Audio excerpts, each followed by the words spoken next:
Hey guys. This is part 2 of What If Naruto Has a Death Note. Hit like and subscribe if you like this one, and also please check the author in the description. Let's start. We are pain, that's all. We are God.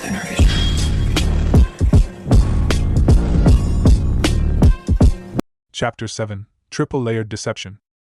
Naruto, run! Iruka yelled loudly as he tried to stand while the blonde had a smirk on his face as he gazed at his watch.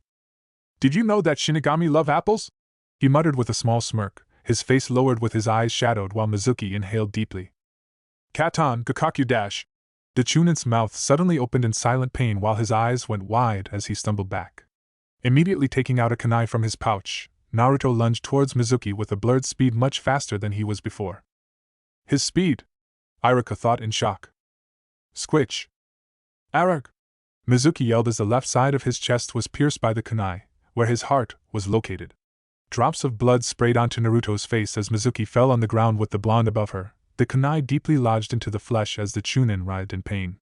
His cries slowly went silent as his eyes closed, his earlier flailing arms now laying still while Naruto had his eyes widened in horror. And Naruto? Iruka called in disbelief, not being able to believe his eyes while the blonde Jinchuriki slowly stood up as he stumbled back in what seemed to be the shock of his first kill. What have I done? He stuttered with fear evident in his voice. Inwardly, however, he was smirking. Well, that's taken care of. I was itching to kill the bastard with my own hands anyway. Iruka had his eyes widened in disbelief over what had just transpired as he gazed at the blonde's shocked face. His eyes then drifted down as he stared at the corpse of his former best friend laying in his own pool of blood. The Chunin, however, snapped out of his trance when he noticed the blonde's trembling hands as his eyes widened in realization. It's his first kill. Naruto! He yelled, making the startled blonde look at him. Come here! He called as the Jinchuriki silently nodded, his eyes still wide as he slowly walked towards his sensei. Sensei, I killed him! I didn't want to but... His lower lip was trembling, eyes wide as Iruka shook his head, using all of his strength to push himself to stand. Don't worry, Naruto. Mizuki was going to be killed anyway due to him breaking the Sandaime's law. And you should be proud, not scared. You're a ninja after all. He spoke with a chuckle, trying to lift the boy. Naruto's eyes, however, widened while he inwardly smirked. A ninja? But the exams. He trailed as the Chunin grinned at him, a bit of pained expression on his face due to the injury. Close your eyes, Naruto, he said, confusing the blonde as he looked at him strangely as the Chunin smiled at him warmly. Nodding slightly, he closed his eyes. What are you doing, sensei? Naruto asked when he felt something around his forehead, making the academy teacher chuckle. Now open your eyes, Iruka said in amusement, coughing a bit as the blonde opened his eyes. Congratulations! You graduate! He exclaimed, making the blonde's eyes widen in shock as he clenched his fist. First phase complete. Now on to the second one, he thought with an inward smirk, touching the metal of the Hittite on his forehead when suddenly some Ambu along with the Jounins landed in the clearing. You brat! This time you crossed the line! One of the Jounins exclaimed in anger after seeing Mizuki's dead body and the forbidden scroll lying on the ground when Iruka immediately intervened with a stern voice. Naruto is not the culprit here. He was tricked into stealing the scroll by Mizuki. And I killed him as he had broken the Sandaime's law concerning Naruto's secret here. The Chunin spoke loudly, making several Ambu and Jounin stiffen up at that as they glanced at Naruto. The blonde, however, looked at his sensei in surprise, who pinched his arm lightly, signaling him to keep quiet. The following morning, T&A Department, 7:47 a.m., head office. So, what was the ruckus last night concerning Uzumaki, Naruto? Asked Ibiki with a serious expression while Inoichi currently was checking Kakashi's memories, a part of their daily routine. Kusho had already done his part, followed by Inoichi erasing his memories, in particular the ones concerning about themselves. Well, it seems Mizuki had tricked Naruto into stealing the forbidden scroll under the assurance that he would pass the boy. Hiruzen spoke with a sigh, making Shikaku narrow his eyes. How did he steal the forbidden scroll in the first place? The Nara asked skeptically, making the Hokage lower his gaze. I think that you were right about Naruto being Kira. He spoke in a low tone, making the Nara's eyes widen. What happened? Ibiki asked seriously. That's the case, I don't what happened. I don't know when or how he stole the scroll. The professor replied when Shikaku intervened. But the Ambu. The Ambu told me that I behaved a bit strangely the previous night, the Hokage admitted with a sigh while Shikaku too sighed. It probably means that Naruto, who we suspect of being Kira, controlled you to take the Forbidden Scroll. What else did they tell you? Ibiki asked in curiosity when Inoichi lifted his hand off Kakashi's forehead. He's clear, the Yamanaka declared as he walked towards the Hokage. Wait, Inoichi, first let Hokage-sama tell us something. Shikaku uttered, making Kakashi and the blonde Yamanaka stare at him in confusion. Well, according to them, I was doing the usual paperwork when I got up to open the safe containing the Forbidden Scroll. Then I took the scroll and shined out of the office. They told me that they were confused as to what I was doing. Just when they were about to follow, I had suddenly shined back into my office without the Forbidden Scroll. According to what they told me, the time gap in between me teleporting out and then coming back was roughly about 3 seconds. One of them, who was a chakra sensor, told me that he had sensed Naruto-kun's chakra on the roof in that interval. He verbalized, making Ibiki's eyes widen, while Kakashi and Inoichi had expressions of realization as to what the old Kage was talking about. I see. Well, I'm sure then Kira has his hands in this. Or we could say Naruto. Shikaku spoke with a sigh. You're suspecting Naruto again? Kakashi asked in irritation. And we have the reasons to, Kakashi. The Nara fired back with a fierce look in his eyes, something which took the others completely off guard. Inoichi, I want you to check Hokage-sama's memories.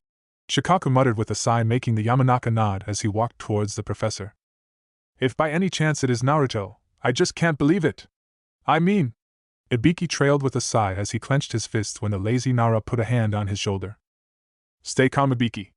With the way he has been treated, I'm not all that surprised. Shikaku said while Kakashi just kept quiet, not ready to believe such an accusation on his sensei's student. Yeah, there is a blank, Shikaku. The blank ends of Hokage-sama doing paperwork when he notices the safe already opened. Thus he discovers that the Forbidden Scroll has been sto-. Why don't you just give us the memories of Hokage-sama and Inoichi? That way we would see what Hokage-sama saw and experienced at that time. Ibiki offered. That's a better idea. Do it, Inoichi. Shikaku spoke, making the blonde nod as he eventually transferred the memories of the professor to each of them, including Kakashi. I see, so that's what happened. Ibiki spoke in a low tone while Kakashi had his eyes widened. Now you see, Kakashi. This clearly indicates that Naruto is Kira. The lazy Nara articulated with a grave expression on his face while the Jounin stood there, not saying a word, whereas the Sandai Metu stayed silent. After the blank in Hiruzen's mind, Inoichi had found the Kage doing his usual paperwork. Sarutobi had then noticed the safe already opened, which had alerted him about the Forbidden Scroll being stolen. He had then called out the Umbu, the inexperienced and newly assigned ones ordered to follow each member of Kissy, and had asked them as to what had happened. Confused by the Hokage's question, they had pointed that it was Hiruzen himself who had taken out the scroll to shun Shin out of the office. Roughly after 3 seconds he had come back without the scroll and had continued to do his paperwork. And then, according to them, some minutes later, as if waking out of trance, he had noticed the already opened safe. One of the Umbu, who was a chakra sensor, had then informed him of the fact that he had sensed Naruto's chakra on the roof a while ago. This had alerted Hiruzen, and hence the professor had ordered those Umbu to inform the available Chunins and Jounins in the village about his order of finding one Naruto Uzumaki. After that, the Hokage had poured some chakra into his crystal ball to activate it, later finding Naruto talking with Irika. Mizuki had not yet arrived, in a clearing. After that, what Hiruzen saw through the crystal ball was the events concerning Naruto, Irika and Mizuki that had taken place the previous night. The fact that Hokage-sama was controlled so that Naruto could gain the Forbidden Scroll is the proof that the boy really is Kira. Inoichi spoke with a serious expression when the masked Jounin intervened. This doesn't make any sense. Kira is already supposed to know that we can know when he controlled the victims by having Inoichi check their minds. And because of what Shikaku and Ibiki had done yesterday, Naruto-kun knows our entire investigation so far. So he also knows that we have Inoichi check our minds every morning for any possible blanks. Then, if he really is Kira, why would he control Hokage-sama here, knowing that we would easily find a blank in his memories and thus connect the dots to Naruto-kun being Kira? You two yourself said that his IQ level is very high, then why would he do something so idiotic? Kakashi asked with a grim expression, making Inoichi's eyes widen along with Hiruzen and Ibiki. Desperation, Kakashi. Failing the academy graduation exams thrice in a row can make you do even the most idiotic of things, even if you are a genius. Just like Hokage-sama said earlier, you can't compare a game like shogi to the real-life situations here. Being a genius in a game is one thing, but with the pressures of real life, it's a whole other dimension. Shikaku verbalized, making the silver-haired Jounin clench his fists. Then tell me this. If he really is Kira, then how come he didn't control Irika and Mizuki earlier during the graduation exams and just have them pass him? Hatake asked when Ibiki immediately replied. This would be because we had assigned an Umbu member following me to follow Naruto after we had talked to him yesterday. And you know that Naruto's senses, due to his condition, are way above even the most elite of shinobi. He must have sensed the Umbu's presence at that time. And considering he's not an idiot, he knew that having Iruka and Mizuki pass him when he had failed to create a clone would make the Umbu suspicious and blow his cover. But later, seeing that he's been evading Umbu and Jounin for some time now, it wasn't much of a surprise that he evaded them and went to the Hokage's tower. Ibiki explained. How do you know all that? Did those Umbu inform you? Inoichi asked, making him nod. With whose permission did you made an Umbu follow Naruto-kun, Ibiki? Hiruzen asked with a frown, making the Nara sigh. Listen, we don't have anything against Uzumaki Naruto, I've already said this before. But I can't ignore the fact that all the evidences point in the boy's direction.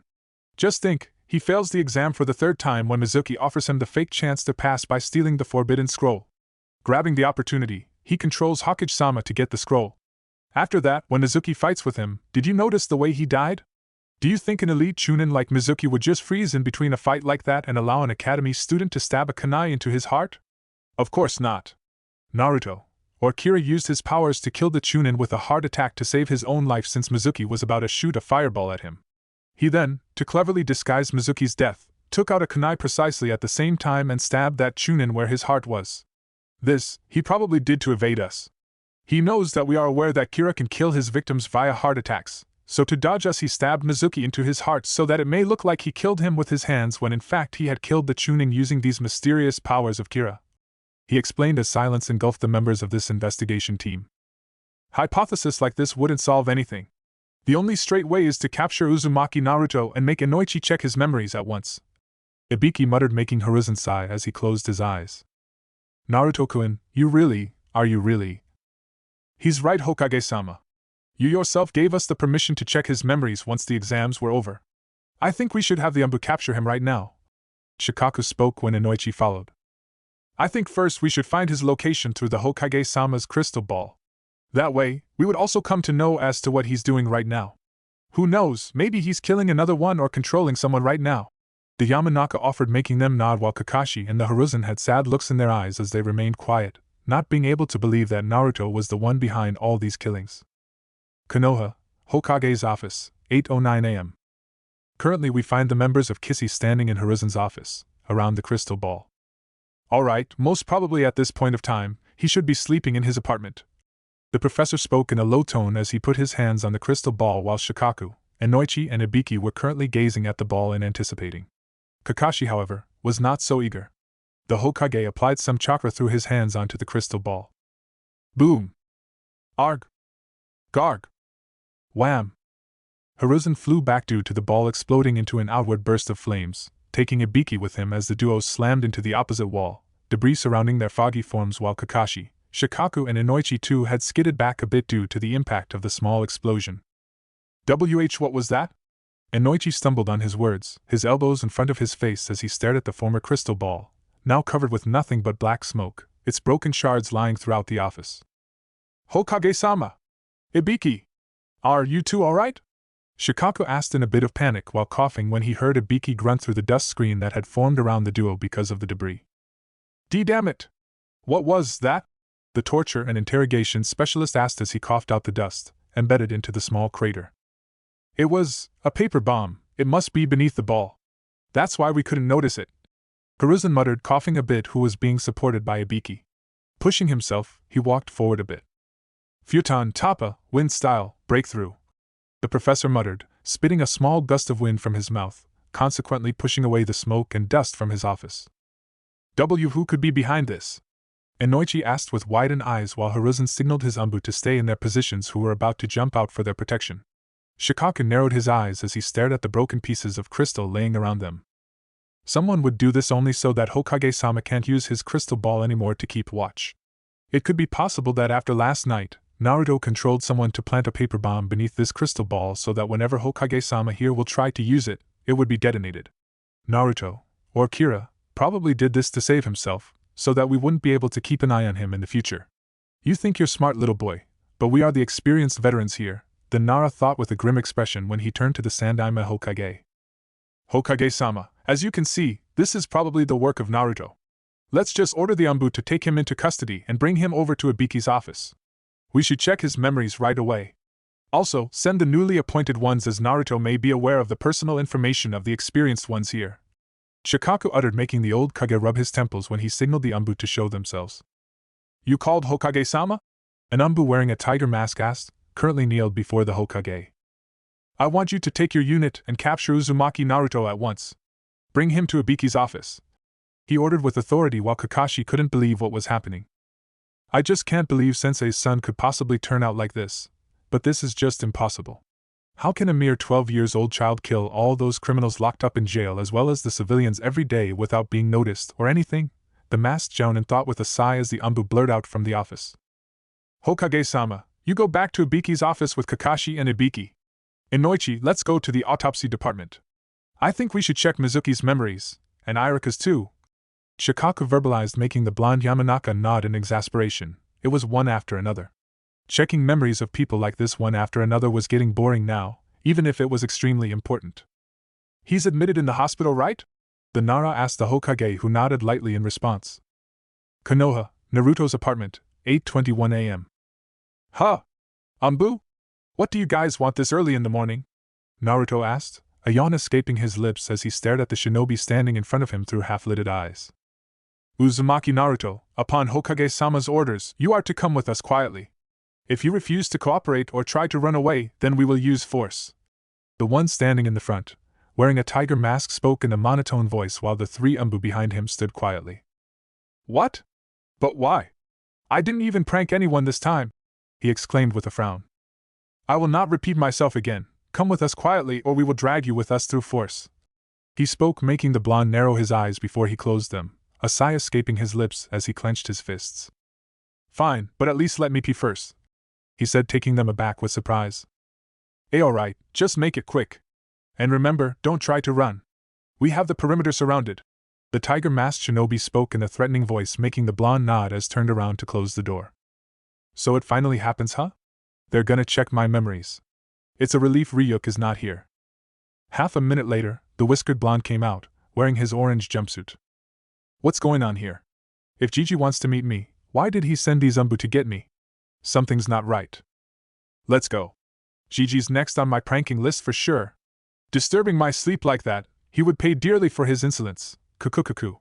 The blonde spoke with an evil chuckle, making the Anbu's sweat drop as the group of 5 jumped away from the apartment, choosing the rooftops as their quickest route. Autopsy department, 8:23 a.m.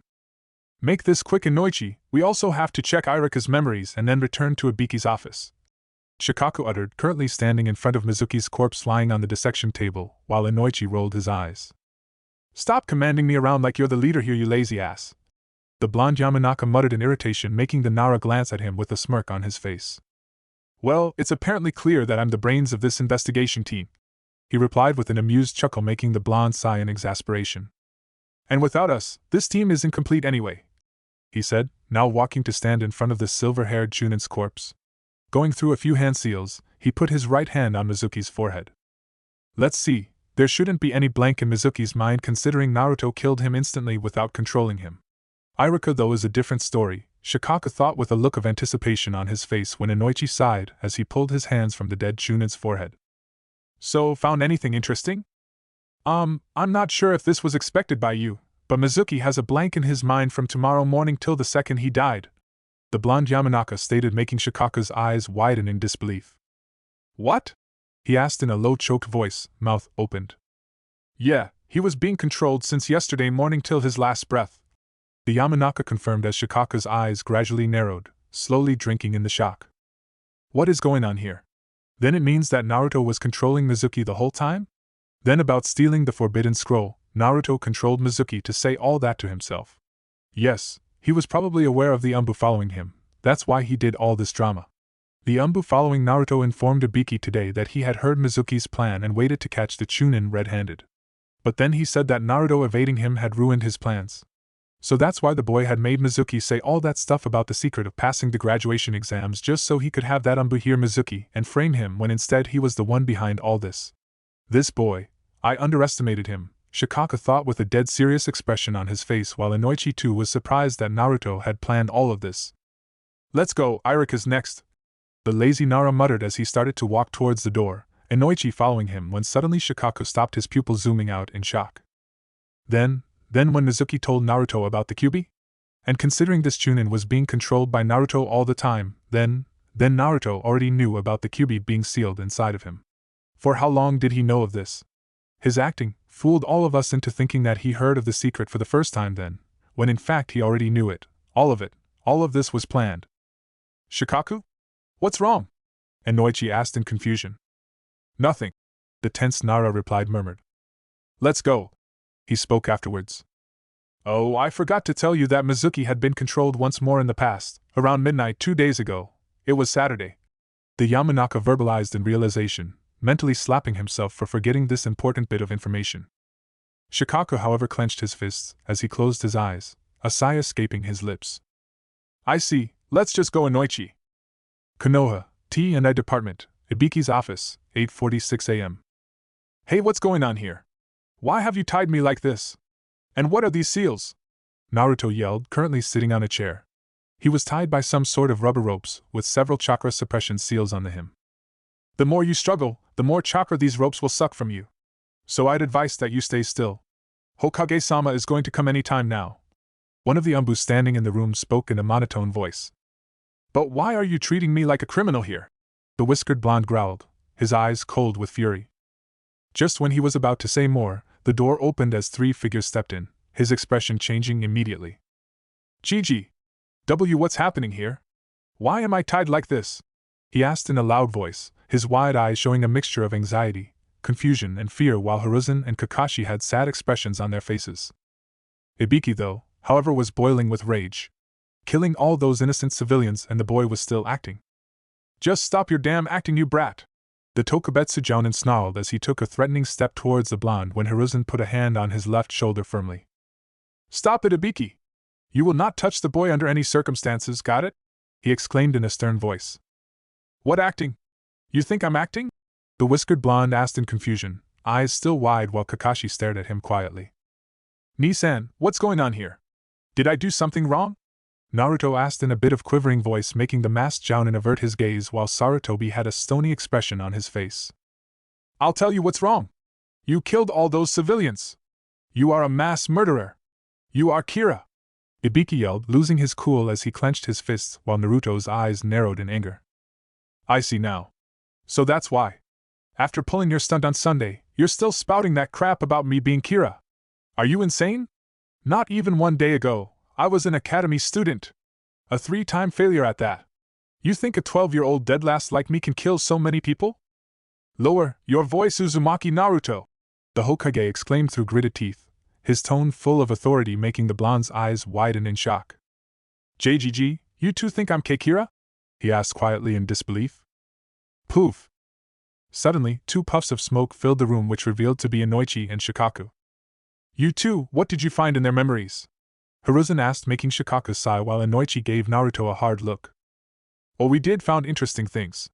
But even though this boy is a criminal, I have to say that he's one hell of a strategist. The lazy Nara spoke, glancing at a narrowed-eyed Naruto. I'm a criminal? How many times do I have to tell you that I'm not Kira? Sure, I'm good at shogi, but that doesn't mean dash. Tiger, put a silencing jutsu on him. Hiruzen interrupted, ordering the tiger Mastambu with a cold expression on his face. How could you doubt me, Gigi? You really think I would kill all of TMPHFF? He abruptly stopped speaking when the Umbu, after going through some hand seals, applied the jutsu on him. The blonde tried to speak but to no avail, his eyes widened as he stared at the group in front of him. Just tell us what you found already? Ibiki asked in impatience, a frown on his face.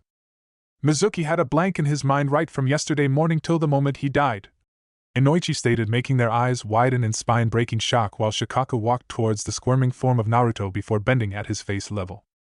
Guess I solved your master plan, huh, Naruto? The Nara asked with a smirk when Kakashi asked. What about Iruka, did he have a blank too?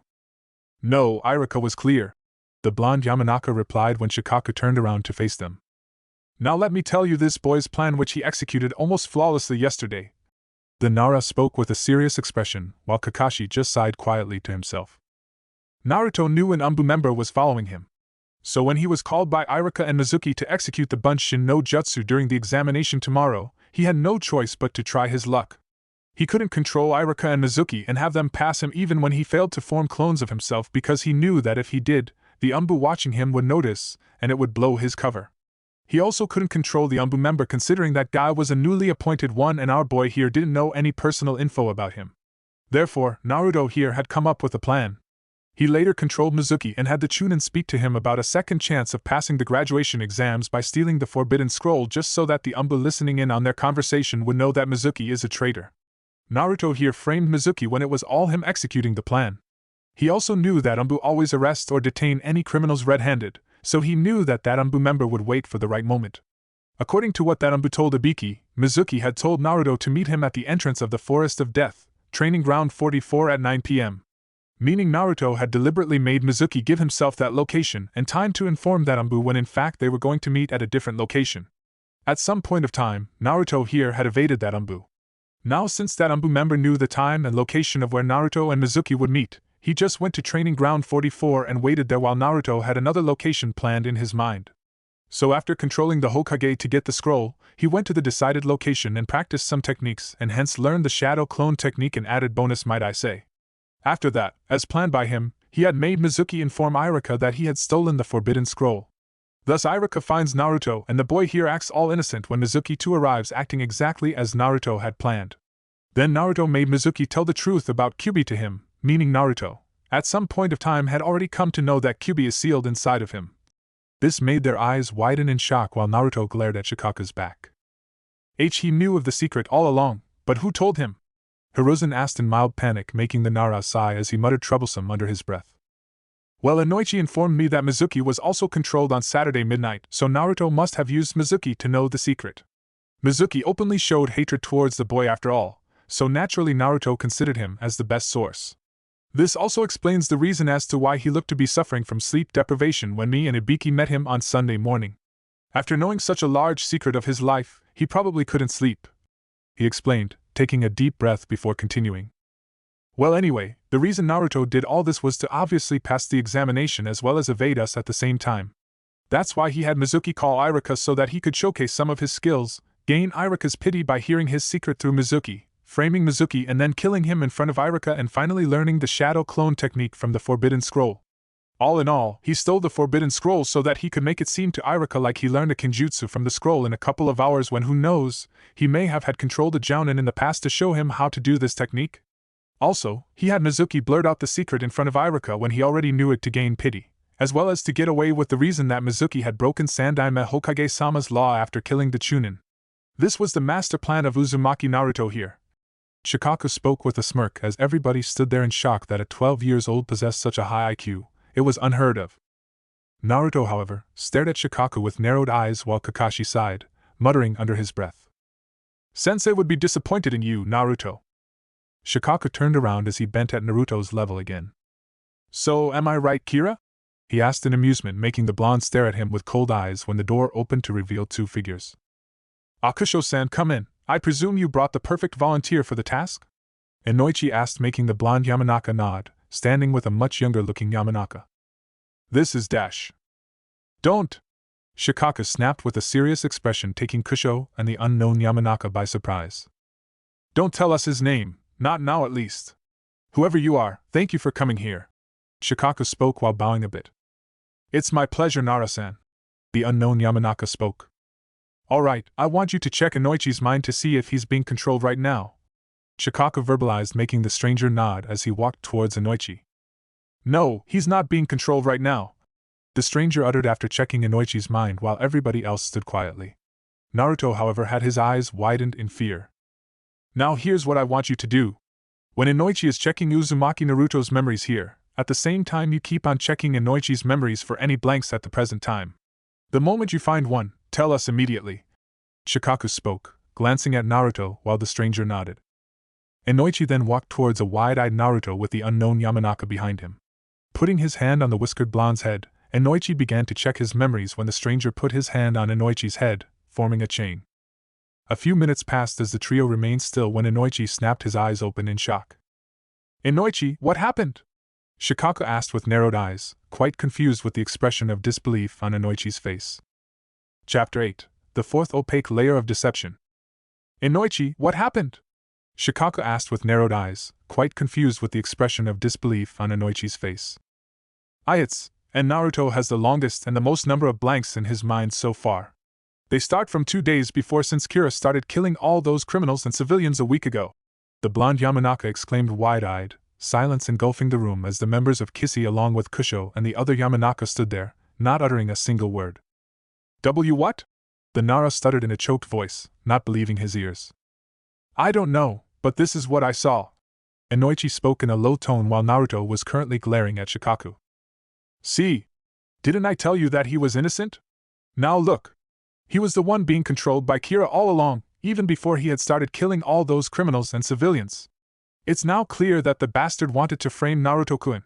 You said that all the victims were those that had beaten or tried to kill Naruto-kun in the past. Now it seems that Kira was just making a fool out of us. The Kakashi exclaimed with narrowed eyes as the others stayed silent, whereas Shikaku just couldn't believe what was happening. What's going on? Naruto has a blank too? How is this possible? I was sure. He thought when Kakashi walked towards Naruto, going through a few hand seals before tapping on the blonde's forehead, releasing the silencing jutsu. Naruto remained quiet with his head lowered, gazing at his lap when Hitaki turned towards the other stunned members of Kissy. So that note was about this event. I guess I should just play my part here. I was itching to get it off my chest anyway, the blonde thought absent-mindedly. It seems that this Kira hates Naruto-kun here too. Only this time, this guy is a genius. He was, from the start, aiming at Naruto-kun to be framed. Controlling Naruto-kun here to do all his actions, deliberately making him do things that would make us suspicious of him, that would make Shikaku suspicious of him. Well, I guess he pulled a fast one on you, Shikaku. He uttered in a sarcastic tone, quite clearly annoyed at the Nara, while Hiruzen sighed as he walked towards the sitting Naruto, signaling his Anbu to return to their positions. Naruto-kun THAP. The others stood there wide-eyed, not believing their eyes, for a genin had just slapped the Hokage's hand off his shoulders. Just stop it, stop your bullshit. I don't want to hear anything, he growled, eyes shadowed as his clenched fist shook with anger. The professor had a surprised look on his face, bringing his hand back to his side while his eyes softened in sadness as he gazed at the whiskered blonde. Kakashi too was staring at the Jinchuriki with a forlorn look on his face while the others remained silent, Shikaku lost in his own thoughts. Inoichi, what about the time when Ibiki and me talked with Naruto on Sunday more dash? Stop it, Shikaku! The Hokage yelled, whipping his head to glare at the Nara with cold eyes, his chakra levels spiking through the roof. Kakashi too, however, couldn't help but give a look of hatred towards the shocked Nara. I'm not sure, I have to check his memories, Aga dash. The blonde Yamanaka muttered, averting his gaze when he felt the Sandaima's glare shift towards him. No, why not? Sure, be my guest. Everybody turned their heads upon hearing Naruto's low voice, who still hadn't lifted his head yet. Naruto-kun, no, you don't have to dash. What? What don't I have to? He snapped his head towards Kakashi, gritting his teeth in anger while the Jounin's eyes slowly widened when he noticed the blonde's oceanic blue eyes getting glossy. What's left now anyway?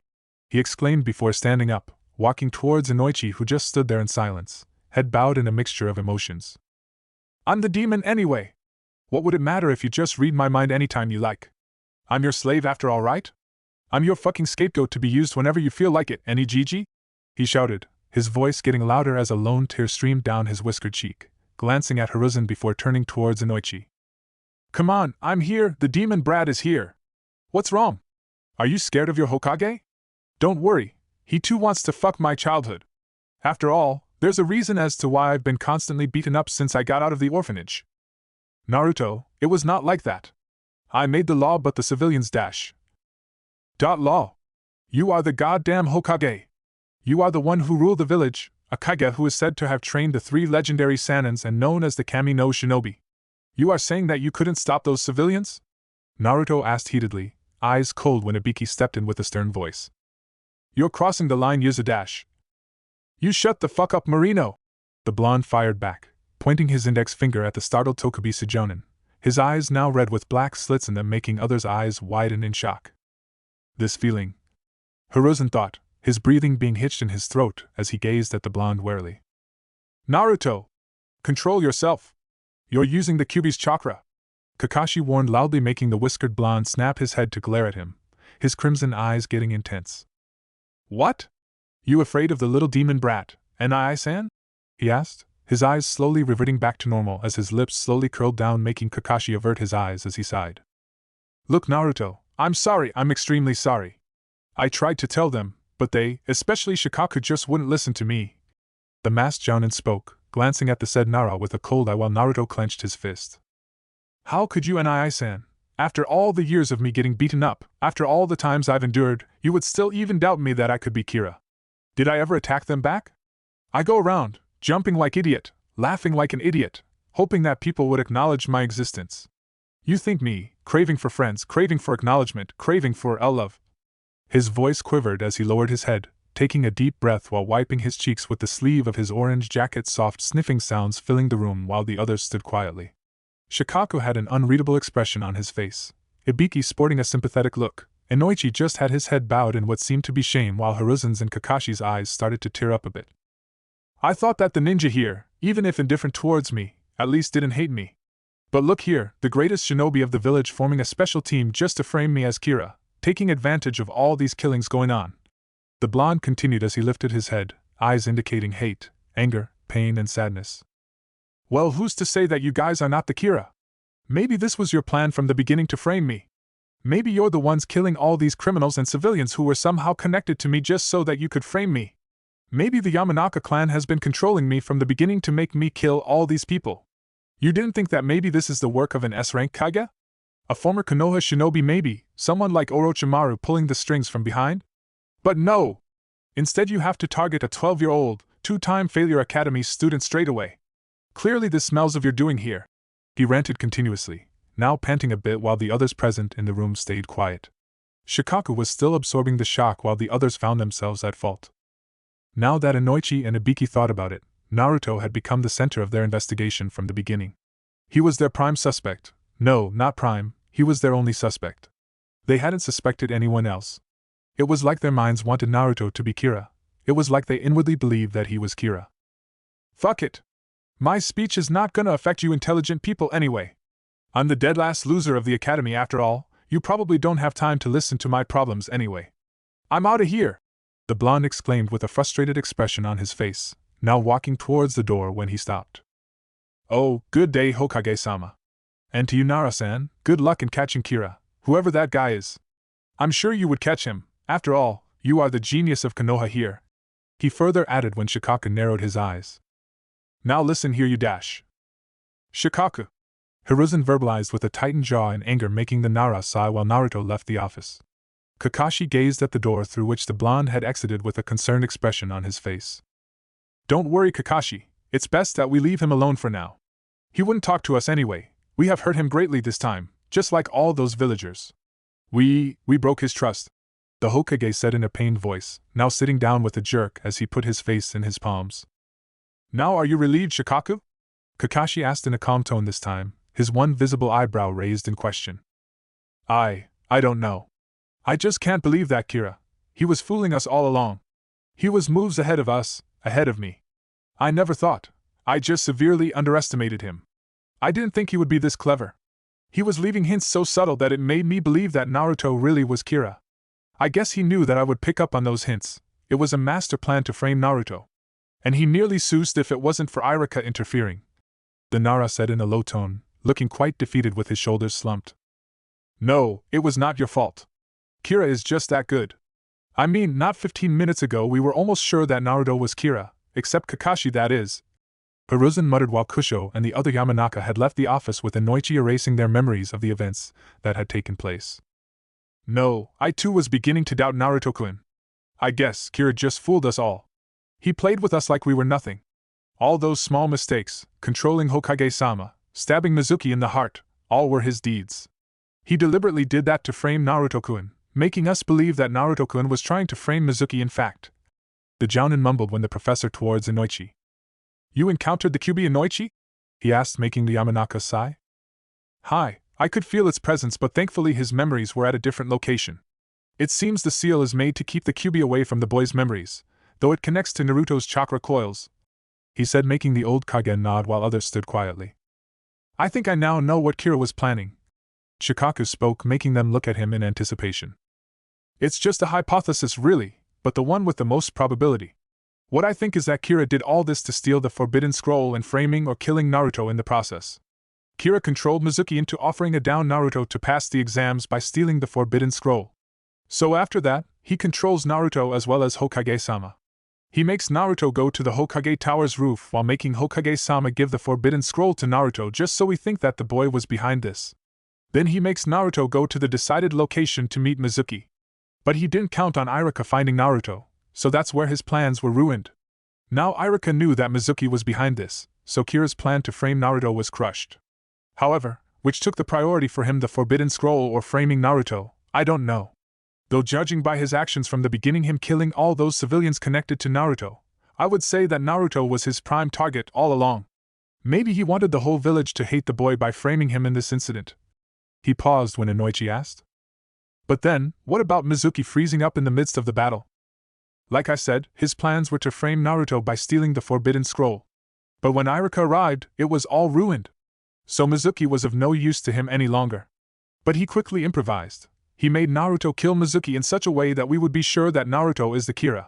Or could it be that he couldn't maintain control over Mizuki for some reason, and taking advantage of that, Naruto stabbed Mizuki coincidentally in the heart. This also ruined his plans of possibly killing Naruto. Still, there are several possibilities concerning Kira's reason over his actions. The Nara explained, sitting down with a sigh as he massaged his temples while Kakashi narrowed his eyes. Something was wrong here? Hokage-sama, aside from Kira's case, what about the team placements? I think we should postpone it. Clearly Naruto-kun is not in the condition that, and we could devote more time to this case. The masked jounin suggested, making the Sandaime adopt a thinking expression on his face. I guess you're right. That boy definitely deserves a break after happened with him yesterday and today. Hiruzen muttered to himself with a sigh, staring at nothing in front of him, whereas Shikaku and Ibiki were contemplating on the next course of action. Konoha, unknown training ground, 7:21 a.m., 1 day later, Wednesday. Okay, so according to the note, I should work on perfecting my shadow clone technique and integrate ninja wires and paper bombs into my fighting style. No flashy techniques required, Naruto thought with a serious expression, currently standing alone in a clearing as a cool breeze ruffled his form. It had been a day since the newly formed genin had been informed of the postponement of team placements to the upcoming Sunday. So Naruto had decided to throw himself into training for the week, trying to perfect the newly learned techniques. Kage Bunshin no Jutsu. Puff. Fuck everybody else, I'll train myself if I have to. I've got the scrolls on chakra control exercises and other basic stuff, that's all I need, he thought with a grim expression as hundreds of shadow clones popped around him, filling the earlier empty clearing. Alright you guys! I've already read the scrolls on tree walking technique, so you know what to do! He yelled. Having already figured out the secret of the recently learned technique, he still was a genius after all, even without the death note. Numerous shouts of agreement could be heard throughout the arena as the doppelgangers chose their respective trees. If I can do that, then the single clone formed will have half of my chakra, meaning almost equal to elite chunins, and the enemy will have much harder time dispelling it, he mused, now dashing towards the single clone standing in front of him. Rearing his fist back, he punched the clone in the gut, holding back much of his strength. Poof! The clone dispelled immediately while Naruto sighed to himself. These are plain pathetic. Even a civilian can beat these, he thought with a frown, lifting his head to stare at the sky with a sigh. I wish I had at least one person close to me, who loved me. Well, if not loved me, at least a person who could train me right now. Konoha, T&A Department, Head Office, 7:28 a.m. So, anyone you might have suspicion over? Anyone besides Naruto? Hiruzen asked, the members of Kissy sitting around the table with serious expressions on their faces when Shikaku sighed. Fine, I don't suspect Naruto anymore to be Kira, but I still say we keep watch over the boy. Don't jump to conclusions here, first listen to me. He immediately spoke the last sentence upon seeing Hiruzen and Kakashi narrow their eyes. I'm saying this because Naruto is Kira's primary target for being controlled. Amongst all the victims, Naruto has been controlled the most. I say we investigate Naruto to reach Kira. Controlling Naruto to do his work, he has to meet or contact Naruto in person at some point. He proposed, making a beaky nod. Well, that makes sense. And through this, we can make sure that the boy is safe too. What do you say, Hokage-sama? The Tokubetsu jounin asked as Sarutobi sat with his fingers interlaced beneath his chin. I agree, but we keep watch over him within a certain limit. He warned the others, making them nod when the Nara spoke. Also, there's one person whose memories I want to check. This made the others look at him in confusion. Who? Kakashi asked in curiosity. Who could it be? Uchiha Sasuke. Uchiha Sasuke? Ibiki asked, a perplexed look on his face while others too were utterly confused except Inoichi. You're skeptical over that spar between Naruto and Sasuke? The Yamanaka asked, making the Nara nod. Yes, you see, after seeing Iruka memories and experiencing what he experienced at that time, I can see something wrong with that spar. First Naruto takes down Sasuke with a single punch and then suddenly after that he lost the match.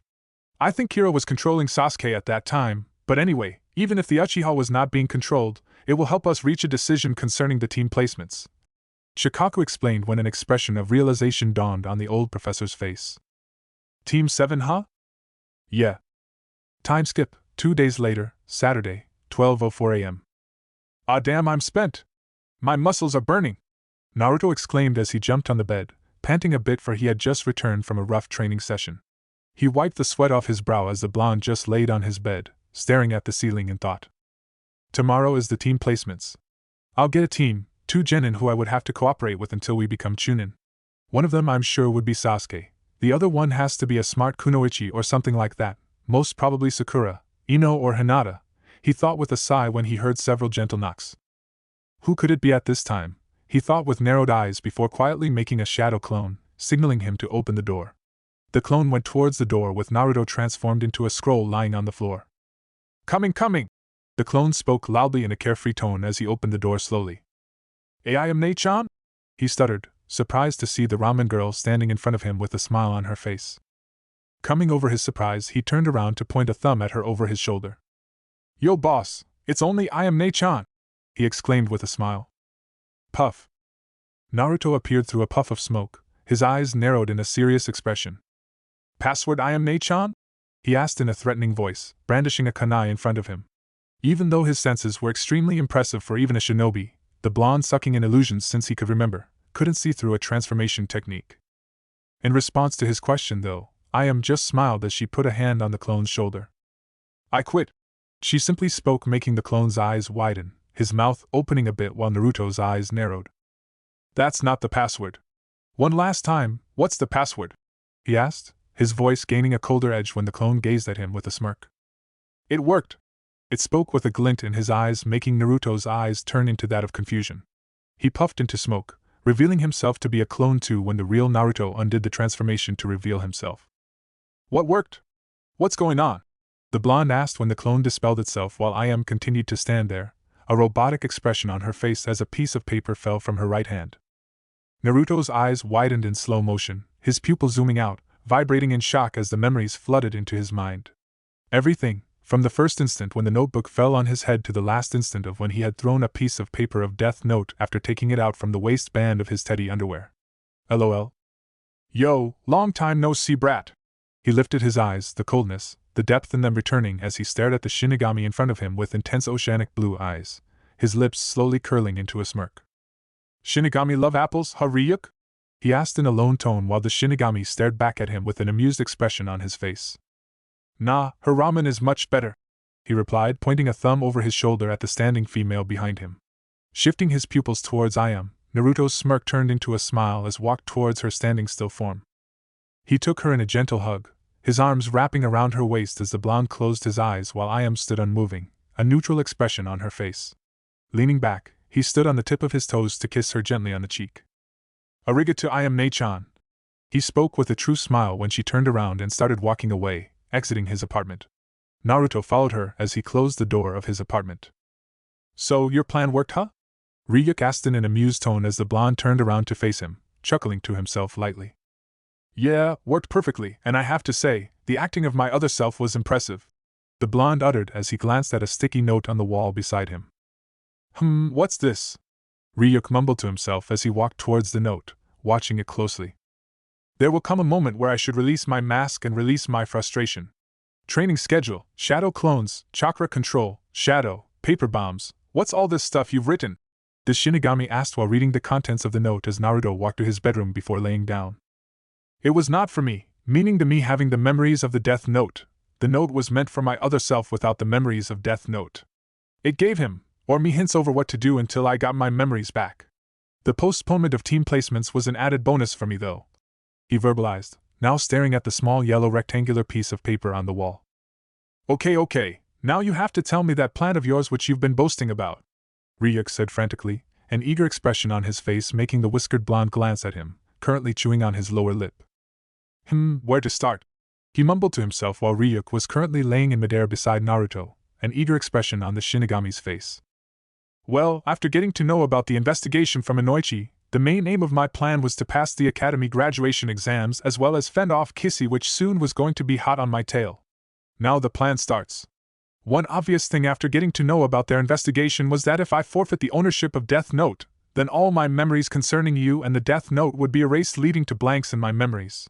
I also knew that at some point in the future Kissy was gonna check my memories, so if that happened, then they would find blanks, leading them to think that I too was being controlled by Kira all along. This would prove me as innocent. He paused, making the Shinigami grunt. Meh, that much was obvious. Even I figured it out already, but I'm curious as to how you did all this. Ryuk asked in barely contained curiosity while Blonde just laid, staring at the ceiling with a smirk. So according to that, I needed to give the ownership to someone else while still keeping my memories concerning the Death Note. This was easily achievable by transferring the ownership and then keeping a piece of page from the Death Note in contact with my body all the time. Another problem was that after giving the ownership as well getting rid of that piece of paper from Death Note because of Kissy checking my memories, how will I get it back? You, I know, wasn't going to help me since you want your Death Note as quickly as possible.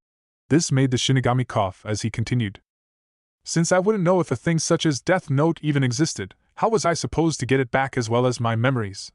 I could have placed a piece of Death Note's paper somewhere common for me where I could have touched it. But that carried its own set of risks. I didn't want to get my memories at an inappropriate time or at a time when it could have been dangerous.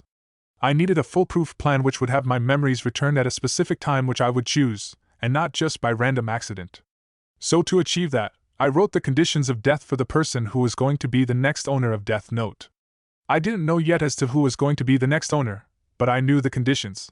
The conditions in rough were that he or she would, after gaining the ownership, would behave normally and ignore a Shinigami named Ryuk as if they couldn't hear or see it, meaning, completely ignore it.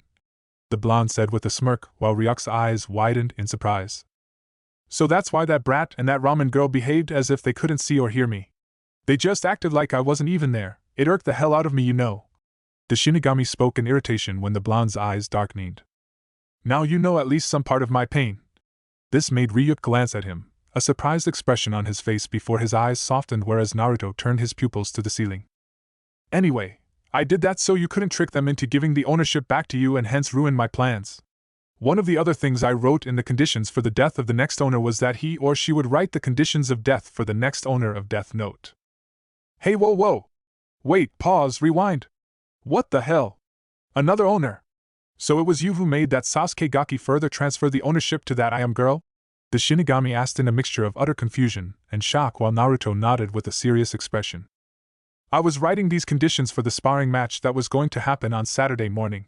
So for the first owner, I wrote that after the academy was over, he or she would come to my apartment where I would give him or her some blank pages of the Death Note. After that, he or she was to return to his or her home, acting normally in the process, of course. And then he or she would lock himself or we know it was Sasuke team, so let's just say he. Okay, so he would make sure that he's alone or that no one is watching him. Then he would write the conditions for the next owner of the Death Note, which was going to be I am Nechan. I then made him write that after getting the ownership, I am Nechan would behave normally and ignore you just like Sasuke team did. I then made him write that she would write the names of the criminals on the pages of the Death Note, criminals who she would check for in the newspapers daily. There are plenty of criminals being featured in the newspaper these days after all, the reason for which I assume that the media wants Kira to kill these criminals. He paused, chuckling darkly to himself before continuing. Also I made him write that she would schedule the timings for their deaths at 6 in the morning and 9 in the evening, meaning 2 criminals dying daily aside from those in Konoha's prison. After the dash. Why would you do that? 6 in the morning and 9 in the evening? Did you just decide these timing on a whim or was there a reason? Ryuk asked in confusion when Naruto turned his head to look at him with a bored expression. Tell me, Ryuk, since you met me, did you ever catch me doing anything just on a whim? He asked, making the Shinigami chuckle sheepishly while the Jinchuriki turned his head back towards the ceiling. Well, after that I made Sasuke write that she would control Yuhi Kurenai on Monday, the day of the graduation exams at about 10 p.m. and write the conditions for her death such that she would plant a paper bomb beneath the crystal ball when the office was clear.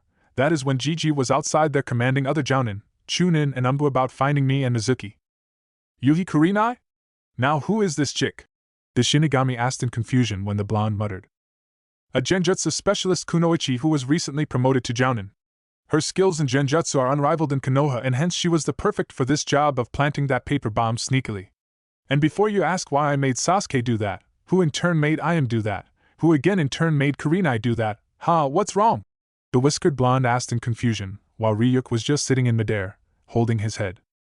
What the heck are you muttering about? This is so confusing, he exclaimed, making Naruto sigh as he continued. Fine, let's just say that I indirectly made Kurenai plant that paper bomb because I wanted to eliminate the possibility of Kissy keeping watch over me through that annoying ball. He cleared, making Ryuk sigh as he nodded. Then after planting the paper bomb, Kurenai would travel 2 miles away from Ichiraku's ramen stand and hence the Death Note's control over her would be removed and she would be safe.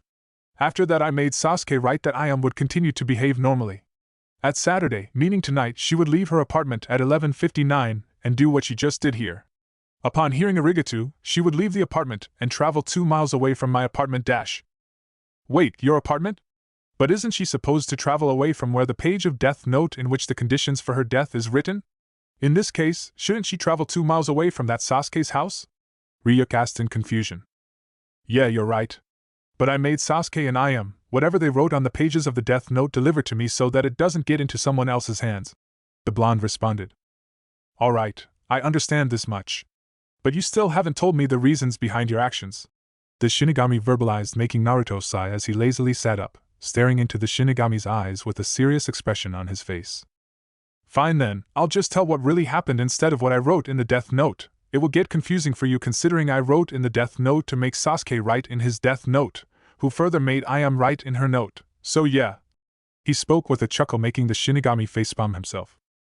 On the day when we sparred, I didn't know who was going to be my opponent, but still, I knew that most probably it was gonna be me and Sasuke considering I had requested Irika-sensei the day before for a match with the Uchiha under the disguise that I wanted to kick his ass. And fortunately it happened. But still, I didn't take the risk and just left the space where the name was supposed to be written on the Death Note's page as blank. You remember when Irika-sensei called me and Sasuke for a spar, when I asked for a pee break? Naruto asked, making the Shinigami nod. At that time, I had written Sasuke's name on the page in washroom. And then I came back and fought Sasuke. I deliberately let my abilities slip a bit just to plant a thought in Irika-sensei's mind that perhaps I was deliberately holding back all along. I lost the match on purpose. When Sasuke was squeezing my neck, I had grabbed hold of his wrist and said I forfeit. That's when I had transferred the ownership to the Uchiha considering I had a small piece of paper on my palm touching his wrist. After that I went back to the apartment. Meanwhile, Sasuke straightaway came to my apartment under the influence of the Death Note to collect the blank pages of the note. After that, the Uchiha went to his apartment and wrote the conditions on those pages concerning Ayam Nechan. I made Sasuke write that Ayam would come to his apartment that evening around 4 where the Uchiha transferred the ownership to her as well as gave her the remaining blank pages. After he had done this, I made Sasuke come to my apartment again to give me the pages on which he had written about Ayam Nechan's conditions. Sasuke then traveled 2 miles from my apartment, and his role in this plan came to an end. Now I was ready for Kissy to check my memories whenever they wanted to. I had a life insurance to say, in the form of Ayam Nechan of course, he uttered with a smirk while Ryuk stood there stunned. No matter how many times he had seen Naruto's cleverness in action, it never ceased to surprise him. Then I controlled Mizuki into telling me about the Kyuubi that night, though the conditions for his death I had written beforehand before forfeiting the ownership. However, the ownership transferred back to me the same night when I killed that drunk bastard who had attacked me and hence you came back to me. The blonde verbalized, making Ryuk's eyes widen. So your plans were spoiled back then? He asked, making him chuckle as the blonde turned his head to gaze at the full moon through his open window. I never take action without any backup plan, Ryuk. There's another reason I had Sasuke write about Ayam Nechan killing criminals at 6 in the morning as well as 9 in the evening aside from the killings to continue so that Kissy doesn't suspect me. Naruto uttered with a grim expression when realization dawned on the Shinigami. Now I get it. When the following morning that ramen girl killed the criminal at 6, the ownership transferred back to her. That's why I sensed a change in the ownership in the morning that day and thus had to go to that ramen girl again. Though I can't say I didn't miss her. Her ramen was delicious.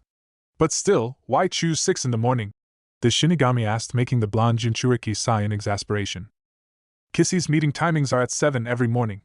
So if they secretly decided that they were going to check my memories, I would be safe before they could take any action. He deadpanned, making Ryuk slap his forehead in irritation. Damn, how could I forget that? So Sunday morning, after you had left, Shikamaru. His voice trailed as a bitter expression formed on his face at the mention of his former friend, someone he could trust, even if slightly. What's the matter? Ryuk asked in confusion, making the blonde shake his head as he continued. Shikamaru came to ask me to play shogi. I went with him. What about your secret? It must have affected you in some way.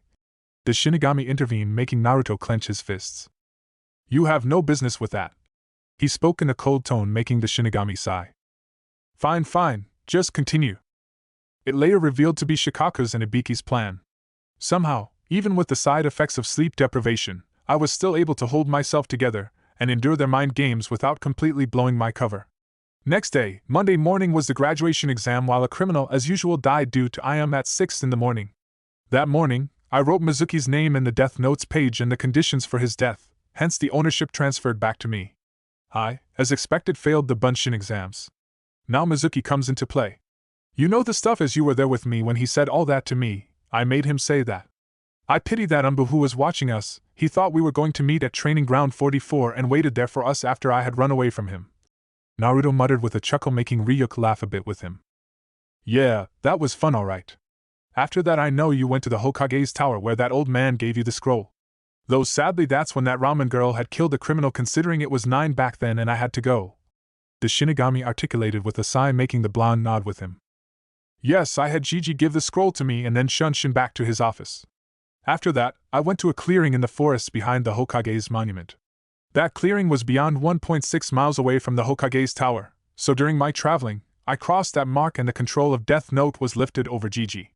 That's when he had noticed the scroll missing, for I had deliberately made him leave the safe open so that he would notice when the control was lifted. Meanwhile, having already written Mizuki's death conditions in the morning, I made him inform Iruka-sensei about the stealing. Hence, as expected, Sensei found me a while later where I acted like a lost puppy. However, I had planned for Mizuki to throw a Fuma shuriken at me just to make the situation more realistic. That part though backfired when Iruka-sensei jumped in to save me. He paused, a warm smile on his face which confused the Shinigami. I made Mizuki spill all about the Kyuubi on purpose for several reasons: to gain pity from Iruka-sensei, to throw off Kissy and play a bit with Shikaku's mind, as well as to save myself by using the Sandaima's law concerning the Kyuubi's secret. The whole fight with Mizuki was planned too, with me making shadow clones and him easily dispelling them. I then intentionally made him freeze just when he was about to throw a fire jutsu at me. Wait, how did you know Mizuki could do a fire jutsu? 'Cause if he couldn't, then he would have died. Ryuk interfered, making Naruto narrow his eyes in irritation. I'm not an idiot, Ryuk. We're living in Hai no Kuni. Most of the ninja here have fire nature affinities. Having Mizuki-sensei sometimes teach us ninjutsu and showing us some techniques in the academy, I exactly knew what that bastard could do. He answered, making the Shinigami open his mouth in an O in realization. When he froze up, I took out a kunai and stabbed him in the heart. This I did for several reasons too. The main reason of this action was to make Kissy suspect me, especially Shikaku. I was sure that with his sharp analytical abilities, he would notice something abnormal with my actions there. And that's what happened. That's where he began to suspect that it was I who killed Mizuki with a heart attack, just like Kira was doing since a week ago. I knew that after that, Shikaku would check Mizuki's and Iruka's memories for sure. Checking Mizuki's memories, finding a day worth of blank there, just cemented his suspicion over me. Iruka-sensei, however, was clean. He paused to take a breath while Ryuk just couldn't believe this 12-year-old human. So that was your plan all along? You knew that they would suspect you for sure, you knew that they would capture you for sure. That's why you had transferred the ownership in the beginning. That's why you did all that mind-fucking drama. You knew that in the end they would call you, and would be shocked to find blanks in your memories. The Shinigami said in disbelief, making the blonde nod as he smirked in amusement. Yep, that was the plan. So the next day, when those Umbu came to take me, I went to pee. At that time, the piece of Death Notes page which was in contact with my body all the time so that I could retain my memories, I removed that and hence I lost my memories. Hee, you might find this weird. But yeah, I kept that piece of paper attached to my waist by the waistband of my underwear. Another piece I had pasted on the upper surface of my ninja sandal. So I changed my ninja sandal too that day. And then the other me, without the memories, sure did some drama there, though it was me who planned that too. The blonde uttered. What do you mean you planned that? Even after losing your memories? Ryuk asked in confusion. That's where this note comes in, Naruto articulated while glancing at the note on the wall, making the shinigami look at it. On that note, I had written things that would not connect to the death note or you in any way. I had written there to let go off my mask, that there would be a situation coming where I should just let it go. That's what the other me realized after Inoichi had checked his memories. On that note, I had also written the training schedule for the week so that no time was wasted in the span of me without the memories of the death note. The other me just thought that he was the one who had written that note. It was because of the death note that even after we have lost our memories, we think that whatever we did, it was for a valid reason, a reason perfectly understandable within the limits of our imagination and intelligence. That's why the death note is so awesome, the blonde exclaimed with some excitation, quite rare for him, while Ryuk just stayed silent, absorbing all what was told to him. And that's how it ended. As planned, came today and gave the ownership back to me. But why did you make her come today and not earlier? The shinigami asked in confusion. That's because I didn't know how long it would take for Kissy to figure out it was me and check my memories. So just to be on the safe side, I made her come today. And why did you give the ownership to Sasuke when you could have just give it to that ramen girl directly? Why go through all the effort? Me being the dead last and Sasuke being the top student of the class, I'm sure that he and I would be in the same team. And knowing that Shikaku would check Irika's memories later in my plan, I knew that the Nara would want to check Sasuke's memories. So that's why I had Sasuke transfer the ownership to Ayame-chan. Now I know that since Sasuke was being controlled all along, Kissy would have just found a blank in his memories, but they would have come to know that he was being controlled by Kira at that time too. So most probably they would have tried to stop the control by some bizarre ninja techniques or would have just locked up the Uchiha. That would have killed Sasuke later down the road, considering then the Uchiha would have been supposed to come here and transfer the ownership. But being locked up, he couldn't have been able to come, and would have just died by heart attack. Another reason was that now that they know that Sasuke had a blank in his memories, they would know that he too is a target for Kira, who they probably think is someone else. Because of this, in the future, I can predict Kissy monitoring mine and Sasuke actions. Huh! But they know that you're not the Kira anymore, why would they again watch you? They would not suspect me, but they will use me to get to Kira. Believe me, that's the only thing Shikaku can do to move the investigation forward. Now if they hadn't found a blank in Sasuke memories, they just would have concentrated on me in the village or even during the missions. But now that they know that Sasuke too is a potential target of Kira, their attention would be divided between me and the Uchiha, whether it be in the village or in the missions. And I'm sure that Kakashi-sensei's gonna be our Jounin-sensei, considering he too has a Sharingan, and he's a member of Kissy too. Therefore, it's painfully obvious that Kissy would monitor both mine and Sasuke's actions from now on. So it saves me the trouble, especially during the missions. The blonde explained with a sigh, whereas Ryuk, well, he was just speechless. It's funny, they now would have to begin their investigation from where they started in the beginning. They would be trying to catch someone who doesn't even exist. It makes me want to burst out in laughter, Ryuk. And because of the drama due to my other self, I have Gigi and Kakashi and Aisen feeling guilty quite heavily. I don't think they're ever gonna suspect me. Even with the evidence, they're gonna have a hard time accepting it. Naruto uttered with a chuckle, staring outside through his window, a look of accomplishment in his eyes. Ryuk, though, had only one thing in his mind right now. Genius, just pure genius, this kid. Chapter 9, Subtle Deception. It's funny, they now would have to begin their investigation from where they started in the beginning. They would be trying to catch someone who doesn't even exist. It makes me want to burst out in laughter, Ryuk. And because of the drama due to my other self, I have Gigi and Kakashi and Aisen feeling guilty quite heavily. I don't think they're ever gonna suspect me. Even with the evidence, they're gonna have a hard time accepting it. Naruto uttered with a chuckle, staring outside through his window, a look of accomplishment in his eyes. Ryuk, though, had only one thing in his mind right now. Genius, just pure genius, this kid. Silence ensued between the duo as Naruto kept watching outside, a thoughtful expression on his face while Ryuk was absorbing what he had heard until right then. Soon the yawn escaped Naruto's lips, the blonde tired because of his training as he rubbed his eyes wearily. I think I'm gonna turn in now, tomorrow we have the team placements too. The whiskered blonde muttered with a sigh as he laid down hands behind his head as he gazed at the ceiling. I have one thing to ask of you though. Ryuk spoke, making him shift his pupils towards the floating shinigami. What is it? Since I've entered the human realm, I've noticed that whenever you write the conditions for a person's death whom you want to control, you usually specify the time of his death at a maximum of the next day, if the work you want him to do for you is done in a few hours, that is. Why not just write that they would die in a few years? This way, you won't have to worry about the time running out before they can complete the work and get themselves killed. That can land you in big trouble, you know. The shinigami uttered, making Naruto sigh as he put his hand on his forehead, grumbling to himself. Ryuk, really, you're hopeless, he muttered to himself. Huh? You said something? Ryuk asked in confusion. Yeah, that you are a smart shinigami, he verbalized in sarcasm, making the shinigami rub the back of his head in embarrassment, thinking that Naruto's praise was genuine. Hee, yeah, I know. I may not look like it, but I am pretty clever. You haven't seen my real mental capabilities, Naruto. I can surpass even you if I want to, but I'm just too lazy for that. They say I have the highest IQ in the shinigami realm, Ryuk boasted with his eyes closed, making the blonde roll his eyes at the liar. Really? Then tell me, what does IQ stand for? Naruto asked in an amused voice, making Ryuk's eyes widen a bit as he adopted a thinking pose, stroking his chin in the process. That's an interesting question, Gaki. The shinigami mumbled to himself when a light bulb appeared above his head, the expression on his face being enlightened. I get it.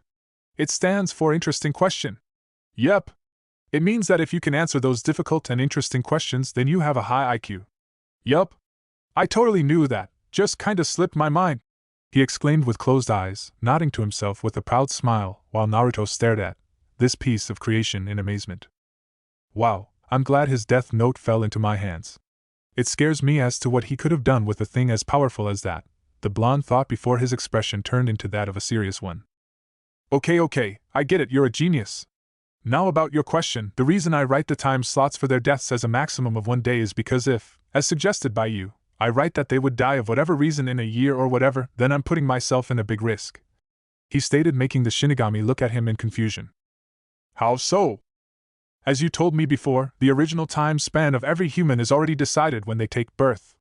Now suppose the original lifespan of a victim which I want to control right now is supposed to end a week from today. And if I write the time of his death after about a year from today, then... He left the consequences hanging, a grim expression on his face while Ryuk's eyes widened.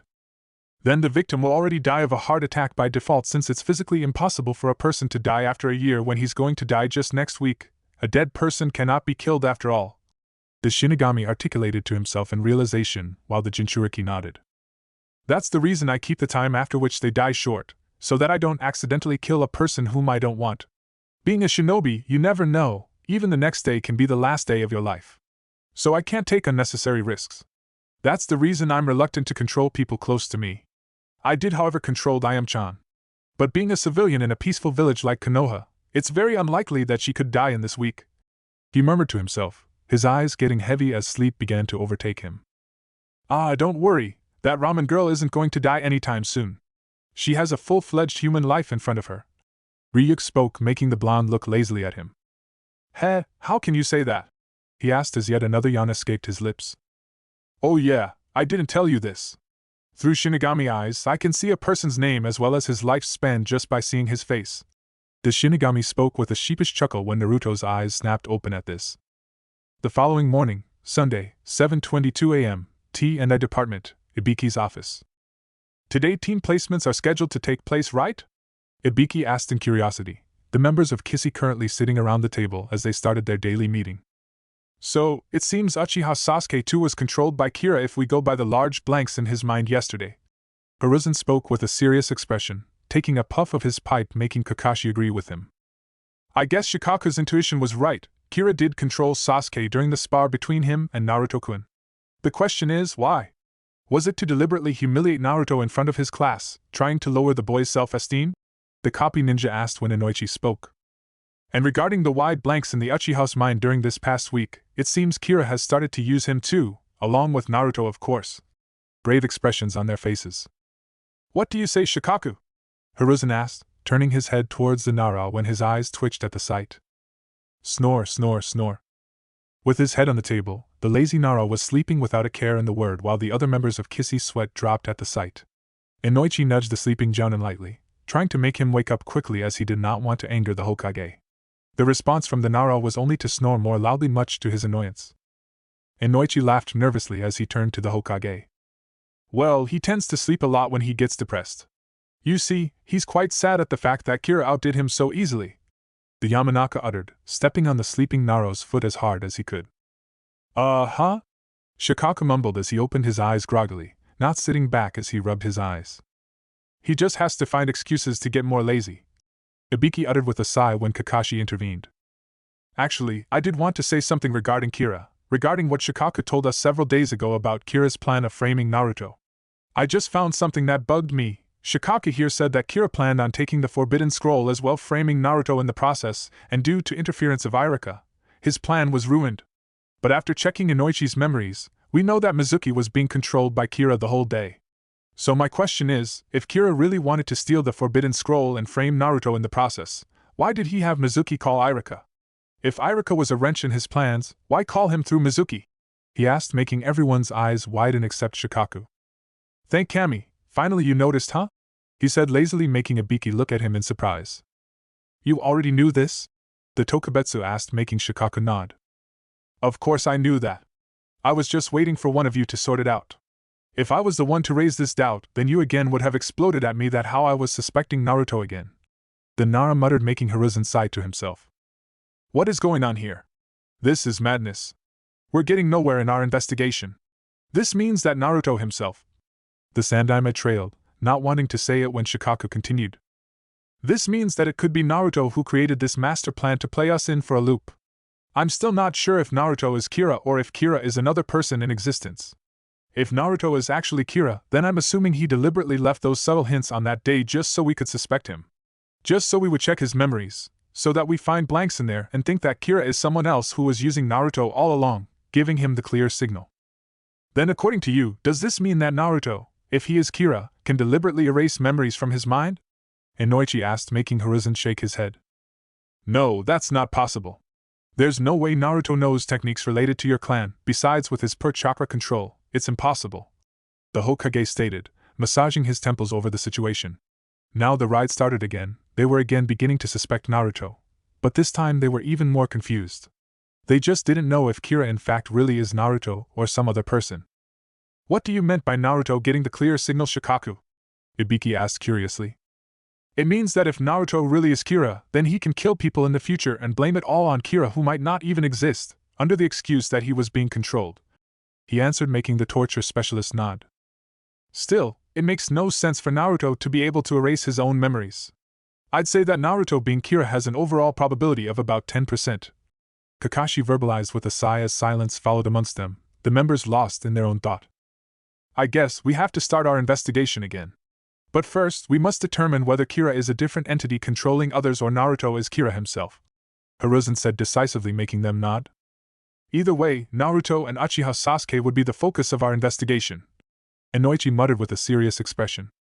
Konoha Ninja Academy, 10 a.m. I'm gonna be a ninja today. Doesn't make me much excited though.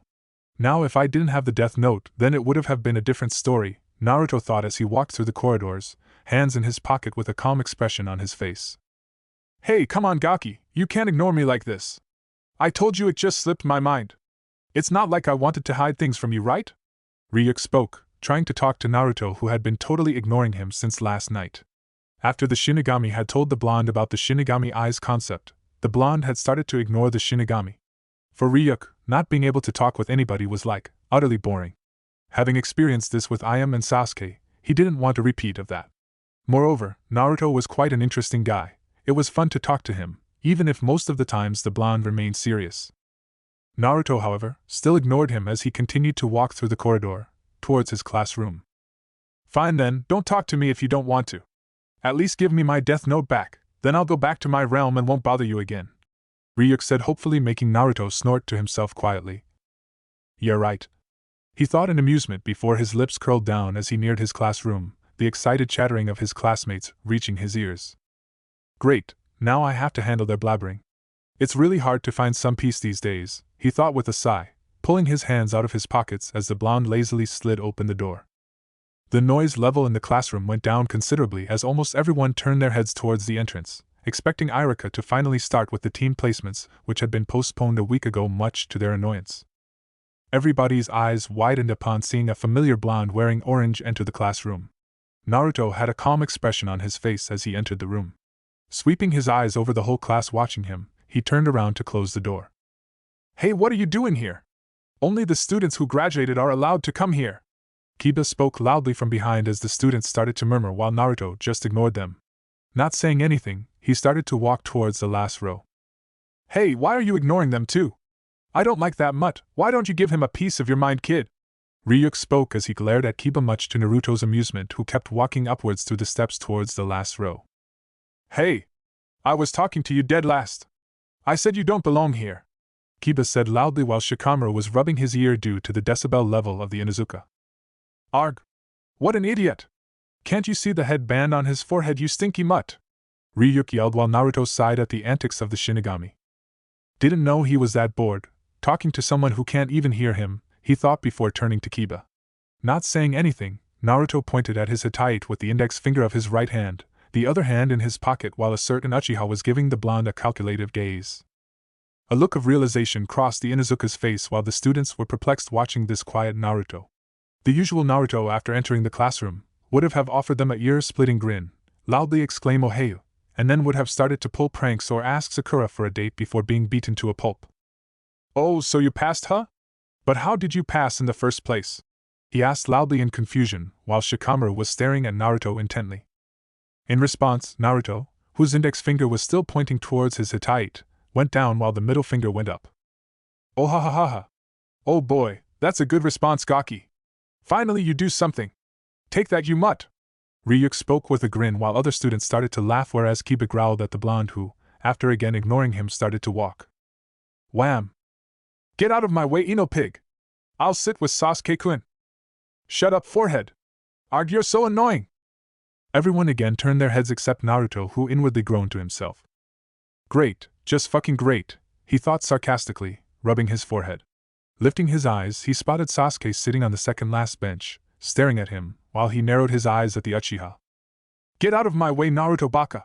Came a loud screech as Sakura came rushing towards him from behind. Naruto, however, just stood there as continued to stare towards Sasuke while Sakura reared her fist to bonk the blonde over his head for blocking her way. Other students, however, sighed as they knew what was going to happen.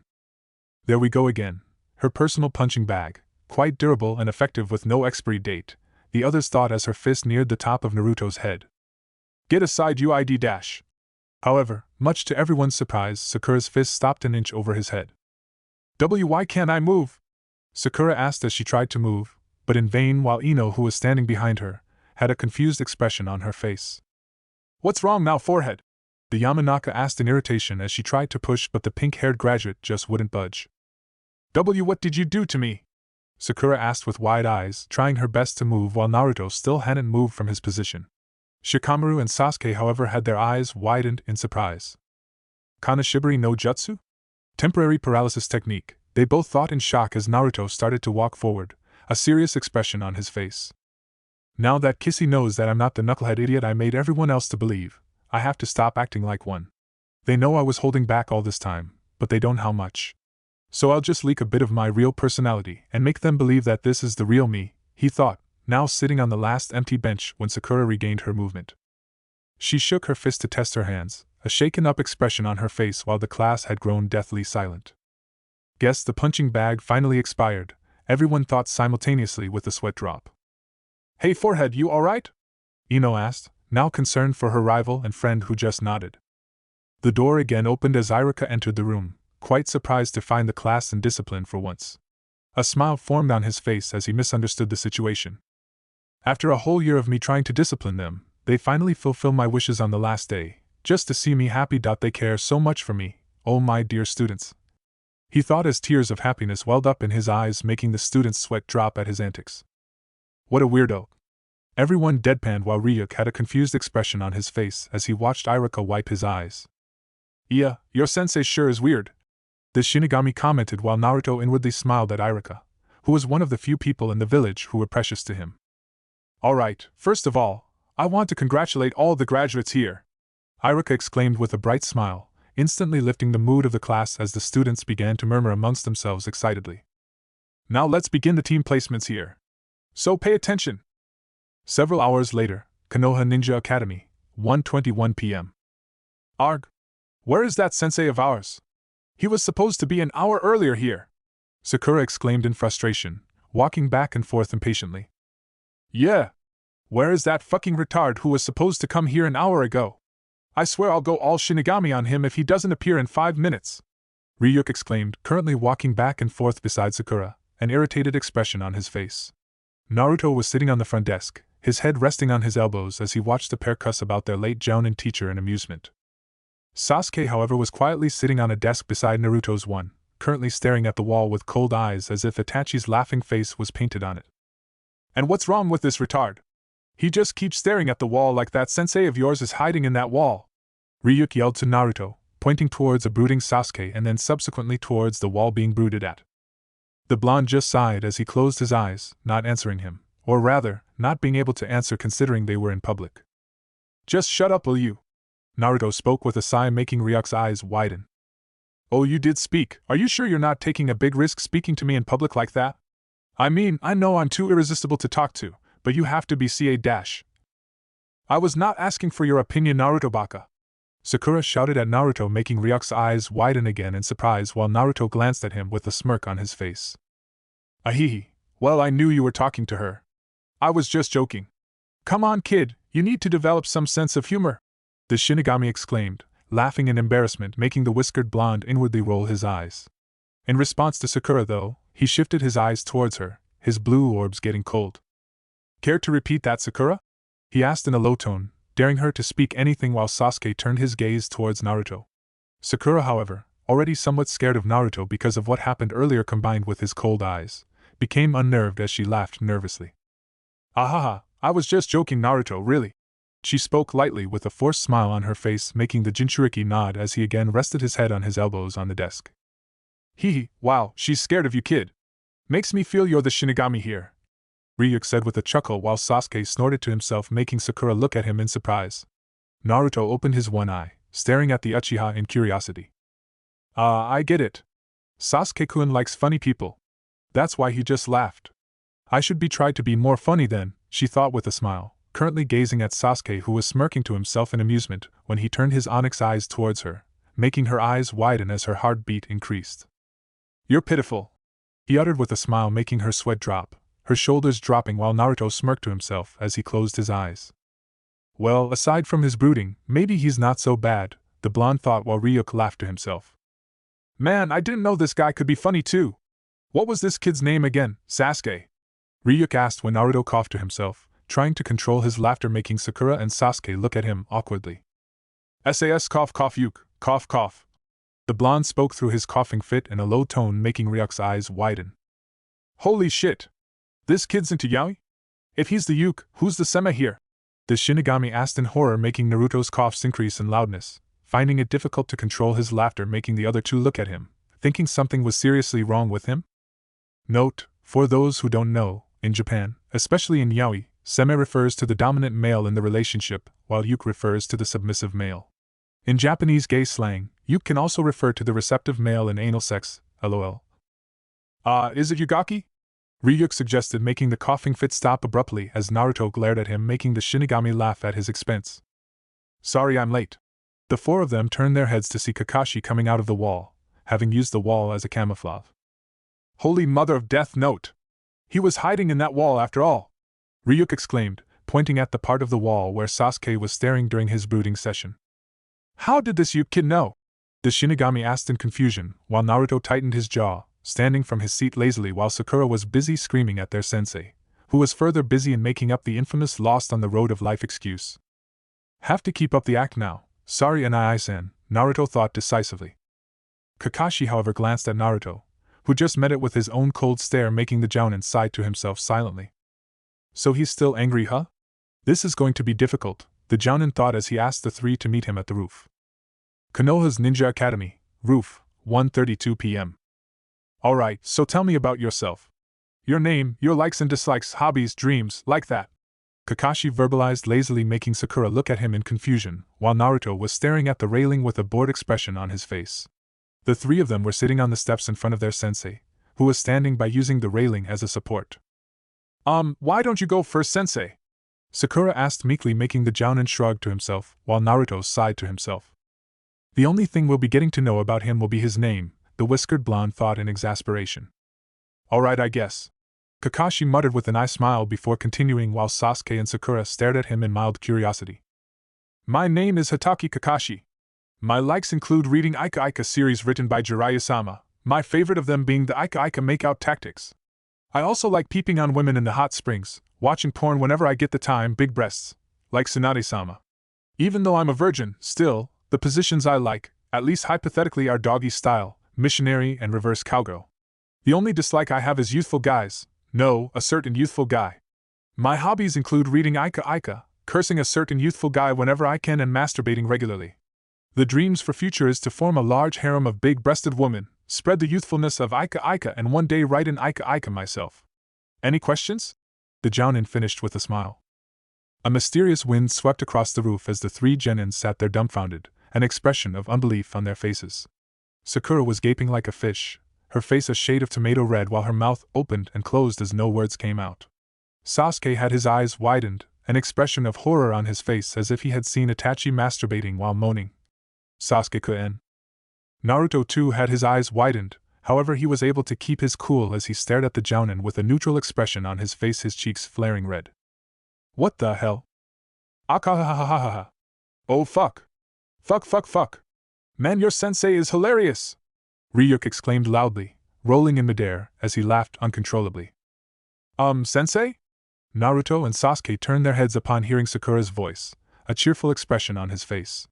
However, both of them quietly slid a bit away from her as they sensed the murderous aura emanating out of her behind that cheerful smile on her face. What is it? The jounin asked lazily, a carefree smile on his face. What about girls with small breasts? Oh my god. Naruto thought with an expression of horror on his face, not being able to keep his cool now while Sasuke was contemplating whether he was in a Tsukiyomi again. Oh well, I prefer big, curvy and firm ones, I'm a booby lover, you know. Kakashi answered with a smile. I see, ha! Sakura replied, laughing with an eye twitch when Naruto sneakily caught her collar from behind, a calm expression on his face for he knew what was going to happen.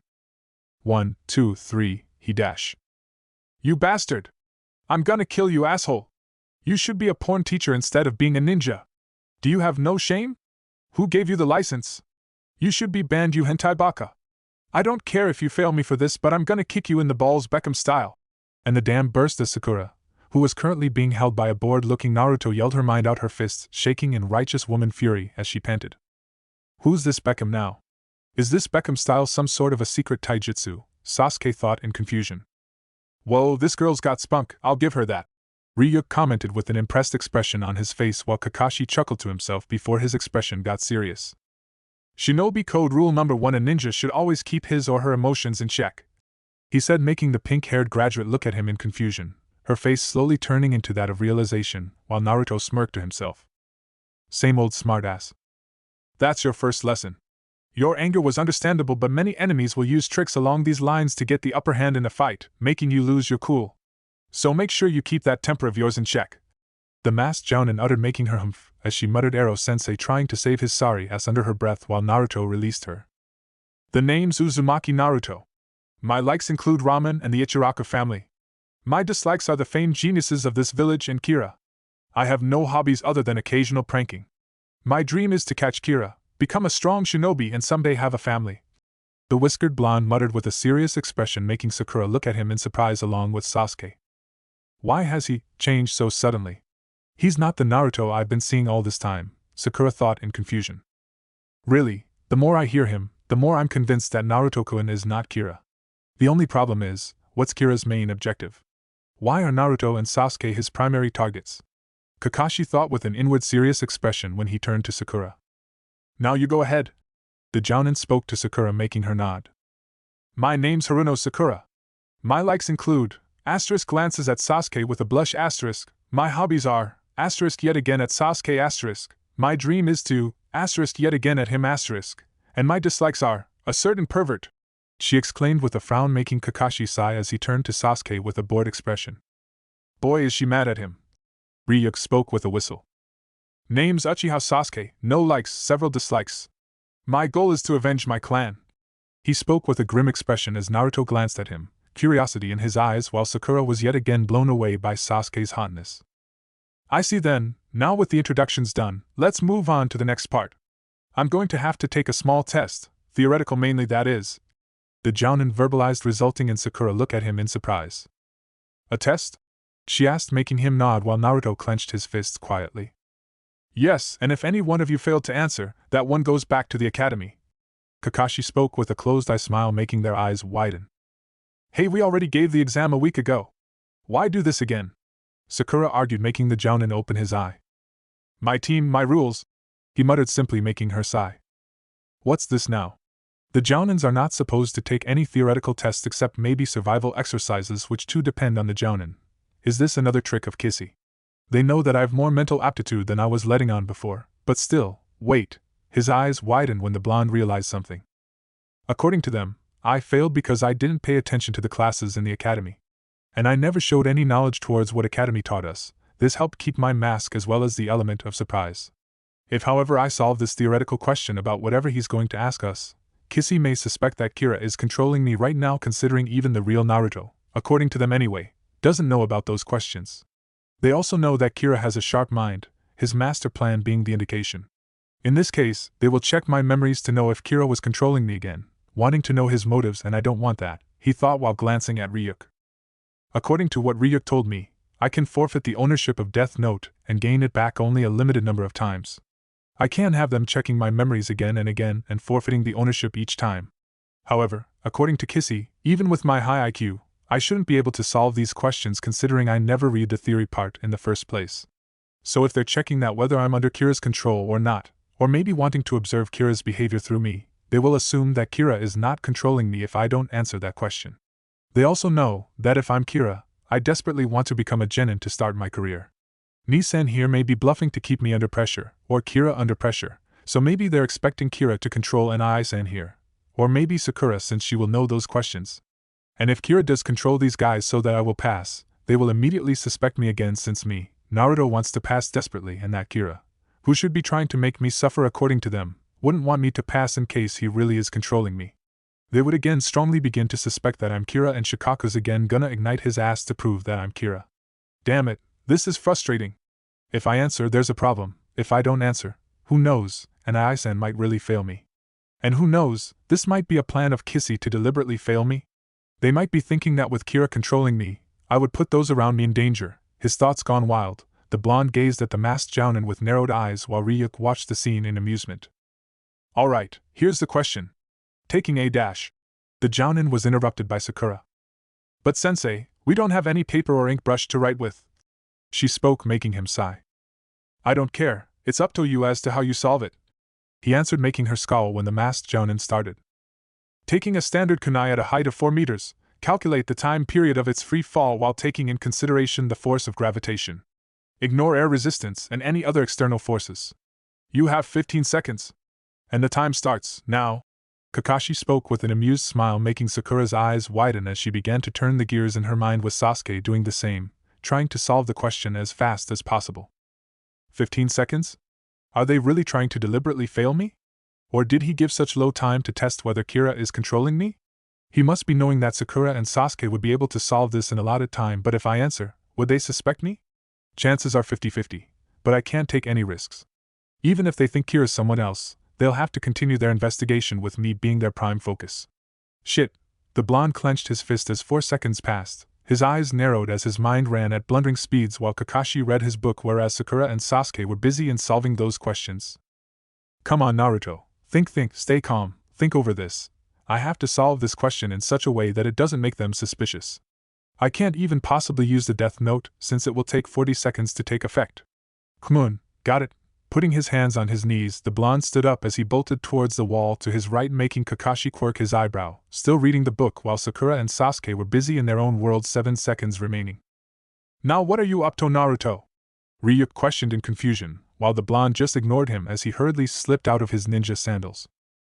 Crossing his hands into a familiar hand seal, he mumbled something, making Kakashi's eyes widen a bit in surprise. Kage Bunshin no Jutsu. Poof! This made Sakura and Sasuke look in his direction, the duo surprised to see 4 Naruto as standing.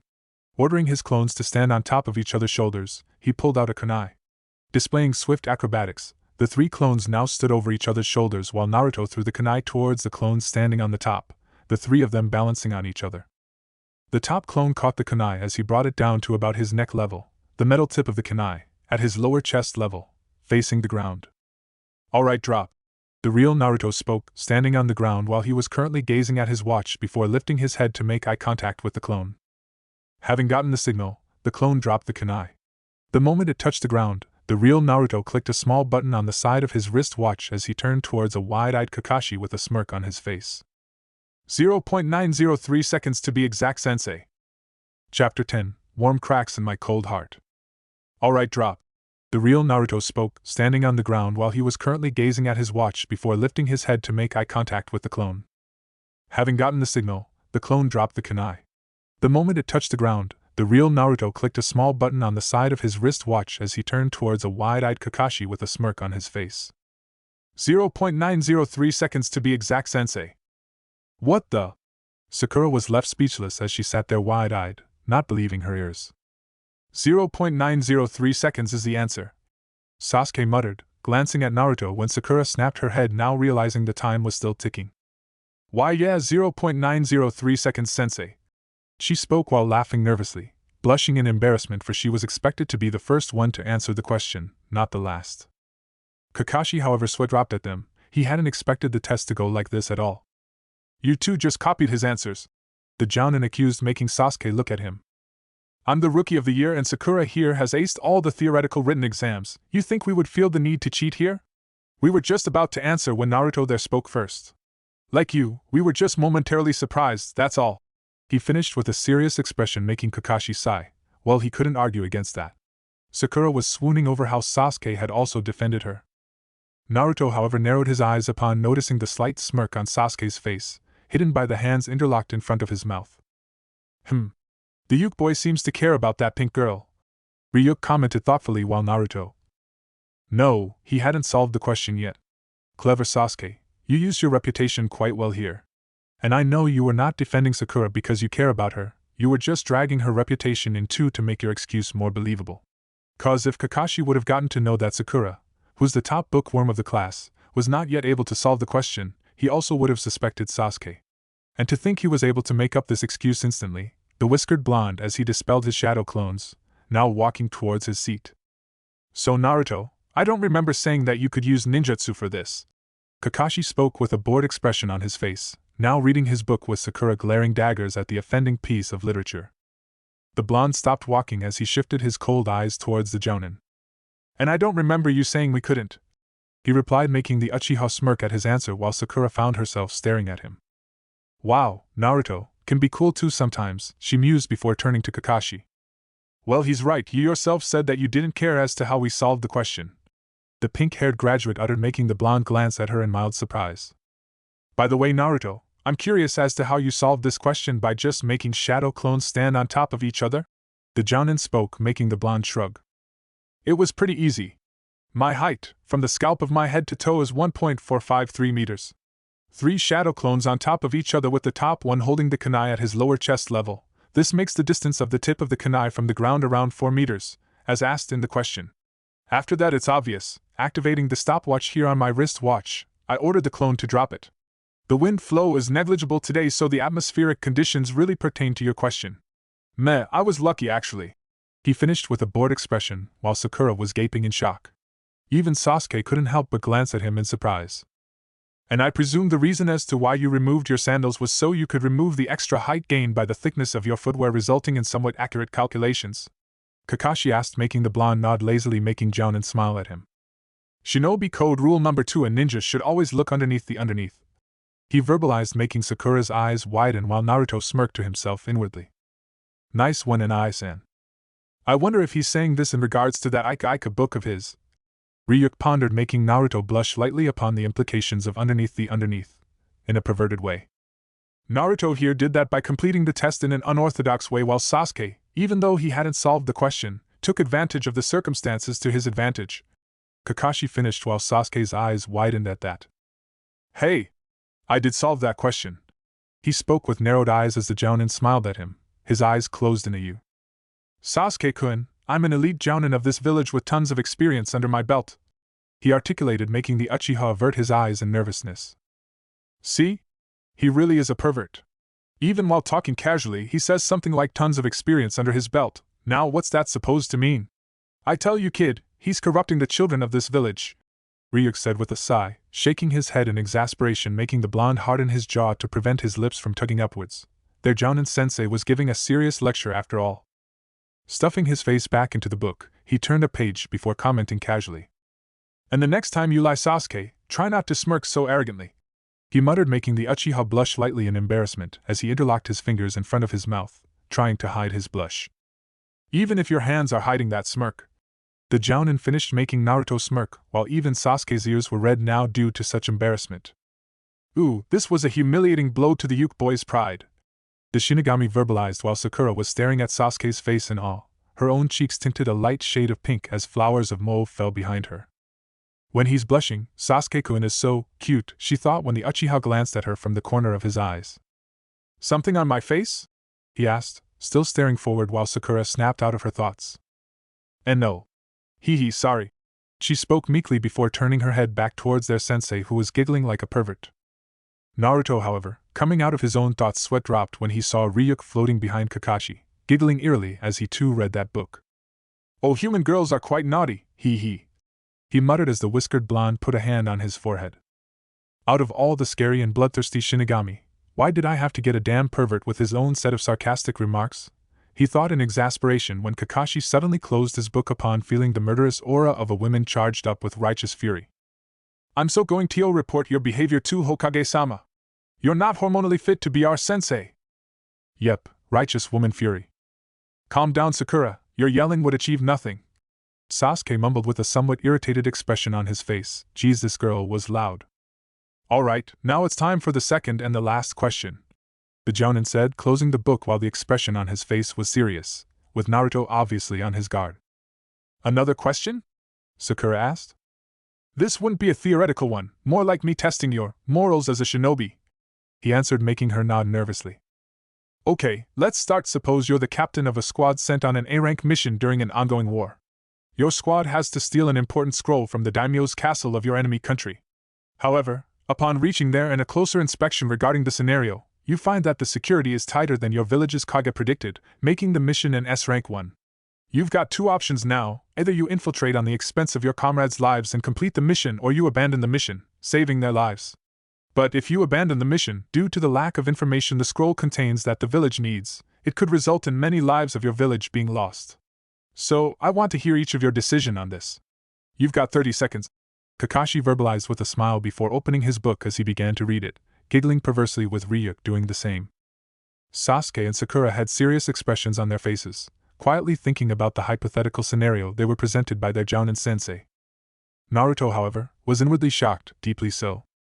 Hatake Tsukumo, he thought in realization, eventually coming over the surprise as he kept his cool. Now is this question just some moral test or another plan of Kissy? The whiskered blonde as put two fingers of his right hand on his right cheek, his usual thinking pose. Hatake Tsukumo chose to save his comrades but at the expense of the mission. The failure of this mission resulted in many lives being lost, with Nai-san's father here being blamed for it.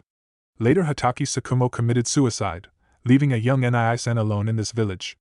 If you ask this question to anybody, of course they would say that the mission is more necessary, sacrificing the lives of their comrades, he thought, sighing to himself quietly as he continued to think on this answer. I have to answer this honestly. Can't lie in a question which is so personal to Nai-san. I'm actually surprised that he chose this specific scenario to test us though. It must be for me and Sasuke in regards to Kira, he mused, sitting there with a relaxed expression as soon 30 seconds had passed. Alright, time's up. Let's start with you, Sasuke, Kakashi verbalized, closing his book in the process, making Ryuk glare at the Jounin's back in protest. The answer is pretty obvious, sensei. The mission is more important than, actually, how many members does the squad contain anyway? The Uchiha question making the Jounin sigh. He already knew Sasuke's answer now. 3, of course, he muttered.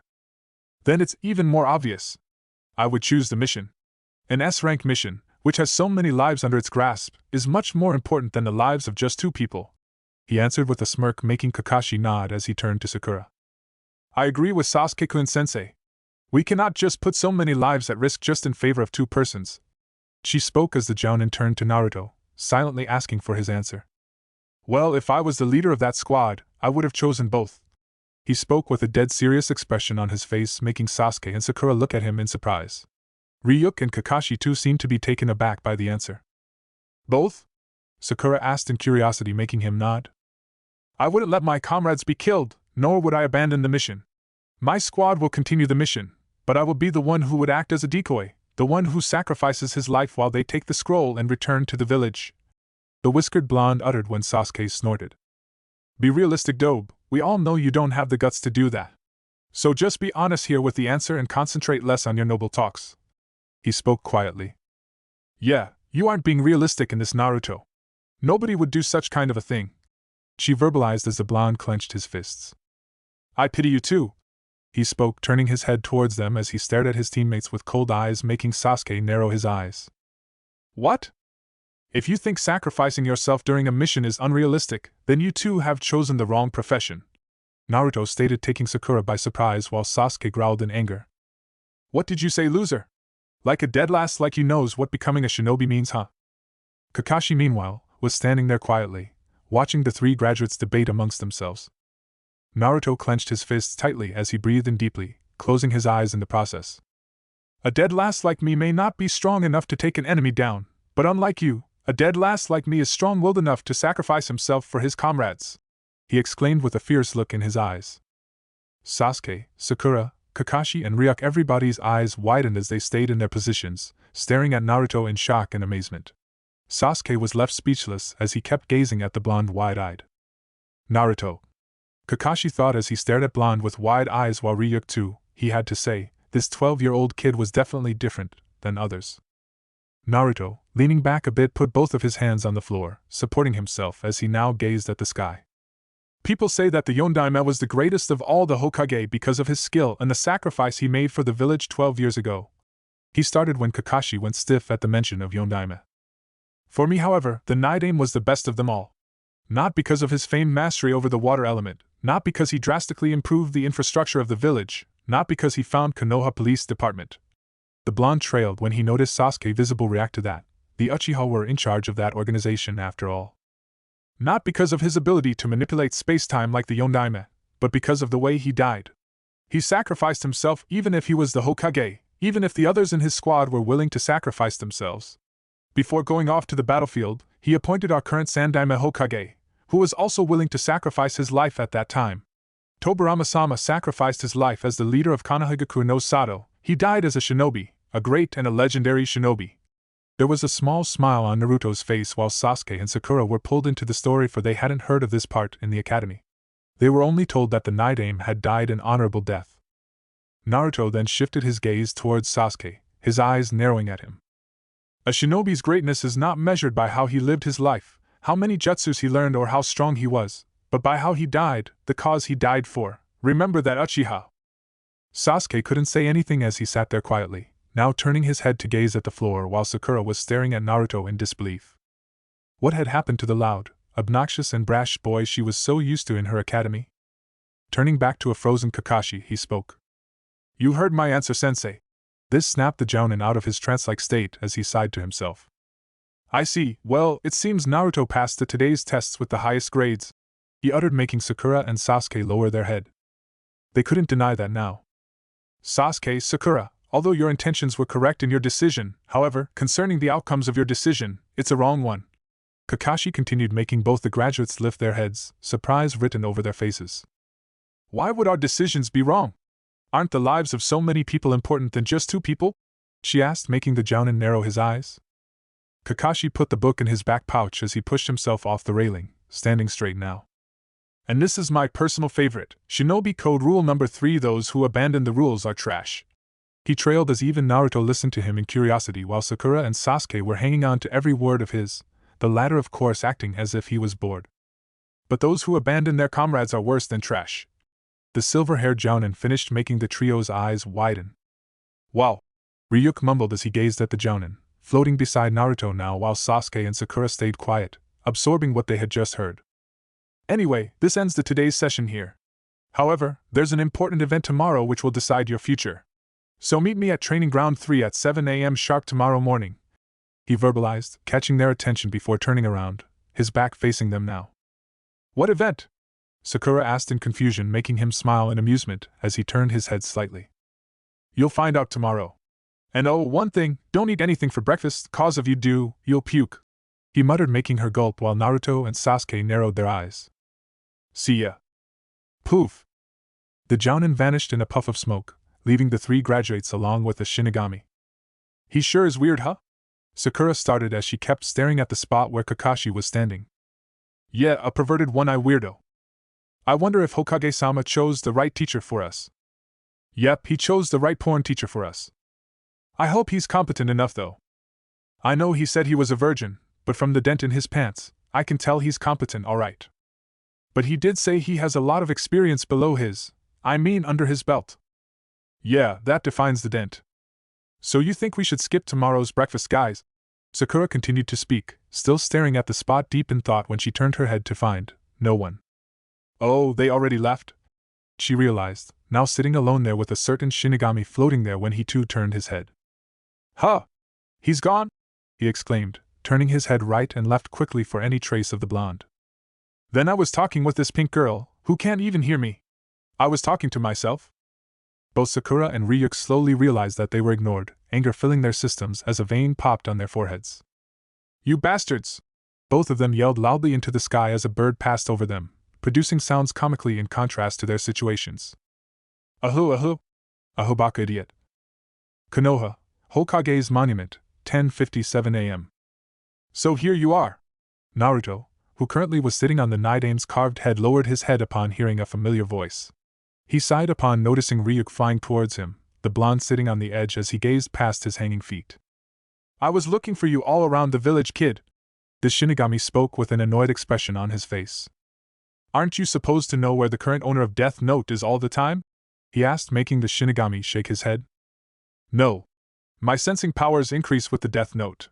Since it is at its weakest, I have to stay with the owner all the times to keep track of him. He spoke, making the blonde nod. Then how did you find me the first time?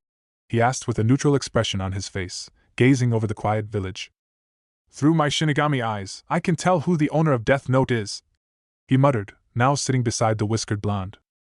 So, why are you sitting here with that gloomy look on your face? Ryuk asked, glancing at the Jinchuriki. Do I have any reason to be happy, Ryuk? Naruto muttered quietly, shifting his pupils as he now stared at the full moon, a light breeze flowing across the village. This made the Shinigami frown as he turned to the blonde graduate. Hey, I know you've had a tough life, kid, a very tough life. But it wouldn't do good if you just keep being negative over all of this. Try to stay happy, there are lots of things in this world that makes humans happy. Ryuk uttered in an understanding tone, surprising Naruto somewhat as his lips curled down. I try, Ryuk. It's not like I enjoy being all emo and sad like this. I keep smiling all the day, I keep grinning at the villagers, even if those expressions are fake, still I try. But the emptiness in my heart just wouldn't go away, it keeps sucking me in. What you're telling me now, I've been telling that to myself my whole life. He answered, his voice taking a melancholic edge, making the Shinigami lower his head. I come to this place because it's quiet here, peaceful. This is where I open my heart, where I can just be myself. He murmured as the Shinigami just stayed quiet, not knowing what to say. Silence ensued between the human and the Shinigami as both of them kept gazing at the moon. You know, sometimes I wonder if I even know how to smile. I don't think I ever smiled with my heart. Maybe when Iruka-sensei cried for me, but I don't know. Naruto mumbled, leaning back to lay on the head while Ryuk kept sitting there. And you know, I've never noticed that the moon could look this beautiful. Well, not that there are moons in our dimension anyway. The Shinigami articulated, making the blonde smirk as he closed his eyes. So, about what happened today with that perverted sensei of yours, you think Kissy had something to do with those questions? Ryuk questioned, making the blonde sigh as he nodded in response. Of course it was Kissy's plan, and they were hitting two birds with one stone there. He spoke, making Ryuk look at him in confusion. What do you mean? I mean that they were fulfilling both of their goals. On the outside they made it look like some sort of an ordinary theoretical test, while actually, they were testing me and Sasuke. They mainly did this to finalize the personalities of me, Kira, and Sasuke. Now this made the Shinigami stare at him in even more confusion. Personality? Yep. The first part of their test was NIS asking us a theoretical question regarding the academic syllabus. Now they mainly did that to first possibly check whether Kira was controlling me or Sasuke or not. No. It was mainly to test me here since I was the main target of Kira up until now. The theoretical question, even with the clever me they just came to know about recently, During the shogi game incident, they knew that I was not supposed to be able to answer that question considering it required the knowledge about basic shinobi physics which according to them, I skipped during the academy. So if I would have answered the question just like Sakura and Sasuke were trying to do, I would have come under immediate suspicion and they, even if it's a 1% chance, would have checked my memories. It was really a negligible possibility though considering Gigi wouldn't have let them do it. I did act brilliantly before after all. The blonde finished with a smirk before continuing as he knew the shinigami wouldn't stop asking until he gave him the whole explanation.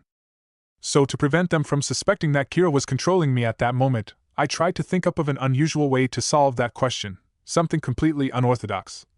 He spoke making Ryuk's eyes widen. And you were able to decipher all that, then think of this unorthodox way and then do it with your shadow clones in a matter of about 11 seconds? The shinigami asked in amazement, making the blonde shrug. Yeah, I guess, he muttered with a sigh. Seriously, this kid never ceases to amaze me. Okay then, so what about the next question? Ryuk questioned in barely held curiosity. The next question, the scenario he gave us, was to confirm mine and Sasuke's real personality. Naruto murmured, an exasperated sigh escaping his lips when he noticed the shinigami giving him a deadpan look, clearly demanding an explanation.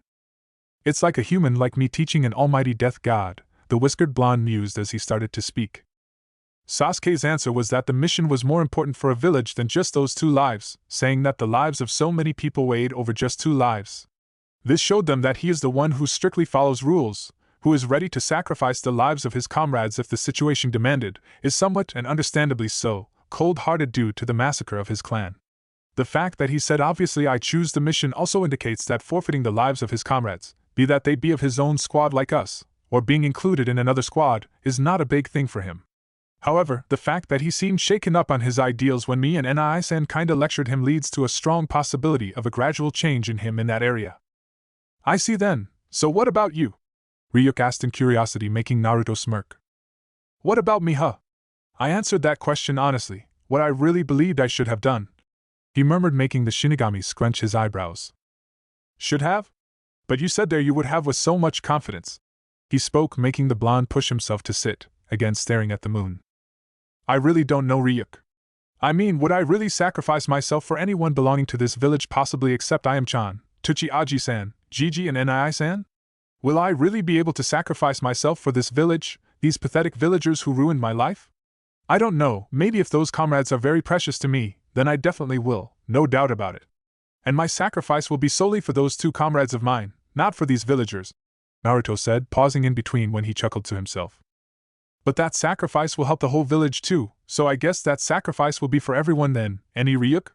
I mean, Uzumaki Naruto, the saint who sacrificed his life even when all the stupid villagers treated him like trash. I don't know if the younger generation would laugh at me or admire me for that. His chuckle was hollow as the whiskered blonde continued to look at the moon, a bit of peace in his eyes. And what about your hero, this guy? The shinigami said in amusement while tapping the head of the night aim on which they were sitting, making the whiskered blonde smirk.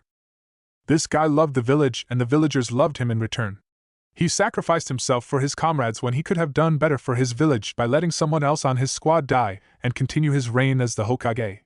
He gave his life solely for the sake of his comrades, and before dying, made sure the village's strength didn't waver by appointing the next Hokage. He was a true leader, Ryuk. In my case though, the villagers hate me and it has caused me to hate them in return. Humans are just like that, Ryuk. They play the blame game. They need someone to blame, to vent their frustrations and anger on. Outwardly, they preach about great philosophies, morals and principles of their lives. But you know what, all of us are fucking hypocrites. We say something else, we do something else. Take this for an example. If I tell about my life to someone who does not live in Konoha and wasn't aware of me being a Jinchuriki, he will most probably say that how the villagers are idiots, living in ninja world and still not knowing about sealing, the difference between a scroll and a sealed kunai. However, if that same person would have been one of the villagers here, the one whose family suffered at the hands of QB 12 years ago, he also would have hated me. So even though he knows that the sealing will keep the fox at bay, he still will hate me. Even if his heart knows that I'm innocent, he will still hate me. His negative emotions will take over him. Ultimately, Ryuk, we humans are not hypocrites of our own will, rather we're hypocrites on accord of our own emotions. A shinobi, however, keeps his emotions in check and does not let their emotions guide them. That's the main reason as to why most ninja of Konoha are neutral towards me. They're able to suppress their darkness and see the logic. A child who was blessed with a curse since he was born, his childhood destroyed by the villagers when he didn't even know why. Even I am sometimes guided by my emotions, and although it has landed me in trouble with Kissy once, I don't want to get rid of them. These are what dash, I'm boring you aren't I? Naruto asked with an amused look on his face while Ryuk seemed to be listening with curiosity. Nah. But still, aren't you overthinking all of this? The Shinigami asked while the Jinchuriki shrugged in response. I am just like that, Ryuk. I tend to think over a lot of things which would be trivial for normal humans. That's a major reason as to why I'm able to evade the likes of Kissy so far. He articulated, now slowly standing up as he stretched his arms a bit, a yawn escaping his lips. You still haven't told me about Kissy's possible take on your personality regarding how you answered the question and what you wanted them to think. Your answer, it seems it was not completely honest, Ryuk verbalized as he too stood up. Meh, whatever. I've already given you big hints regarding the answer to your questions just now. Rack that brain of yours and find the answer yourself. Naruto muttered, languidly waving his hand in mid-air as he started walking down the Nidame's face, chakra beneath his face making the Shinigami's eyes widen. Naruto, however, momentarily stopped as he turned his head a bit, glancing at the cracks on Nidame's left eye before he again started walking. Konoha Streets, 11:43 p.m. You know, most of the attacks on you by the villagers are late at night. And it confuses the hell out of me as to why you walk through these isolated streets frequently when you know they can attack you again. Ryuk muttered in irritation, currently floating behind Naruto who was walking casually. It's 'cause I want them to try and attack me. This way, I wouldn't have to find those bastards myself. I have the death note after all, he stated with a calm expression, enjoying the cool breeze. And how would you kill them anyway? You don't have the Shinigami eyes, so you won't know their names. And as I told you earlier, I can't tell you the names of other people or else the old man's gonna erase my existence. It's against the rules, he explained when Naruto suddenly stopped walking. What? Ryuk asked in confusion when the blonde turned his head towards right. You heard that? Naruto spoke. Huh? Hear what? Ryuk questioned when the blonde lifted his hand to near his head, signaling the Shinigami to keep quiet as he closed his eyes. Ryuk stared at him in confusion, hearing nothing when the Jinchuriki opened his eyes as they slowly narrowed. Without uttering a word, Naruto dashed forwards, speeding towards a coming alley. Hey! Ryuk exclaimed as he flapped his wings, following the blonde when he turned right into the dark alley.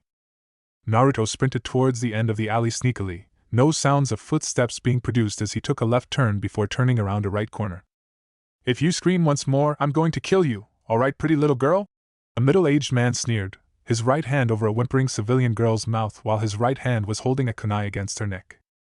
She was currently pushed up against a wall, her whole body trembling while her clothes were torn in several places regarding her upper body. Why so scared, sweetheart? I'll be gentle with you, I'll try at least, the male civilian whispered in her ear, a perverted grin on his face. MHMMM, the girl, who looked to be a little older than Naruto, exclaimed frantically, her eyes closed while tears were streaming down her sweaty cheeks. Lowering the kunai, he brought it towards the already torn t-shirt, her cleavage already revealed as he proceeded to tear it completely. Don't worry, princess, you'll be dash. BHM. NGH. He exclaimed when a blurred fist landed on his cheek, the force of the bone-shattering attack lifting the man off his feet as he was sent flying, skidding on the ground due to his momentum before his head hit the wall, making him groan in pain. And don't you worry, asshole, you'll be enjoying the last few minutes of your life. The girl opened her eyes, her vision hazy as she wiped her tears with quivering hands. Due to the darkness, she couldn't see the person's face but could roughly notice that he was a bit shorter than her. Naruto, who was barely controlling his anger, glanced at the girl beside him, his enhanced senses helping him to see much clearer than normal. The man, who was still lying on the floor, was groaning in pain, blood dripping down his mouth and head. Whoa, you took him out in just one punch, impressive Gaki, Ryuk commented, currently floating over the man. Naruto, however, walked forward while the girl just stood there, seemingly in some sort of a trauma. Ryuk, can you please tell me his name? Naruto muttered quietly, staring at the man with what looked to be predatory eyes. I already told you now, dash. If you do that, I will return the death note, and you can return to your realm, the blonde articulated while Ryuk's eyes widened in shock as he stared at the serious expression on the blonde's face. Yokocho Okesu, Ryuk muttered, making the blonde nod as he turned around to walk towards the distraught girl, greatly surprising the Shinigami while the man lay there unconscious. It's alright now, Naruto spoke, not sure what to say, snapping the girl out of her trance-like state as she stared at the shadowed figure wide-eyed. Why you? She stuttered, tears still leaking out of her terrified eyes making the blonde soften his eyes. His eyes widened when she immediately latched onto him, hugging him with all her might. Naruto, alarmed cause he had never been hugged by any female, began to panic when she started to sob uncontrollably. He stood there, not knowing what to do while the girl clutched onto him for dear life. Comfort her, you idiot, you're supposed to hug her back. Can't you see she's scared? I know you hate the villagers, but why take it on the younger ones? They are only misguided by their parents. Ryuk spoke, making Naruto sigh inwardly. Damn Shinigami lecturing me. Like I don't know that, he thought, slowly wrapping his arms around her back. I can't believe scums like these live in this world, the blonde thought, gritting his teeth as he clenched his fists in anger while involuntarily hugging the girl closer to him in comfort. Konoha, unknown location, 11:59 p.m. Here, now please rest and take care of yourself. Try to forget what happened, you're safe now. Naruto spoke with a calm expression, setting the girl on her bed, whom he was carrying bridal style. He was currently standing in the girl's house, her bedroom mainly. Apparently, it took her quite some time to stop crying while Naruto, having no experience in this, couldn't say anything as he just hugged her back. Finally calming down enough, and still too scared to go anywhere alone, she had asked him to take her to her house, which was just a few blocks away. Naruto, however, suspecting she'll start screaming demon the moment she saw his face, had covered her eyes with his Hittite, stating that he needed to keep his identity as a secret. The girl, too traumatized to ask anything, had just went along with his request. I understand. IW would never ever leave the H house to stroll late at night, especially when my parents are away.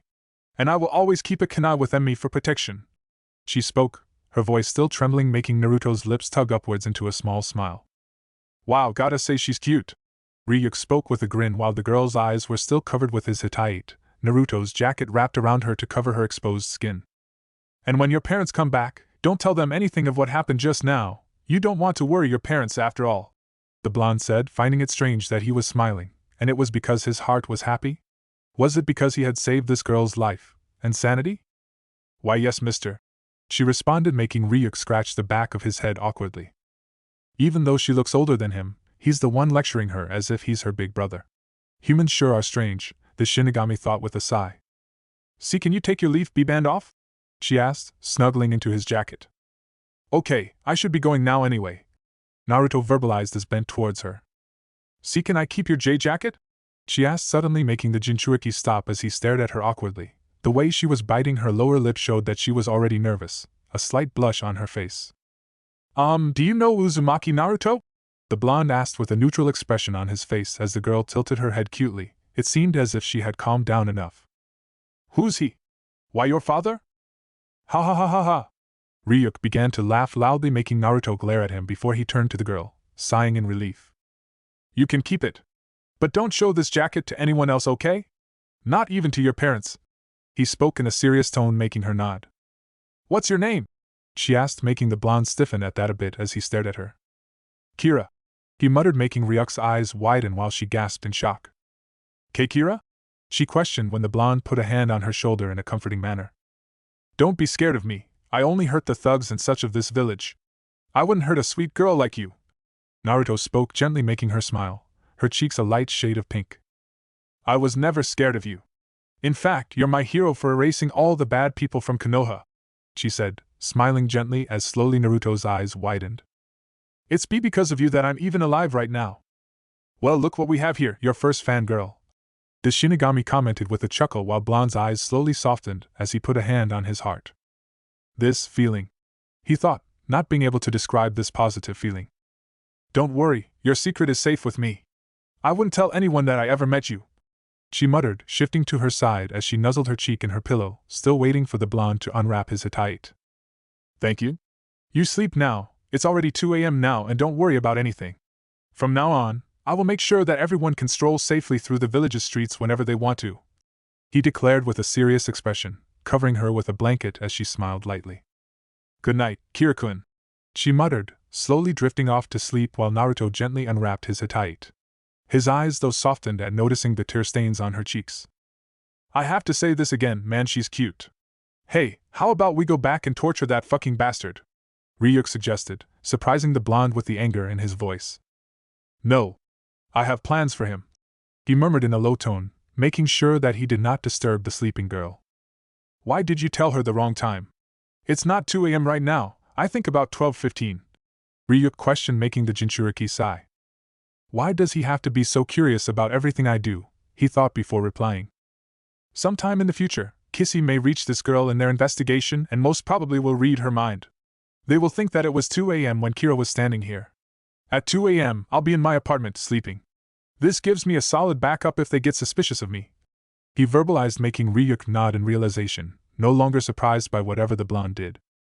Someone's been following me since I left the Hokage monument. Pity I already know who it is. Though I think I can pull this one to my side here.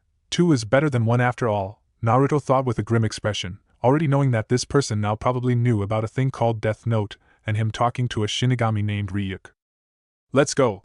The whiskered blonde spoke as he walked around the bed to climb the window, sitting there crouched. Just when he was about to jump, Ryuk asked giddily. Hey, what about the Death Note? You said you would give it back to me. Naruto, however, turned his head, gazing at the shinigami with a smirk. You know, Ryuk, there's one thing about us that makes us humans very interesting. He started, making the shinigami look at him in confusion. We can be skilled enough to lie even to the death gods. Chapter 11, A Promiscuous Hand at Deception. Someone's been following me since I left the Hokage monument. Pity I already know who it is. Though I think I can pull this one to my side here. 2 is better than 1 after all, Naruto thought with a grim expression, already knowing that this person now probably knew about a thing called Death Note, and him talking to a shinigami named Ryuk. Let's go. The whiskered blonde spoke as he walked around the bed to climb the window, sitting there crouched. Just when he was about to jump, Ryuk asked giddily. Hey, what about the Death Note? You said you would give it back to me. Naruto, however, turned his head, gazing at the shinigami with a smirk. You know, Ryuk, there's one thing about us that makes us humans very interesting. He started, making the shinigami look at him in confusion. We can be skilled enough to lie even to the death gods. The blonde finished with a laugh before jumping down the window while Ryuk stood there wide-eyed, his mouth open like a gaping fish as his face began to go red. That manipulative little. The shinigami sighed in exasperation as he released a shaky breath, a chuckle escaping him. That's the first time I've heard the kid laugh. Next day, 6:45 a.m., Training Ground 3. 3 figures could be seen walking towards each other amongst the morning mist in a clearing. Yawn, good morning, Sakura muttered, her eyes half-lidded while Sasuke and Naruto just nodded at her, both of them fully awake. Hey, where's that porn sensei of yours? I'm eager to find out what's in the next chapter, Ryuk exclaimed, turning his head left and right for any trace of Kakashi. Naruto had a neutral expression on his face as he turned his head around the clearing, surveying his surroundings. So this it, huh? Pretty open for laying effective traps. The blonde thought as he started to walk towards a large tree. Hey Naruto, where are you going? Sensei would be here any second now, Sakura exclaimed in confusion, while the blonde just ignored her as sat with his back against the tree trunk, closing his eyes while Sasuke glanced at him with a grim expression on his face. Yeah, right, it's gonna be several hours till he arrives, alright, Naruto thought as he just sat there with closed eyes. Several hours later. Poof! Hee hee, oh this is good. You're late! Both Ryuk and Sakura yelled, pointing an accusing finger at Kakashi, who just chose to ignore her as the Jounin continued to read his book. Finally! Ryuk exclaimed as he flew to stand behind Kakashi, now giggling while reading that book. Let's just start, okay? Naruto spoke with a calm expression on his face, now walking towards where Sasuke, Kakashi and Sakura were standing. The Jounin instantly stopped giggling as he closed the book, making Ryuk glare at the back of his head.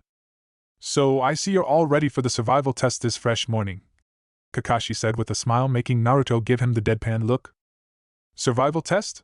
Sakura asked in confusion, making the copy ninja nod with his patented eye smile. Of course, didn't I tell you yesterday that all graduates have to go through survival tests to become full-fledged genins, and that this test has a failure rate of 66%, and also that you're most likely to fail anyway, so why bother becoming a ninja? I didn't tell you that, he asked, making Sakura shake her head like a robot while Ryuk's sweat dropped at his antics. Oh well, now you know. The Jounin spoke, this time making all of them sweat drop at him. What do we have to do?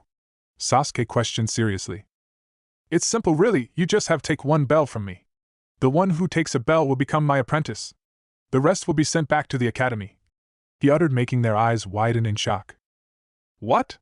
Sakura exclaimed while Sasuke narrowed his eyes. As I said, the one who gets a bell becomes my apprentice. Due to my busy schedule as an elite Jounin of this village, I can't afford a full squad, you know, Kakashi verbalized. There are 2 bells here though. Naruto pointed out calmly, making Sakura and Sasuke look at his waist. Well, earlier I had thought about bringing 2 bells in the equation, but I changed my mind, he answered, making Sakura sigh. Also, if you want a bell, you have to come at me with the intent to kill. He spoke, his expression serious this time as the Jounin walked towards the post, setting an alarm clock on it. You have until noon to get a bell. The one who fails gets tied to this post while others would eat their lunch. Also, he or she would be sent back to the academy. Kakashi finished with a smile as he walked to stand in front of them. Sakura had a wide-eyed look on her face, thinking how she would be separated from her Sasuke-kun in this for sure.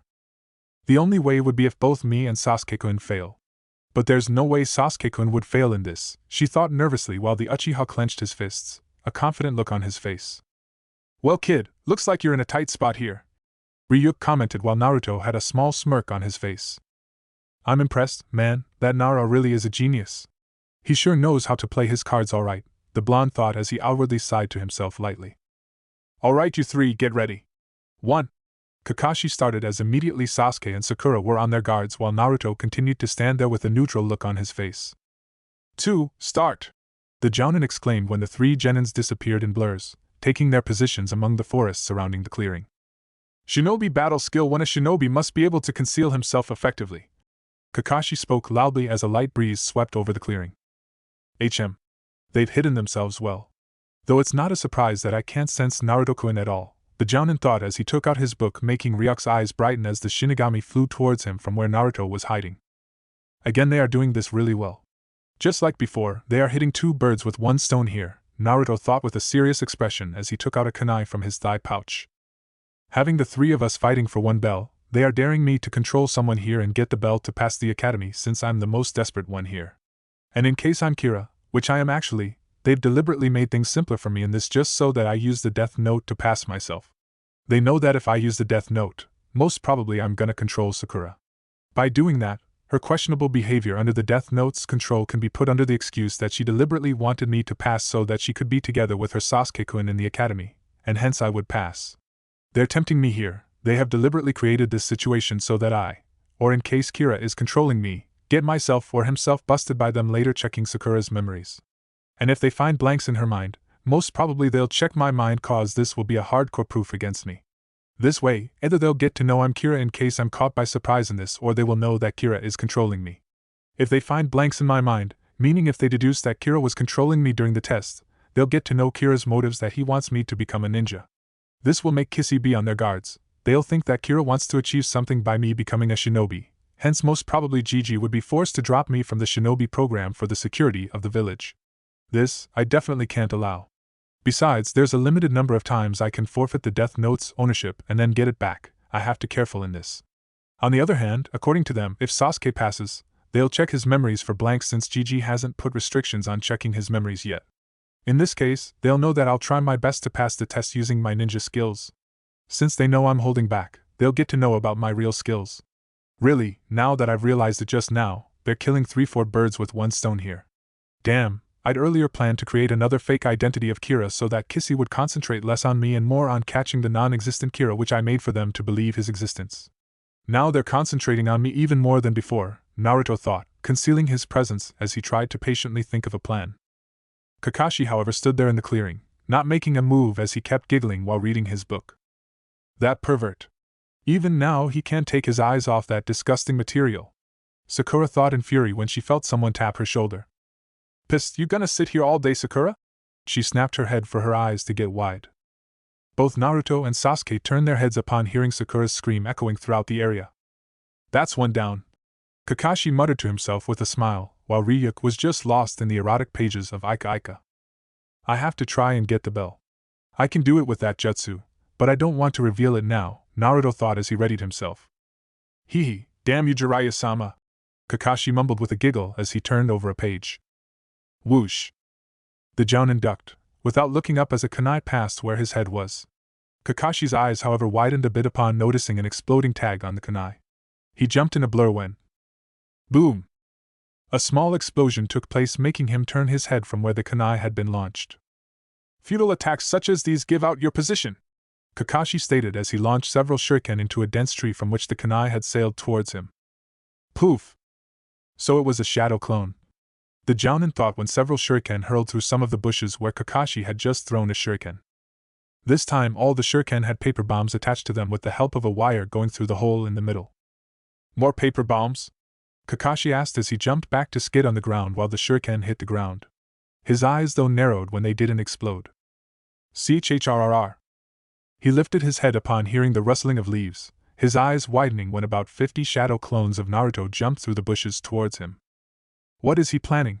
The Jounin thought as he readied himself while the clones approached him. All of them went for the frontal attack as they reared their fists.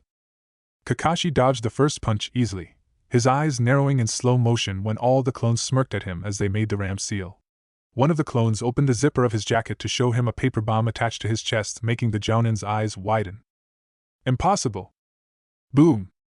Sasuke, however, was currently staring at the scene in front of him in disbelief. Naruto. He couldn't believe his eyes. Was this the same dead last of their class? He just stayed in his position as the large amounts of black smoke slowly cleared to show a crater with no one present there. Naruto, however, jumped out of the bush to land near the crater, searching for Kakashi. His eyes, however, widened when he felt someone grab his legs. KHDRR. The blonde was pulled into the ground as Kakashi jumped out, a serious expression on his face. That was a really impressive move, Naruto-kun, he uttered when the clone smirked at the Jounin. I'm not done yet, he muttered. Poof! Kakashi's eyes widened when the blonde puffed into smoke. Poof! The shuriken embedded into the ground which were earlier thrown by the Jinchuriki puffed into smoke to reveal several Narutos as they leaped at Kakashi, the bell specifically. The Jounin reacted just in time as he elbowed one Naruto on the back neck, making him puff into smoke. Kakashi went for a kick towards the approaching shadow clone who momentarily got covered by the smoke. What the? The copy ninja thought when Sakura came out of the smoke instead of the clone with a kunai in her hand. His eyes widened even further upon hearing the sound of bell behind him. It's over, sensei. She spoke with a smirk, making the Jounin sigh as he noticed a bell missing from his waist while the standing Sakura puffed into smoke to reveal Naruto, who dispelled along with the other clones. The Jounin turned back to see Naruto standing there with a smirk on his face, a bell in his right hand. Looks like I passed, sensei. The blonde spoke, making Kakashi smile. So you first threw those tagged shuriken with fake paper bombs to make me dodge when those shuriken were your transformed clones. Then using the smoke from your dispelled clone, you had your other clone deliberately enter the smoke screen, transform into Sakura and surprise me. Using that moment you took the bell, huh? The Jounin spoke, making the whiskered blonde nod. How did you plant bombs on all those clones? When did you have time to do so? He asked. Well, you did arrive 3 hours late, that and I was bored. So I set some traps here and there just in case. The blonde graduate answered with a shrug. Such cleverness amidst a battle is exceptional, it's an extremely rare trait. He's overcoming his shortcomings in his shinobi skills by showing ingenuity with simple academic jutsus and primitive tools like paper bombs, kunai and shuriken. And the weak break given by Hokage-sama, he used it to his full advantage it seems. He's almost completely mastered the shadow clone technique in this 7 days span. I can't tell the difference between the real him and the clone without possibly using the Sharingan. Also, to think up of plans like these in a matter of seconds, he really is some kind of a genius, Kakashi thought as he smiled at the blonde Jinchuriki. Gomen Naruto-kun, it isn't over yet, he verbalized, making the blonde's eyes widen as the copy ninja puffed into smoke while the bell in his hand turned into stone. Naruto narrowed his eyes as he clenched the stone tightly in his hands. Yeah, this isn't going to work, he thought when he heard a voice behind him. Never let your opponent get behind you, Kakashi spoke, currently crouched while forming the tiger hand seal, making the blonde turn his head. The Jounin brought his index fingers towards the blonde's rear part as he exclaimed. Senin Garoshi! 1,000 years of death! Poof! Damn it! Kakashi inwardly exclaimed when Naruto puffed into smoke, indicating that he was a shadow clone too. So it seems he hasn't come out of his hiding place since the test started.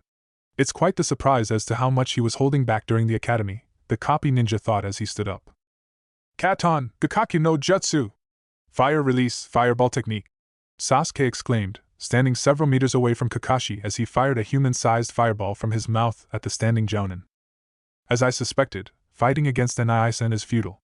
He is the famed Sharingan no Kakashi after all, the shinobi who has copied over 1,000 jutsus, Naruto thought, currently hiding in the bushes as he watched Sasuke and Kakashi fight when his eyes widened slightly in realization.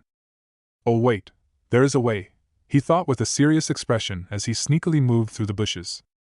Sasuke was currently standing in front of a crater which had been formed due to the fireball, searching for the Jounin. The Uchiha's eyes widened in realization as he jumped suddenly, dodging two hands which had burst out of the ground just in time. Nice, just witnessing this technique once, and you were able to dodge it. Kakashi spoke when he heard Sakura shout. Sasuke-kun! What? His blood ran cold upon noticing several shurikens sail towards an unaware Sasuke. Removing all restraints on his speed, Kakashi disappeared from Sasuke's view as he tackled the Uchiha just in time to dodge those shuriken. Poof! Kakashi's eyes widened when a pebble laying on the ground near them puffed into smoke to reveal Naruto. Thud! The duo fell on the ground as the Jounin turned his head to notice Naruto standing there with a bell in his right hand, currently staring at Sakura.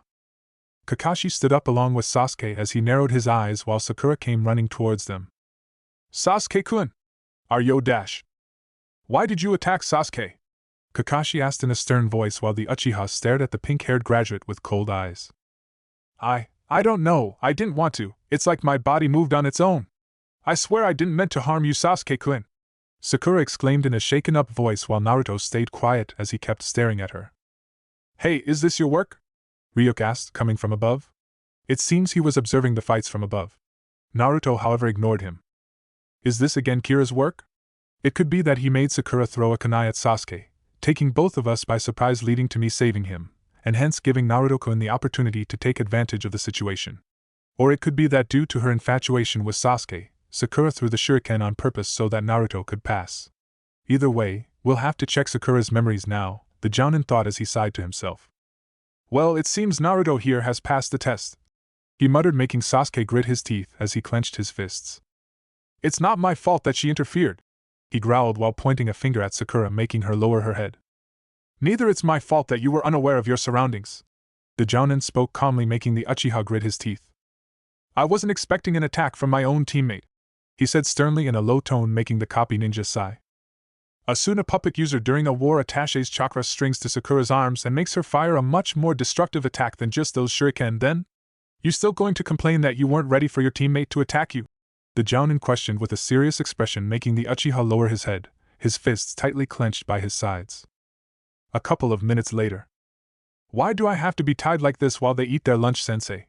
Sakura screamed with a frustrated expression on her face. Because you didn't do anything except fall for a weak genjutsu. Aren't you supposed to be good at genjutsu? Kakashi asked, making her blush in embarrassment, while Naruto and Sasuke were currently sitting beside her on each side, quietly eating their lunch. Tell you what? You three seem to be pretty interesting ones, so how about we retake this test to give you all three another chance? The Jounin offered with a smile, making Sasuke snap his head upwards while Naruto kept his head lowered, clenching his chopsticks tightly, a calm expression on his face. Really? Sakura asked with hope, while Sasuke too was eager now, making the Jounin nod when he turned to a quietly eating Naruto. What about you, Naruto? I was expecting an outburst from you over this? The copy ninja asked while the whiskered blonde kept his head lowered. So that's how you want to play, huh? It seems Kissy had already planned this in case I would pass. They know me being desperate to pass this exam. Retaking this exam would definitely get a reaction out of me. Well, tough luck, Shikaku. I was a born actor, Naruto thought while Sakura and Sasuke were looking at him for a reaction, expecting him to burst at any moment. It's not fair to me. The blonde spoke as he continued to eat while Kakashi opened his eye. But it wasn't fair to Sasuke either, he muttered, making the Uchiha's eyes widen while Sakura bowed her head in shame. Your parents would be proud at how fast you've matured, Naruto-kun, the silver-haired Jounin thought with a smile. Well, that's definitely a surprise coming from you, Naruto, Kakashi verbalized with an eye smile when the blonde Jinchuriki lifted his head slightly to gaze at the Jounin. A lot of things in my life weren't and still aren't fair, so I'm pretty used to it, he uttered as the copy ninja's smile dropped instantly, with Sakura having a confused expression on her face while Sasuke was sporting a solemn look. The whiskered blonde then started to eat again. Who said the world of shinobi was a fair place anyway? He further spoke, shocking Sakura with his maturity. Rubbing it in their faces, huh, kid? Ryuk asked with a chuckle. I'm confused about one thing though, why are you allowing us to eat lunch if you're retaking the test? And second, why are these lunchboxes so small? They seem to be packed for 6-year-old kids. Naruto asked, his box already half empty while Sasuke had barely eaten it due to him brooding earlier. Kakashi, however, smiled in amusement at the blonde. Well, I think you'll perform better after getting your stomachs filled. As to why the lunchboxes are small, you see, I was walking on the road of life when I saw these kids playing with each. So I dash. And you think Sakura will perform better with an empty stomach? Naruto asked, interrupting the jounin abruptly, making Ryuk's sweat drop while the jounin just smiled. Well, that just depends on you guys. You're a team after all. Teammates support each other, right? He articulated when Naruto's breathing hitched, instantly realizing what the jounin was implying while Sasuke continued to eat his lunch. I have a quick errand to run, so I'll be back in a few minutes. Be ready for the test when I get back, though. The silver-haired jounin stated with his patented eye smile as he shined out in a puff of smoke. Silence filled the area as a light breeze continued to ruffle the trio's clothes and hair. Grrnnn. Sakura blushed furiously in embarrassment as her stomach growled loudly while she coughed loudly to cover it. I think I'm a bit sick now. The pink-haired spoke in between her coughs, trying to make them believe that it was the cough and not her stomach speaking. Sasuke rolled his eyes at the pathetic excuse, silently eating while Ryuk's sweat dropped. That, or I'm used to Naruto's intelligent aura, he thought before glancing at the blonde to notice him staring forward with somewhat wide eyes. Hey, you okay? You're not eating. You should finish before Porn-sensei gets back. The Shinigami spoke, shaking Naruto out of his trance-like state as he began to eat slowly, a frown on his face. How can I overlook such an obvious thing? He thought in anger, clutching the chopsticks tightly. One bell, apprentice, small lunchboxes. It was all a fucking act. I was so concentrated on deciphering Kissy's plan, and somehow passing myself that I completely overlooked the hidden motive of the test. He pondered, taking a deep breath to calm himself. It's just so fucking obvious. He's checking our teamwork. I was skeptical as to why he had brought 2 bells when one was required, as he just could have thrown the other one, he mentally spoke to himself, now remembering Kakashi's exact words at the start of the survival test. It's simple really, you just have to take 1 bell from me. The one who takes a bell will become my apprentice. The rest will be sent back to the academy. As I said, the one who gets a bell becomes my apprentice. Due to my busy schedule as an elite jounin of this village, I can't afford a full squad, you know. You have until noon to get a bell. The one who fails gets tied to this post while others would eat their lunch. Also, he or she would be sent back to the academy. Also, if you want a bell, you have to come at me with the intent to kill. He never explicitly stated that only one of us would pass. He just implied it, made it look obvious to us that this test was only about 1 bell, and that the one who gets a bell would pass. First he says that the one who takes a bell will become his apprentice. Since there are 2 bells, even though he implied that only 1 bell mattered, still he never stated that the first one to get a bell will become his apprentice, meaning that if the 2 of us got a bell, we will become his apprentices. He then says that due to his jounin status, he can't afford a full squad, the blonde thought as he remembered Kakashi's answer yesterday to Sasuke's question. The answer is pretty obvious, sensei. The mission is more important than, actually, how many members does the squad contain anyway? 3, of course. The way he had answered, it was like an obvious fact that a squad consists of 3 members besides a jounin sensei, since an A-rank mission wouldn't be carried out by genins. So it's a definite that a squad contains 3 members, taking out the jounin sensei for a genin squad, that is. Now coming back to the real deal, he said that he couldn't afford a full squad, but an incomplete squad can also have 2 members instead of 1. And then he said that the one who fails to get the bell will be tied to the post while others would eat their lunch. Now earlier I thought that the past candidate, and he himself came under this others category, but now I'm completely sure that he was talking about the 2 passing candidates. It's clear that the 2 bells were always under the equation if I had just listened carefully, but no. It's almost impossible to pick such subtle hints, especially when we were anxious about the test, especially when I was concentrating so much on Kissy's plan. I guess Shikaka deliberately made the hints so subtle just so that none of us could pick it up, not even Kira. After all, if I would have deciphered the thing about 2 bells, I wouldn't have taken the risk with Sakura and they wouldn't have gotten such a reaction out of me. This also allows Nai-san to say later that he had given hints all along, that it was us who couldn't look underneath the underneath, blaming it on our own awareness as a shinobi. And now that their motive is fulfilled, considering Sakura did something extremely suspicious which was in my favor, and Nai-san now gave me a much more noticeable hint for passing the test, Naruto thought as he slowly stood up with his half-full lunchbox while remembering what Kakashi had said just a minute ago. Well, that just depends on you guys, you're a team after all, teammates support each other, right? He deliberately gave us a hint, a strong one at that. Teammates support each other, it's a dead giveaway to the whole motive of the test. We were supposed to use teamwork to get the bells, or a bell as to what we understood back there. And his yesterday's statement about those abandoning their comrades being worse than trash, it's obvious he really stresses on teamwork. That's why he tied Sakura around the post and made us eat lunch in front of her, later saying that he had to run an errand when he wants to see whether we share our lunch with her or not. That's the reason these lunchboxes are so small. As he knows that we are very hungry, he knew that the two of us would devour a small lunchbox quickly. He's testing us to see if we care enough for our teammate to share our insufficient lunch with her even if we ourselves are hungry. That's what he meant by teammates supporting each other, the blonde pondered as he brought the chopsticks holding some rice near Sakura's mouth. Here, he muttered as a look of surprise crossed her face while Sasuke looked at him with a raised eyebrow. But sensei, said the dash.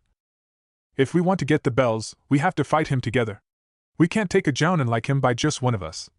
The blonde verbalized as the Uchiha stopped eating, a thoughtful expression on his face. Sakura nodded as she began to eat quickly. Thanks, Naruto.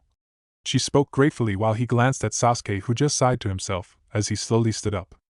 Fine, here you go. The Uchiha muttered as he offered his food.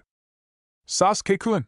Sakura exclaimed with a smile, her eyes turning into hearts making his eyebrows twitch while Naruto smirked at him. Hey, you think this the right move? He might fail you guys, there's a reason he tied her to the post, you know. Ryuk articulated as Naruto continued to feed Sakura. 2 hours later. Where is he? Sakura asked in a low voice, her stomach growling while she was still tied to the post. Sasuke had gone to sit under the shade of a tree a little away while Naruto was laying on the same spot beside the post, currently sleeping. The blonde currently had his jacket open from the front, revealing his black t-shirt as he slept peacefully while a light breeze continued to flow across the area. Man, I still can't believe after all the things this kid has been through, he can sleep with such a peaceful look on his face, Ryuk thought, currently gazing at the blonde when Sakura glanced at Naruto, her cheeks tinted a light shade of pink. He does looks cute, when sleeping, she thought, smiling a little at him. After graduating from the academy, he's changed so much. What could have possibly happened that brought about such a change, she thought in confusion, currently gazing at him.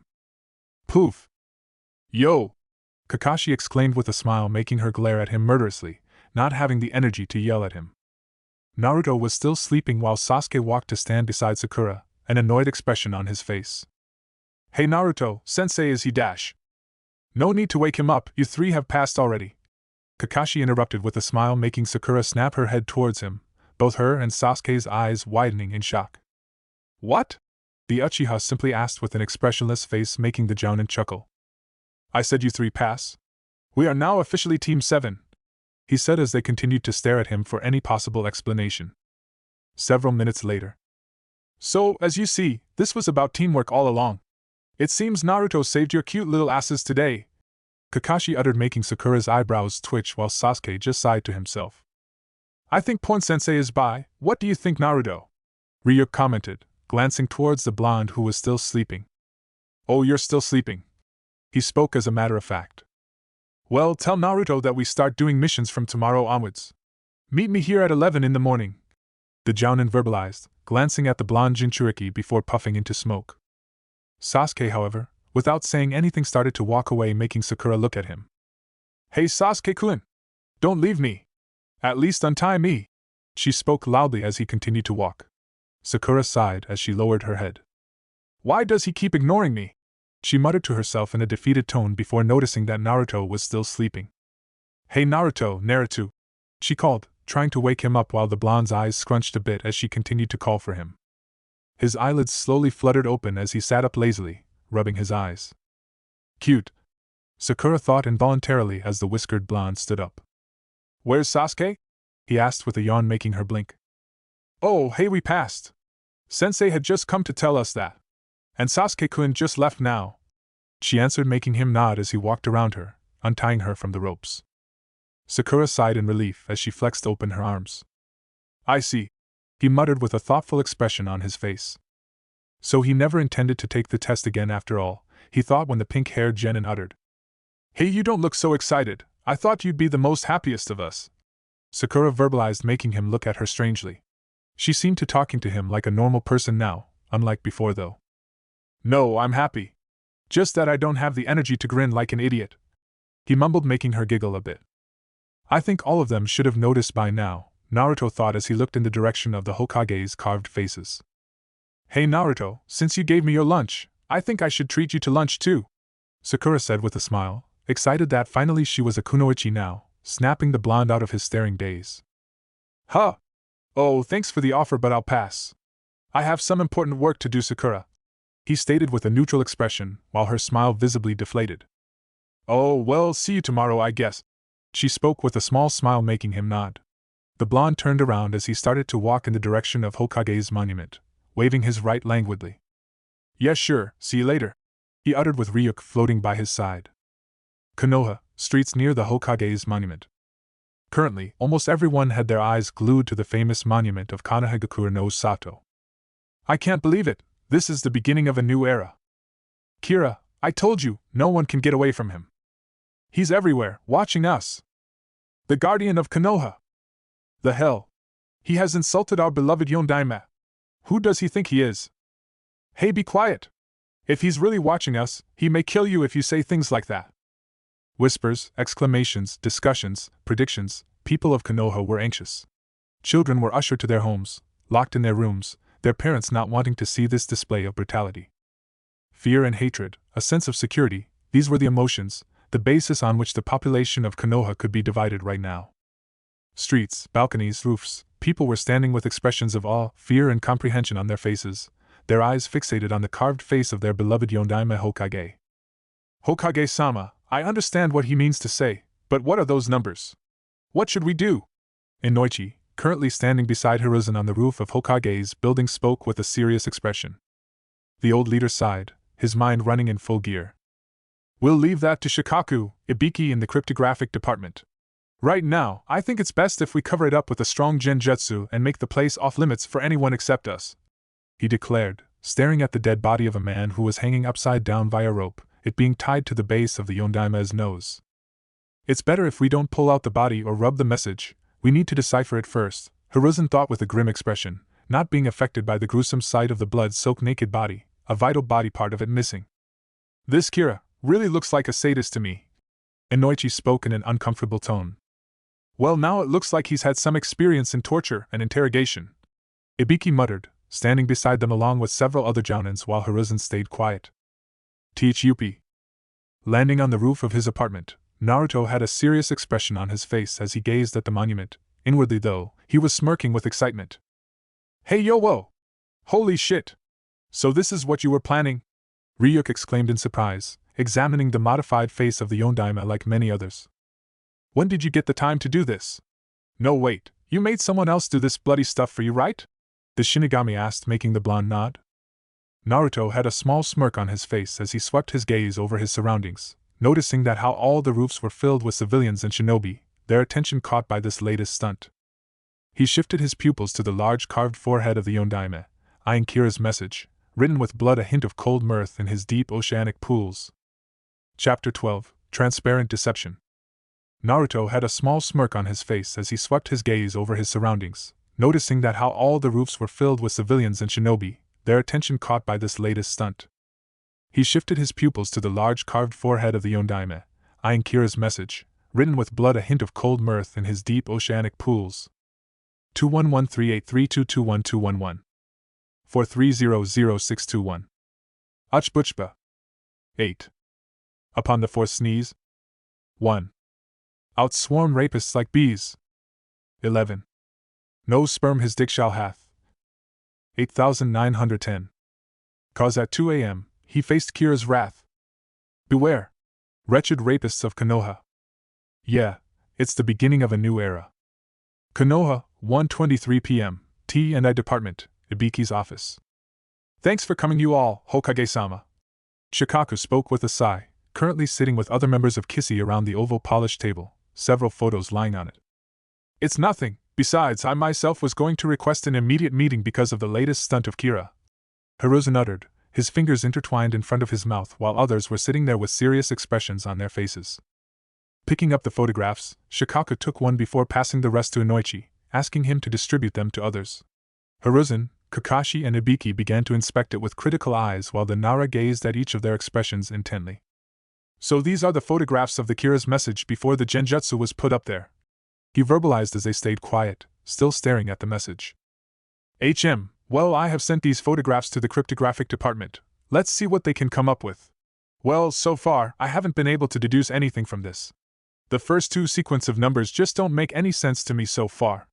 As for the numbers between Kira's message, they too aren't making sense, At least the way I'm interpreting them.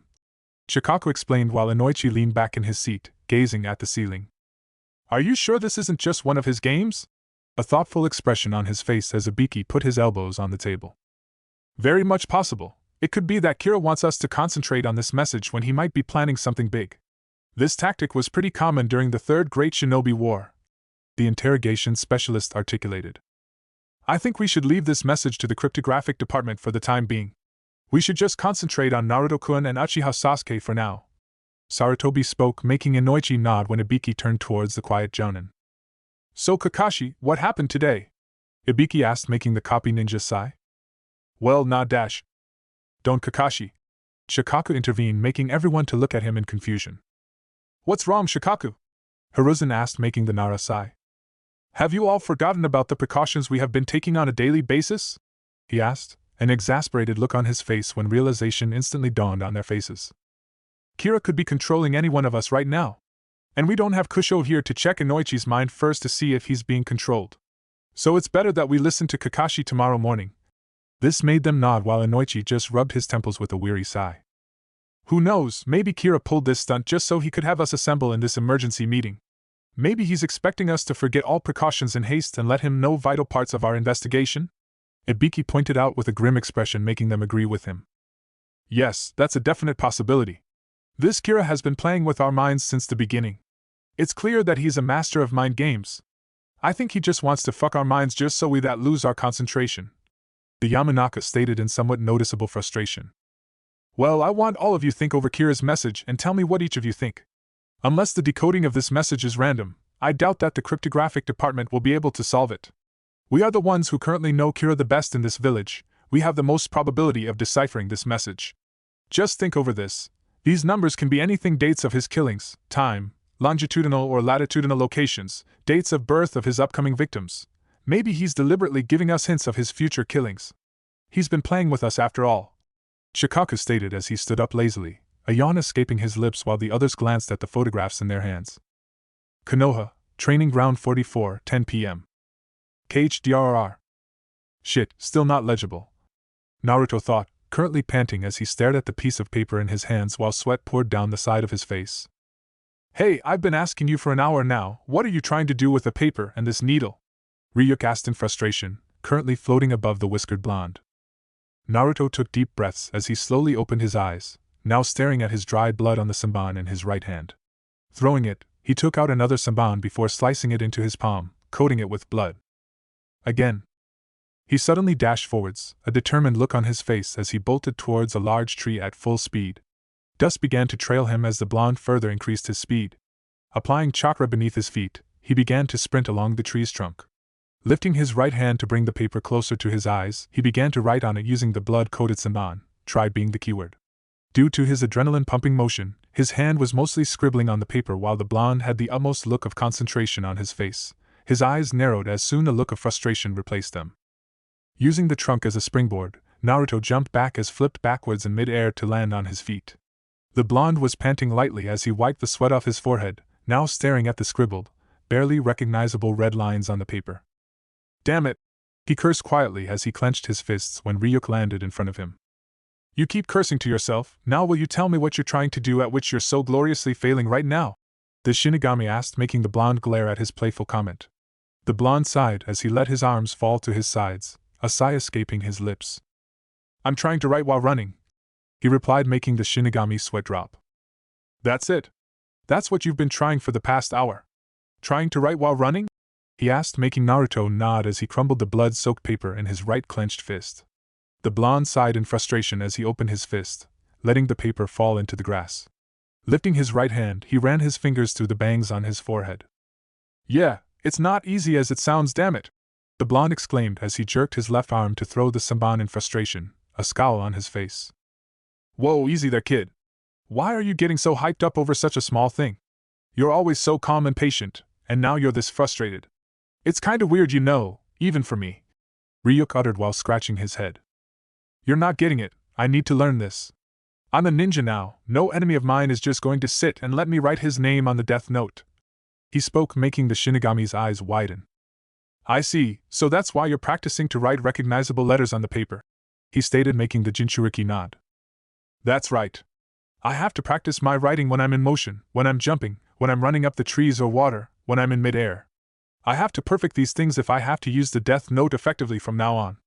Until now, I used Death Note only in my room, when there was no threat to me, no one targeting me, no one trapping me in a genjutsu or throwing ninjutsu at me.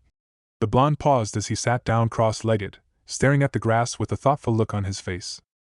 But from now on, it's going to be extremely difficult. I won't be able to stand still in the middle of a battle just to write someone's name. Even my own teammates will get suspicious. And damn, it's near impossible to write someone's name accurately in such a way that the Death Note clearly recognizes every letter of it. And imagine a scenario where I'm forced to write the conditions for my enemy's death. I'm totally doomed there. Naruto uttered as he plucked a strand of grass, a frown on his face. And I guess it's even more difficult to imagine that person's face, focus on your chakra in some cases, dodging their attacks, and then write their names on the Death Note's page at the same time? And in case someone fires a fire attack, even that page of Death Note has a chance of being burned. You totally have the work cut out for you, don't you? Ryuk said in realization, making the Jinchuriki nod. Yeah, it's like looking right and left at the same time, he muttered when his hands suddenly stopped, which were busy in playing with the grass. Naruto palmed his forehead as he shook his head. Really, the solution is just so simple, he thought with a sigh, not believing that he had overlooked such a simple thing. Standing up, the blonde formed a hand seal with his hands. Huh? What's wrong? Ryuk asked in confusion as Naruto smirked at him. Tajua Kage Bunshin no Jutsu. Multi-shadow clone technique. Poof! Holy! The Shinigami wondered in surprise as he swept his gaze over the hundreds of clones standing around him, completely filling the clearing. His eyes widened in realization as he snapped his head back to the original Naruto. I see, so you're going to use that secret ability of the shadow clones, right? He asked, making the blonde nod. Alright guys! I want you to take a leaf and try to write on it using your blood. Here are the saban! Naruto exclaimed as took out a saban before throwing it into the air before performing a few hand seals. Kage saban no jutsu. Shadow saban technique. A look of surprise came over Ryuk's face when hundreds of saban rained from above as all the clones grabbed a saban, now getting to work. Hey, this was cool! When did you learn this technique? The Shinigami asked as the blonde stood there quietly, observing his clones. Remember that owner of weapons store I killed? Well, he also happened to have a scroll of useful techniques regarding those weapons, such as this, he uttered when Ryuk realized another thing. Hey, wouldn't your clones dispel if they tried to draw blood? Last time I checked, they looked like the most fragile beings on the planet. The Shinigami spoke with a chuckle, making Naruto roll his eyes at the dry joke.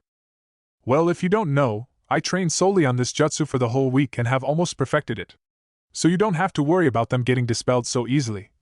The Jinchuriki replied as he watched his clones jump around the place, cursing all the while for they couldn't even write one letter on the leaf.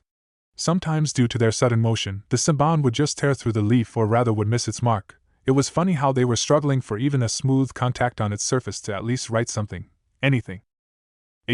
Maybe I should consider using something else aside from the saban? Naruto thought as he rubbed the back of his neck. You know, after they get done with this, I also have to train my left hand to write while in motion. I'm already ambidextrous as it is, he muttered, making Ryuk look at him in surprise. Why would you want to do that? Isn't your right hand enough? He questioned, making the blonde raise an eyebrow, a bored expression on his face. What if my right arm gets chopped off? Naruto deadpanned, making Ryuk sweat drop. How can he talk so casually about his right arm being cut? Seriously, he is definitely not a normal human.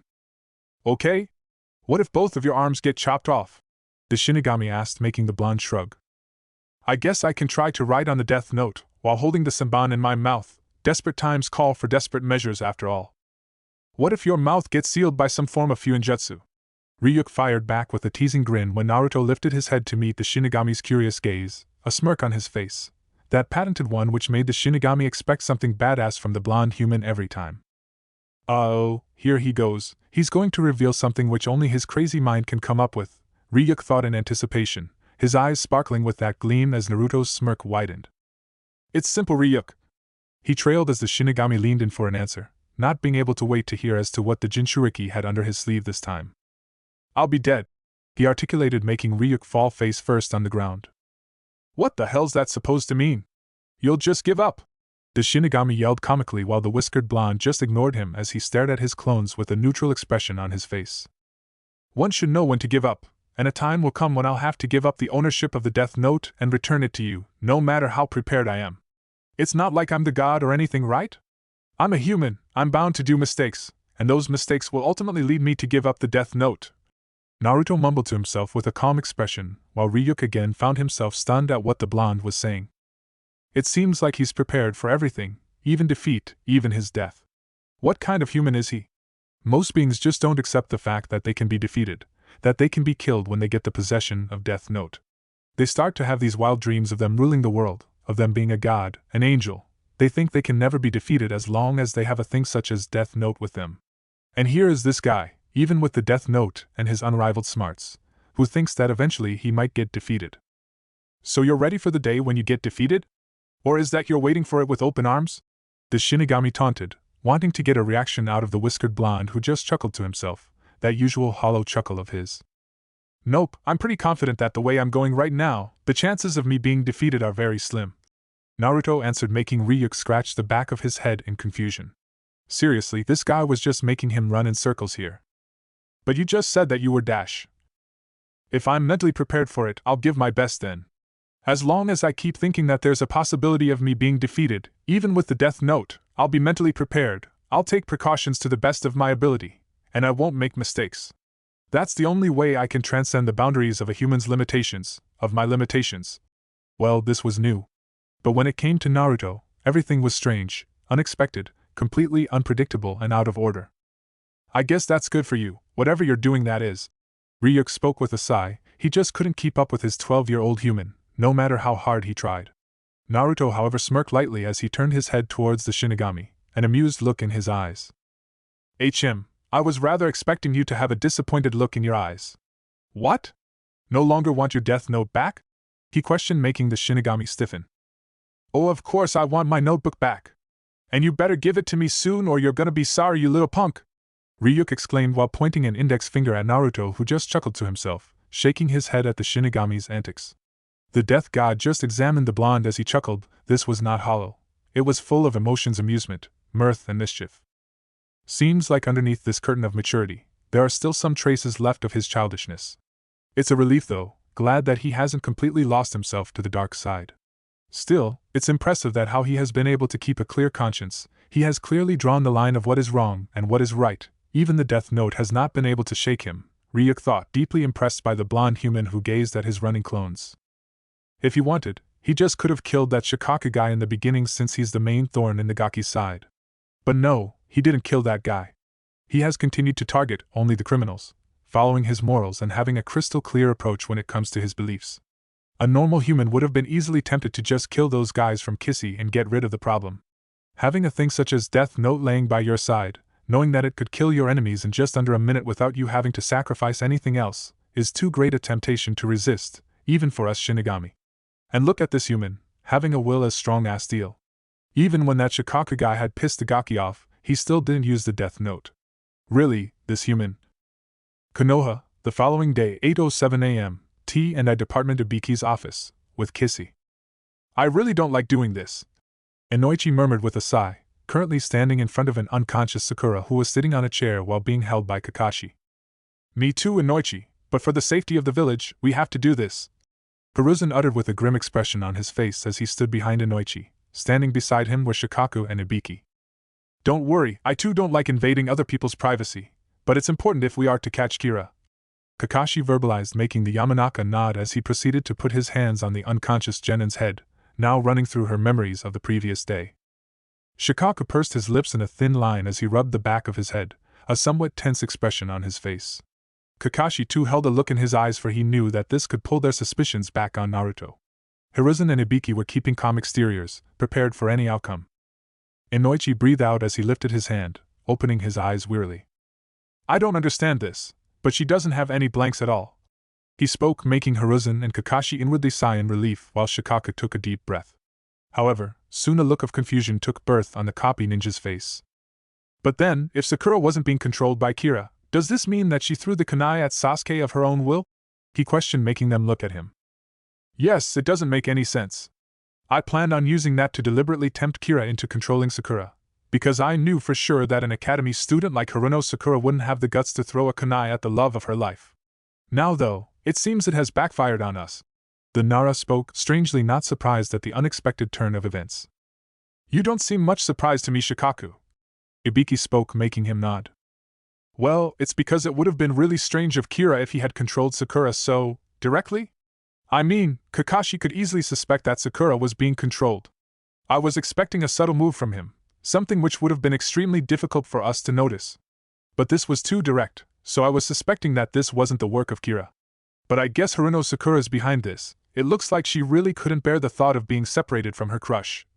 He explained while Kakashi, who was holding onto Sakura's shoulders to keep her from falling off the chair, spoke with a serious expression. And about Naruto-kun's abilities, he really is a strategic genius when it comes to the battlefield. He did not show any flashy techniques, like we were expecting. Instead, it was sheer cunning and cleverness of his which made me sweat. Now this caught their attention as they fixated their eyes on the masked jounin. What did he use against you anyway? Inoichi asked, making him sigh. Basic ninja tools: kunai, shuriken, paper bombs, transformation technique, and shadow clones. That's all he used. He muttered with some hint of embarrassment, while others' eyes widened in surprise at this. That's all, and he made you struggle? Ibiki asked, disbelief, not being able to come around this. They knew the kid was holding back, but just using those basics, he made a veteran jounin like Kakashi work up some sweat? I see, it seems his intelligence is not limited to shogi, I guess. He really was holding back even during the academy. The Hokage muttered. It's not that he was really fast or strong, it's the nature of his attacks. They were completely random, totally unpredictable. He had no pattern to them whatsoever. One time he barges you with hundreds of shadow clones, and another when it seems you're fighting the real one, it comes out as a clone. It's really hard to believe, but he has almost completely mastered the shadow clone technique to such a degree that even my Sharingan will have trouble recognizing the real one. Kakashi explained, making their eyes widen in shock. But it has only been a week since he learned that forbidden jutsu. How could he have mastered it in such a short amount of time unless… Inoichi trailed as he sighed in realization. Unless he knows the jutsu's secret and has used it to its full extent. Shikaku completed with a serious expression, making Ibiki nod. Well, it seems we have quite the talented shinobi here, don't we? Maybe that's the reason that Kira has chosen Naruto to do all his dirty work? Hiruzen spoke, making Inoichi nod. That's a definite possibility. So far, Naruto has done nothing but impressed us, not only with his intelligence but also with his skills in determining a strategy on the spot. Very few shinobi have that quality among the elemental nations. The Yamanaka filled in thoughtfully. You can find many shinobi using powerful jutsu with no brains, but very few shinobi have existed who could use basic jutsu lethally to such an extent.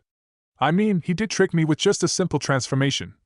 Kakashi spoke with some pride in his voice, surprising the others somewhat. You got tricked by a transformation technique, by a genin? Ibiki blinked, making the jounin glance at him. You said something? A vein popped on the interrogator's forehead as he sighed at his fellow jounin's antics. I think I should take Sakura back. The copy ninja spoke, making Hiruzen nod. Picking the genin up bridal style, the jounin puffed into smoke with her. Hokage-sama, any news from the cryptoanalysis squad assigned to decipher Kira's message? Inoichi asked in curiosity, making the Hokage sigh. Well, they have been working on the message since yesterday, but nothing that relates to Kira could be found on it. It's difficult cause they don't even know what to look for.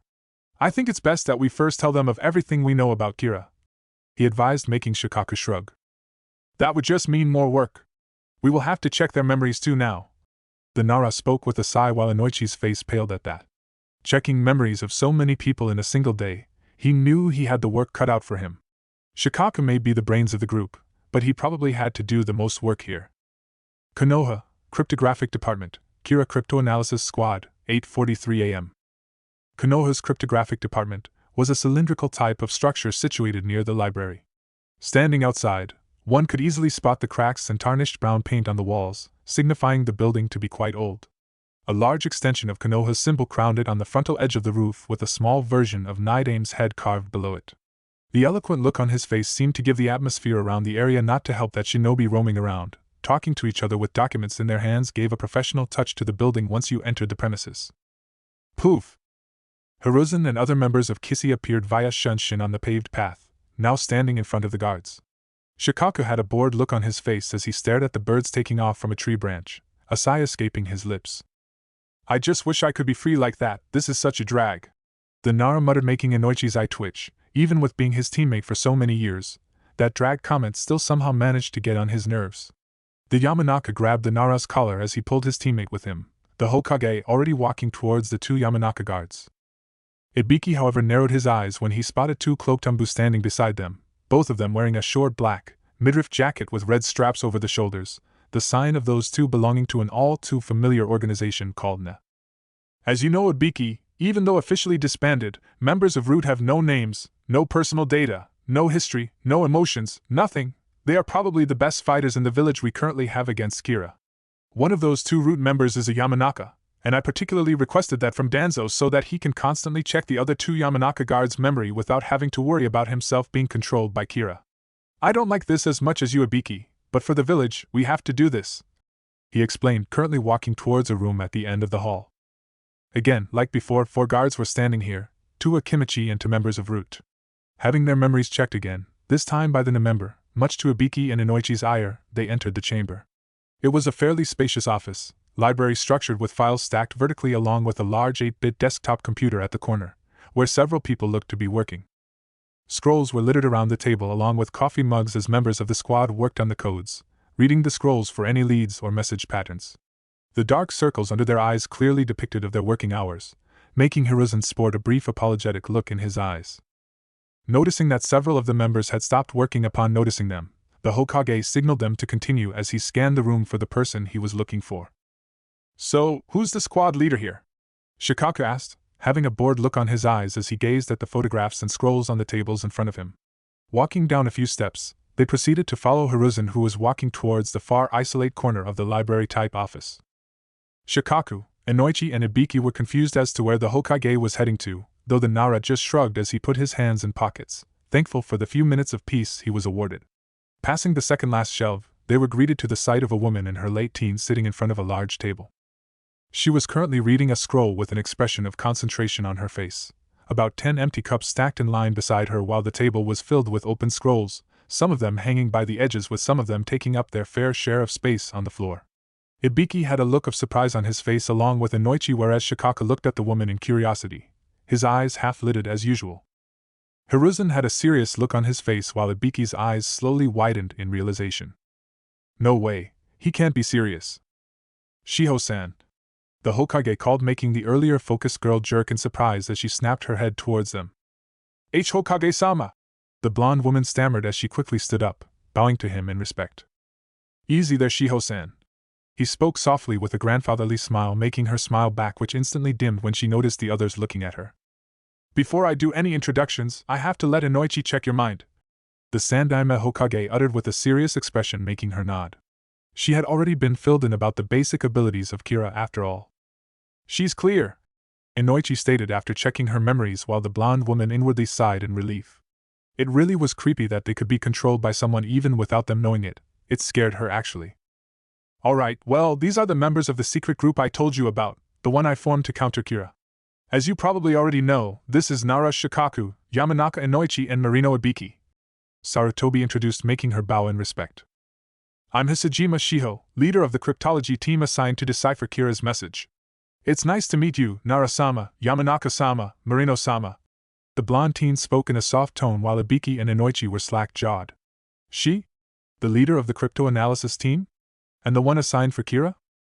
Shikaku had an amused look in his eyes as he gazed at the somewhat nervous teen in front of him.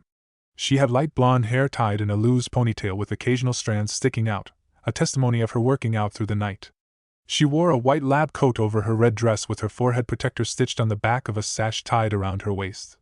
The only distinguishable, or rather unique, physical characteristic of hers were the swirl-tinted glasses, which were opaquely obscuring her eyes.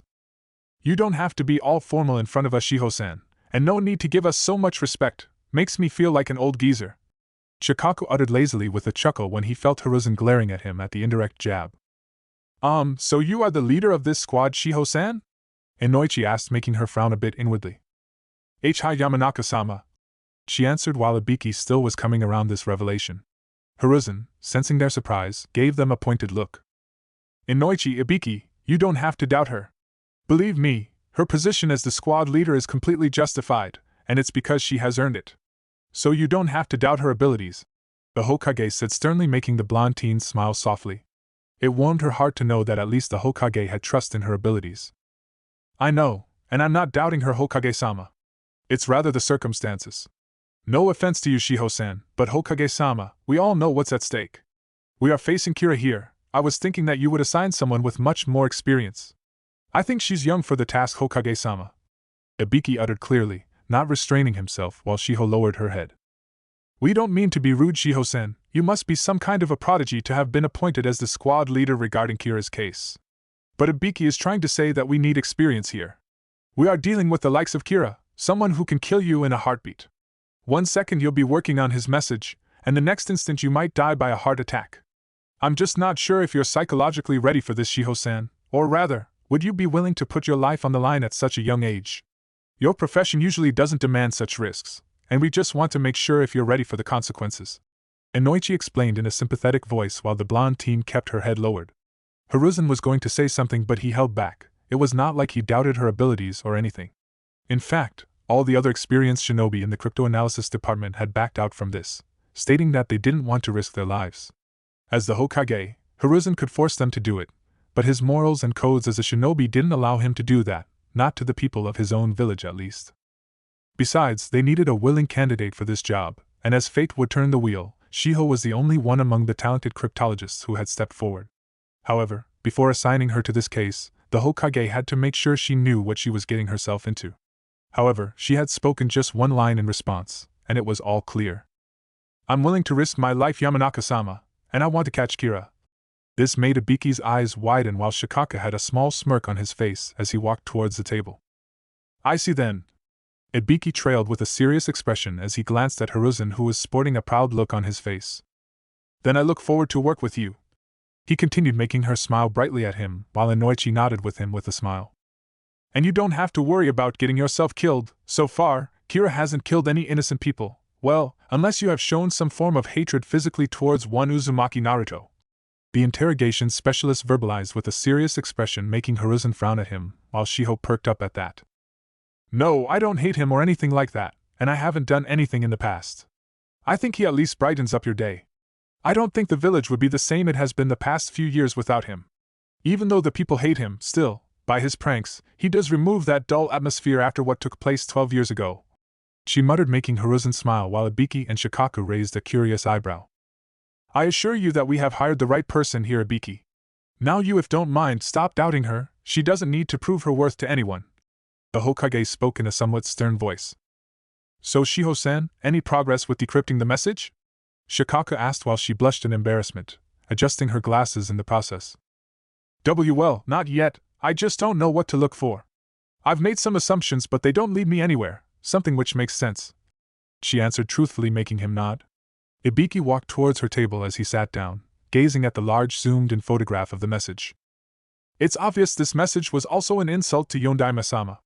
Having the victim hang naked below his nose, then writing about sneezing and rapists coming out. It's almost as if Kira is saying that it was under Yondaime-sama's reign that these rapists came crawling out. The interrogation specialist provided his input, while Inoichi had a thoughtful look on his face. Yeah, but it's way too obvious. So obvious that even the villagers instantly knew that he was insulting the Yondaime. The Kira we personally know is not so obvious. He's extremely subtle, clever, master of deception. He's a genius. Shikaku admitted while Shiho perked in curiosity. Personally, no? So have had run-ins with him? She asked, making them nod. Although not physically, and even though we've never seen him in person, but you can say we know him the most in the village. Inoichi explained, making her nod slightly before she walked to sit in front of Ibiki, gazing down at the scrolls and rough notes she had made. I'm sure you have also speculated that these numbers could be dates regarding when Kira kills, or may be the dates of his next kills. These can be the time, longitude or latitude numbers to direct the location. It could be just about anything. It's definitely not any of the secret leaf codes that we cryptographers are taught, and which is used by all the ninja of higher ranks in the village. She uttered when Shikaka walked to stand beside her, as he stared at the message. 21138322121. Here the first two numbers, 21, 21. That was the day when Kira's first victim, Hitsugaki Akaboshi, died, right? The Nara asked, still staring at the message, making their eyes widen. Are you sure? Shiho asked, making him nod.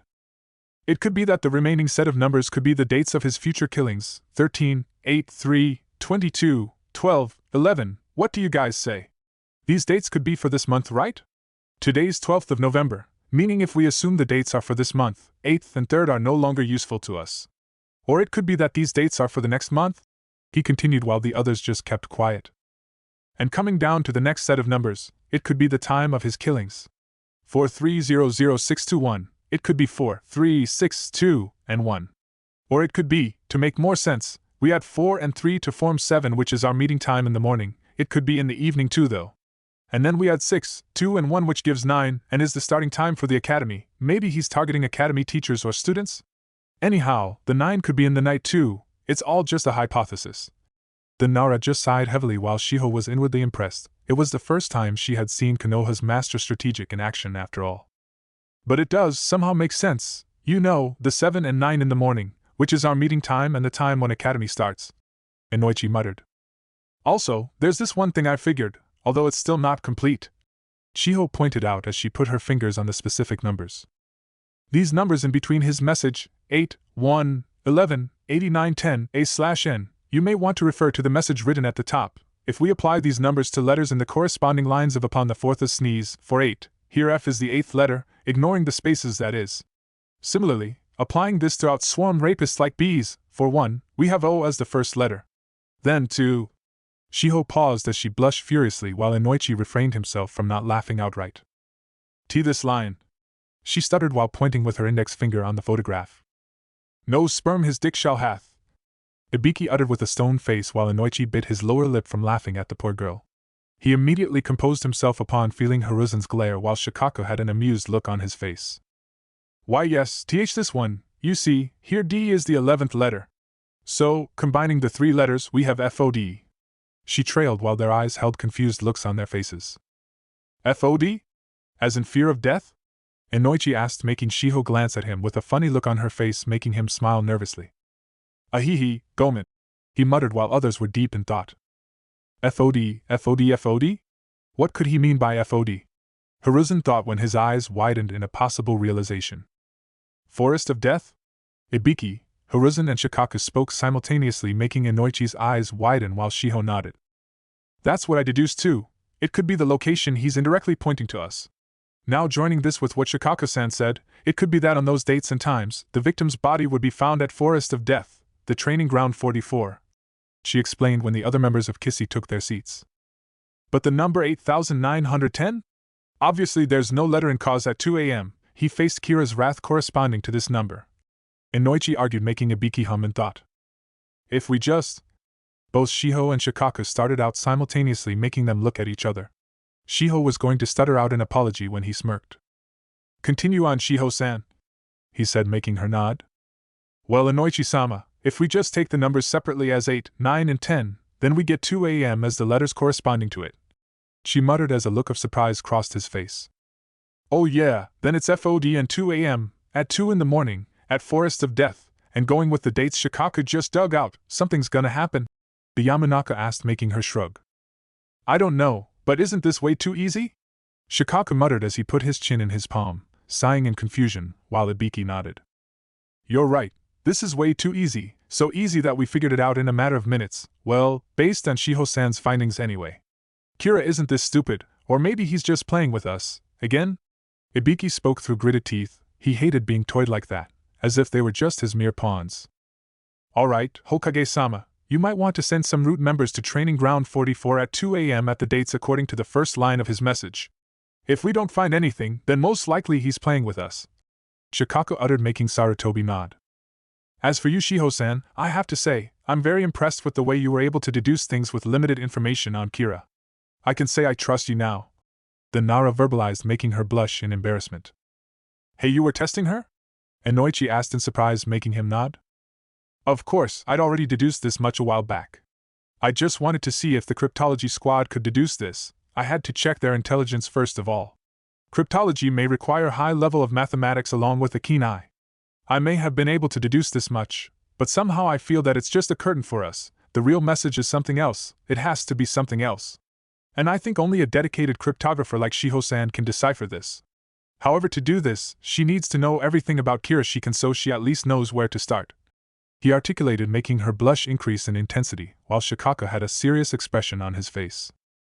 Alright, now that the trusting issues are no longer present, I'm going to tell you everything about Kira that we've investigated so far. Do know that it's an S-rank secret, and you're not to tell this to anyone else. He spoke with a grim expression on his face, making her nod seriously. Konoha, Training Ground/Forest of Death, 2:01 a.m. I wonder if anything happened. Ibiki thought as he rushed towards the training ground 44, currently leaping through the rooftops at breakneck speeds. He was just going to check things up, already knowing that Root Umbu were made to station there from 1:30 a.m. Reaching the place, he noticed a Root member standing there with several other Umbu. So, something happened? Ibiki asked, making the Root member nod. Follow me. He spoke in an emotionless voice as Ibiki, along with several other Umbu, followed the member. They didn't completely trust the Root after all. After traveling for a few minutes, they reached the center of the forest, in a large clearing where several of the members were already there, holding a person in place. I'm telling you assholes to let me go or I'll rip your throats out. Ibiki's eyes widened when he noticed Enko giving them a piece of her mind while they were holding her down, several chakra suppression seals on her. Hey! What's going on here? He yelled, making them turn to him. Sir, she came here at exactly 1:53 a.m. and began to inspect the body which we found when we reached here at 1:32 a.m. One of them spoke in a drone-like tone when Ibiki noticed the dead body of a civilian lying there in the middle, a pentagon drawn around him with blood. Oi, Ibiki! Tell them to let me go! Enko exclaimed with a frown. Don't let her go. What the fuck, you Scarface? I swear I'm gonna dash. Shut it, Enko, just stay put for a while. Ibiki spoke with a serious expression, making her scowl at him, currently being pushed to the ground with the chakra suppression seals all over her back. Turning his head back, Ibiki stared at the drawn pentagon, the body lying in the middle with a something written beside him in blood, on the dusty ground. Going closer, he read it slowly, his blood boiling in rage. Ah. It's not that easy, Kissy-chan. You have to do better than that. You might want to try D57B4 basement at 2:30 a.m. though. Kirasama signing out. Ja. Laughing face. That smiley at the end seemed to make his nerves burst in anger as the Tokubetsu Jonin clenched his fists, his breathing harsh. He wanted to break something, anything. That fucking bastard! He yelled, kicking the dead body in blind rage before taking deep breaths while Enko looked at him in confusion before she smirked. Oh, he must have read that message from Kira. She thought before snickering to herself quietly when the Root Umbu tightened his hold on her, making her frown. Okay, I have to calm down. D57B4, District number 57 and Building number 4, its basement. It's the Suda District, he thought before turning around to gaze at Enko, his eyes getting narrowed. You check her memories, he ordered while pointing at a Yamanaka Root member, who was currently holding her. Enko's eyes widened as she yelled in panic. What the fuck is this about? Ibiki! Are you crazy? Who gave you the permission to do that? She shouted in anger while he just held a stone face. I'm sorry, Enko, but this is necessary. Besides, if you're clean, you don't have to worry about anything. He replied, making her grit her teeth as she shook her head violently, trying to pry the Umbu's hands off her head. Back off, you fucktard! Who said you can touch me? She yelled while he just ignored her when the other standing Root members were holding her back neck as she gritted her teeth. The Yamanaka placed his hand over her head as he began to read her mind, while her eyes closed slowly. A few minutes passed while Ibiki had a suspicious look on his face. What's he doing? It doesn't take a Noichi this much time to check one's memories, he thought. Just when he was about to interrupt, the Yamanaka stepped back. Sir? She started. Apparently, Ibiki was surprised that the member was a female. She has blanks starting from October 10th till yesterday. Although her mind is clear for the most part, she still has large number of blanks. And they became much larger since 27th of October. Today, however, she was not controlled at all. This was like a bombshell to Ibiki. His whole body froze over in shock as he processed her words. No, he was not shocked from the fact that Enko was being controlled by Kira, rather it was the date from which she was being controlled. October 10th? What the hell? Is this some kind of a joke? He thought, now stepping back in shock. Of all the victims they had checked the memories of, no one's blanks had gone long before than October 21st. And he remembered what Shikaka had deduced. Akaboshi was Kira's first victim, who died on October 22nd, though Kira did fail to kill him at October 21st for lack of personal data about him. Kira sprung into action from October 21st. Even Naruto, who was the prime target of our investigation as well as Kira, was being controlled from around 21 SD, maybe 20 TH, but Enko? From October 10th? Chapter 13, What is a Shinobi? She has blanks starting from October 10th till yesterday. Although her mind is clear for the most part, she still has large number of blanks. And they became much larger since 27th of October. Today, however, she was not controlled at all. This was like a bombshell to Ibiki. His whole body froze over in shock as he processed her words. No, he was not shocked from the fact that Enko was being controlled by Kira, rather it was the date from which she was being controlled. October 10th? What the hell? Is this some kind of a joke? He thought, now stepping back in shock. Of all the victims they had checked the memories of, no one's blanks had gone long before than October 21st. And he remembered what Shikaka had deduced.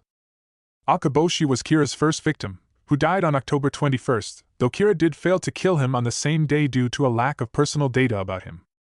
Kira sprung into action from October 20th.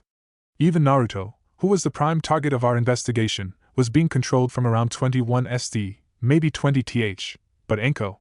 From October 10th, he further thought, massaging his temples while Enko slowly opened her eyes, before they snapped wide open immediately. A furious growl escaped her lips as she glared at Ibiki. Ibiki, what's the meaning of this? Her voice held a certain edge, unbridled fury clearly visible in her eyes while Ibiki was pulled out of his musings. He focused his eyes to glance at her sharply, signaling the Umbu to leave her. The root members nodded, taking off the chakra suppression seals off her. Enko slowly stood, not taking her eyes off her interrogation partner as she stretched her neck sideways, rubbing the backside. Wham! Ibiki's eyes widened when she had suddenly delivered a kick to a root member's mask, breaking it in the process before connecting with his jaw. Her attack was a blur, resulting in the member flying back before crashing onto the ground. The other members were stunned too while she held a murderous look in her eyes, glaring at the downed shinobi. Next time, think twice before grabbing my neck, you fuckface! She exclaimed, further glaring at other members to make any move. Enough! Inform Hokage-sama of what happened, your work is finished here. Ibiki commanded in a stern voice as he gazed at the root members, making them nod.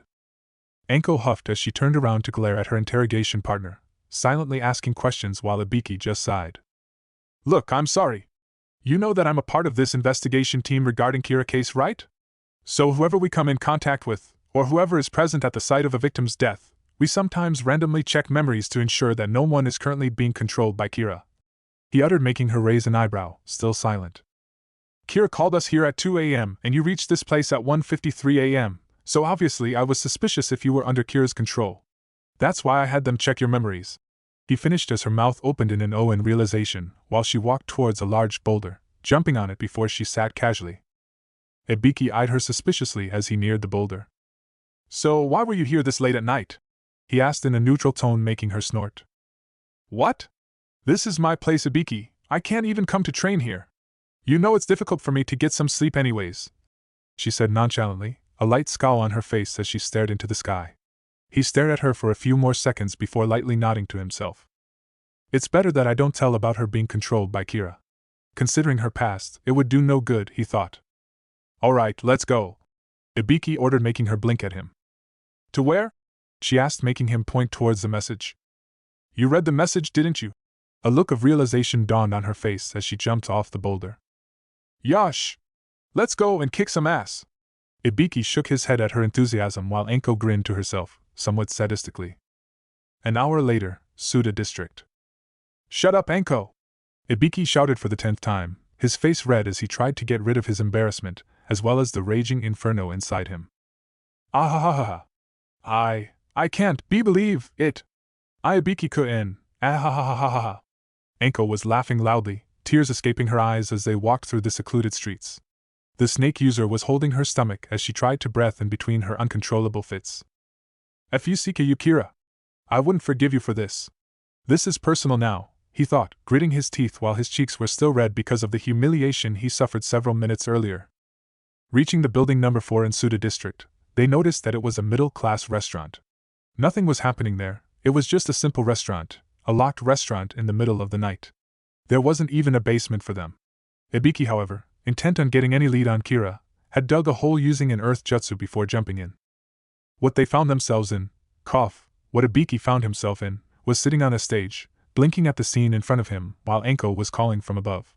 Though as she found what was inside, she had burst out laughing. He still remembered every vivid detail of that horrifying scene. Flashback. Ibiki sat there stunned while the crowd in front of him had gone silent too, staring at him. His keen observational skills immediately told him that all of them were women, while, staring at him through drunken eyes, lust clearly visible in them. "You can do it, Ibiki! Come on!"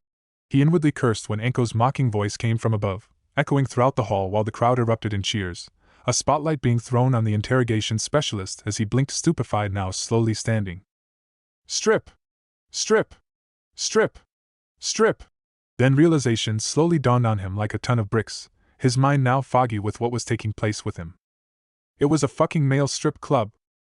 "Come on, baby, don't shy away!" A slurred voice from the front row snapped him out of his stupor as he glared at them, making them go ugh.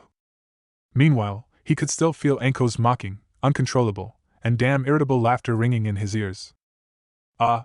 He's blushing. So. Kawaii. A loud cheer came from the crowd while Ibiki's face was tomato red now. "Kira, I swear, if it's the last thing I do, once I catch you, we're gonna have a nice talk in my torture chamber," he thought with clenched fists. The crowd dare call him cute. Cute? I'll show them cute. Grabbing his bandana, he stripped it off his head to reveal the scars on his head, again making the crowd go oh, thinking that he was finally starting the show. "WEV got a tough one. AM masochist." The crowd slowly began to chant something together, catching rhythm, becoming loud while Ibiki strained his ears as to what they were shouting. Perhaps a message from Kira? A slight hope was still present in his mind that he may get a lead when their voices reached its peak, making him fume as he finally understood what they were chanting. "BDSM! BDSM! BDSM!" They chanted loudly, making him exhale unsteadily, his nerves on the verge of bursting when suddenly several umbu landed beside him. Flashback ends. "Oh man! That was rich!" Enko exclaimed, her laughter finally subsiding while Ibiki still couldn't get rid of the blush on his face as he grumbled to himself, something about bastard Kira, blasted male strippers, my scars aren't supposed to turn them on. Stupid Enko, and all. Turning back, he glanced at Enko's face. October 10th, huh? And Kira started controlling Naruto from October 20th, but there weren't any significant number of deaths by heart attack in these 10 days. What did Kira made her do in this time span? Was he planning something? Or maybe he was collecting information about our shinobi, their personal data via Enko? Whatever it is, I have to report this to others tomorrow, especially Shikaku. Time skip, almost 2 weeks later, November 25th, Konoha, Hokage's office, 1:27 p.m. Team 7 was currently standing in front of the Sandaime Hokage, having just returned from a D-rank mission. Sasuke had an irritated expression on his face as he watched the daimyo's wife hug her cat, Tora, to near death. Sakura was inwardly cheering her on while Naruto had a neutral expression on his face as he stood there quietly. "Alright, so about your next mission. We have... Hokage-sama, if I may, I think we, as Team 7 have enough experience to at least go on a C-rank mission." Surprisingly, it was Sasuke who had spoken, a serious expression on his face. Sakura nodded with him while Naruto was inwardly surprised, but still, he could sense him getting annoyed by all these easy missions. "Hey, what's this C-rank mission? Is it more difficult than these boring D-ranks?" Ryuk asked, currently floating above Naruto. The blonde, however, just stayed quiet as he kept an impassive expression on his face, just staring forward at the scenery outside through the large window. Hiruzen too seemed to be surprised from this request, a serious expression on his face. The Hokage leaned forward, lacing his fingers beneath his chin as he gave the team a critical eye while Kakashi was busy in reading his book. "I see, so you think you're ready for a C-rank mission?" he asked, somewhat daringly, his voice stern while Sakura looked a bit nervous at seeing that expression on their leader's face. Sasuke, however, kept a calm look on his face as he nodded, his unwavering gaze reflecting his confidence. Hiruzen averted his eyes, glancing at Naruto who hadn't said anything. "Hey, why aren't you saying anything?" Ryuk asked while the whiskered blonde kept quiet, as usual, ignoring the shinigami in other presences. "I can't go on a mission outside of the village yet. It's been a month since I wrote the names of the criminals in Konoha's prison, and today's the last day. If I accept this mission and get out of the village at the same time as when the prisoners stop dying, Kissy's suspicion over me will get stronger. I need a few more days. Really, why did it have to be today of all days? Damn you, Sasuke! You just had to open your goddamn mouth today," he cursed inwardly when Sarutobi spoke pointedly. "What do you think, Naruto?" This got others' attention as Sasuke and Sakura turned to him. "I can't say that we aren't ready, because technically, we definitely are. Even Kakashi and I knows that. And if I do disagree, they'll just get suspicious again. Fuck both ways, I'm the one being crushed here, he thought before sighing. I don't care, whatever you think is best for us, Gigi. You're the Hokage here, with tons of experience, one who has survived the 2 great shinobi wars. I think you'll know better than anyone whether we are ready or not. So, whatever. An indifferent expression on his face making Sasuke narrow his eyes while Sakura just sighed. Hiruzen, however, just nodded as he closed his eyes. Fine then, I guess you are ready to see the outside world now, he declared while Naruto showed no outward change in his expression as he clenched fists. Sasuke had a satisfied smirk on his face while Sakura too seemed to be excited to finally leave the village as a leaf kunoichi. Kakashi too seemed to hum in agreement. Send him in. The Hokage ordered the guards, making them nod. A rustle was heard outside before the door opened to reveal an old man wearing glasses with a bottle of sake in his hands. He had bags under his eyes, a weary look on his face while the guy reeked of alcohol as Naruto pinched his nose due to his enhanced senses, an annoyed look on his face. Huh! What is this? You think the she-kids can protect me, especially that BLO dash? He instantly shut his mouth when he felt large amounts of killer intent being focused at him. He began to shiver, sweat pouring down the side of his face as he found himself staring into frosty blue orbs, glaring at him. Even Sasuke and Sakura looked uncomfortable as they looked at Naruto in surprise. Stop it, Naruto! The killer intent instantly vanished when Hiruzen yelled with authority. The blonde, however, still kept glaring at the old man, not saying anything while Kakashi sighed to himself. Ahem, this will be your client, Tazuna. He's a bridge builder from Nami no Kuni. Your mission is to safely escort him to his home and ensure the completion of the bridge he's currently building. Hiruzen explained, making Sasuke nod while Naruto was eyeing the old drunk, who was nervously fidgeting under the whiskered blonde's cold gaze. Why do I get the feeling you want to kill this guy just by your eyes? Ryuk spoke, making the blonde turn his head. You can rest today, Tazuna-san. You really look worse for the wear. Team 7 will depart with you tomorrow morning. The Hokage spoke, making the bridge builder nod as he exited the office, grumbling something incoherent to himself. Okay, I want you guys to pack up for at least a week. Meet me at the gates tomorrow morning at 9. Kakashi spoke. You mean at 11, right? Naruto commented, keeping a straight face, making Ryuk laugh while the jounin just sweat dropped. No. I mean sharp at 9, and that's final. The one who gets late will have to carry all the bags. Kakashi uttered seriously. Including you, right, sensei? Again the blonde interrupted, this time making Sakura giggle while Sasuke smirked at the sulking expression on their sensei's face. Yeah, he muttered in defeat. I'll be there then, Naruto muttered with his usual serious face. And ne'er a dash. Poof! Sasuke and Sakura sighed as the blonde puffed into smoke, signaling him to be a shadow clone. There he does that again, ignoring sensei like that, they thought before turning towards Kakashi, who currently was sitting in the corner with a dark cloud above his head, grumbling about his students ignoring him, and maybe this is the punishment for acting cool in front of Guy. Sasuke and Sakura again sighed, knowing that this had been happening since the team had been formed. Ryuk, however, was shaking in fury as he stared at the spot where the Kage Bunshin had been standing. That bastard! He again tricked me. Every time I think it's the real deal, it turns out to be a damn clone, he thought in frustration, before taking off in search for the real one. The next day, Konoha, Northgate, 8:57 a.m. Oh, thank Kami I made in time! Sakura huffed, currently panting as she took deep breaths.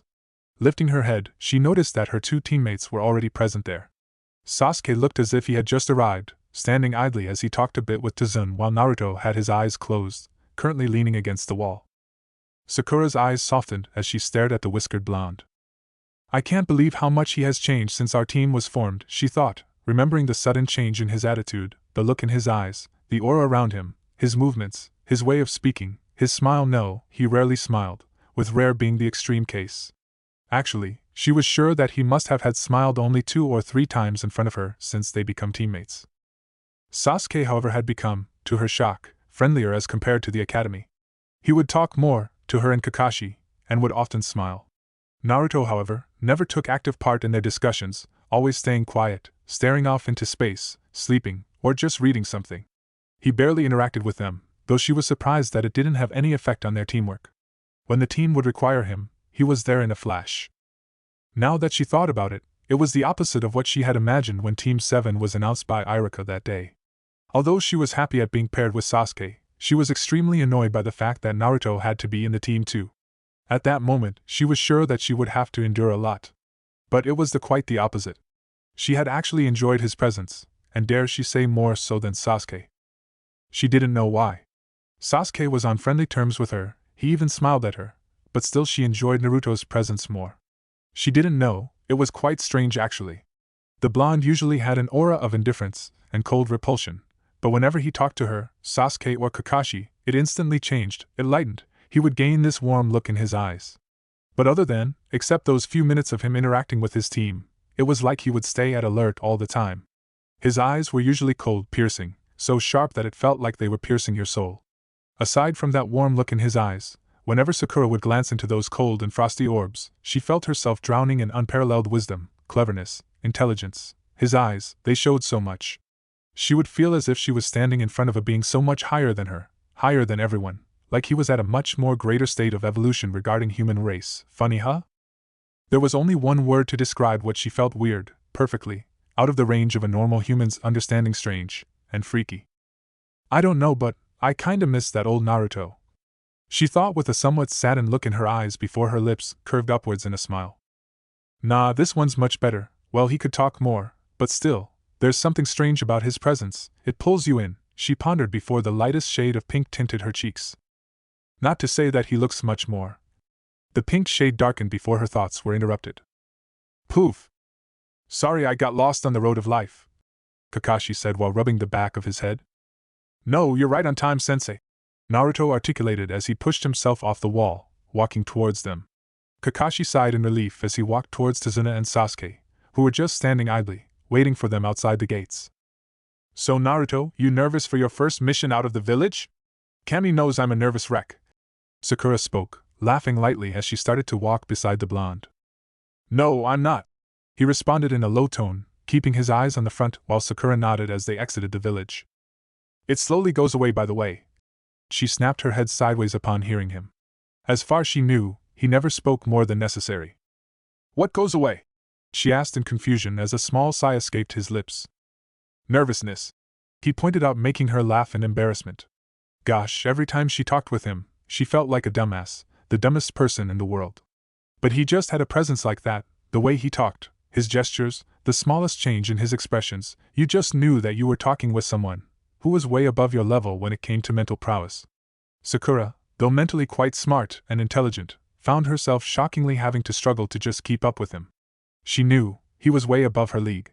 No, not only her league, but also well above Sasuke. He was mentally, as well as physically, above both of them. Well, he's the strongest member of this team after all, Sakura thought, now remembering the day when he and Sasuke had sparred against each other. Flashback. I'm in no mood for any sparring, Sasuke, Naruto spoke seriously, standing several meters in front of the Uchiha, who too had a grim expression on his face. What? Are you afraid, Naruto? I just want to know who's the stronger of us, who's the strongest in the team, Sasuke uttered, making the blonde sigh while Kakashi stood at the sideways along with Sakura.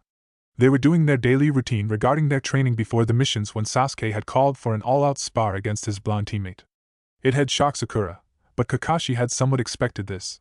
After having seen a flash of what Naruto was capable of during the survival test, he too was eager to know as to how strong the blonde was. Is that all you want to know? The whiskered blonde asked, making the Uchiha nod. You are. Sasuke blinked along with Sakura while Kakashi was also surprised. What? I said you are the strongest on the team, now can I go? Naruto answered in visible irritation, making Sasuke grit his teeth. Stop playing with me here. I know what you're capable of, so fight me right now, he exclaimed loudly as Sakura watched him in concern. Why are you so hell-bent on trying to prove yourself the stronger one among us? You really think being stronger than me will bring you closer to killing Itachi? Naruto asked, his cold blue eyes piercing the Uchiha as he stood there frozen in shock. How did he? Sasuke thought while Sakura too was stunned. You're predictable, Sasuke, and that's what makes you weak as a ninja. Naruto spoke out of nowhere while Sasuke's eyes narrowed in anger. We'll see about that, the Uchiha proclaimed fiercely as he dashed towards his blonde teammate. Sakura had her eyes fixated on his blurry form. Sasuke sure was fast. Naruto, however, continued to stand there, not moving a muscle. Reaching him, Sasuke reared his fist before slamming it into the blonde's face. BHM. What the hell? The pink-haired genin thought in shock as Naruto went flying back as he skidded to a halt on the ground, a small dust cloud forming around him.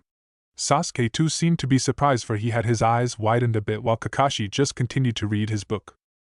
He took the hit. I was expecting for it to be a shadow clone, Sasuke thought as he stood straighter when Naruto slowly got up, dusting himself in the process as he spat some blood from his mouth. Aside from a bruise on his right cheek, he looked to be uninjured. What? Is that it?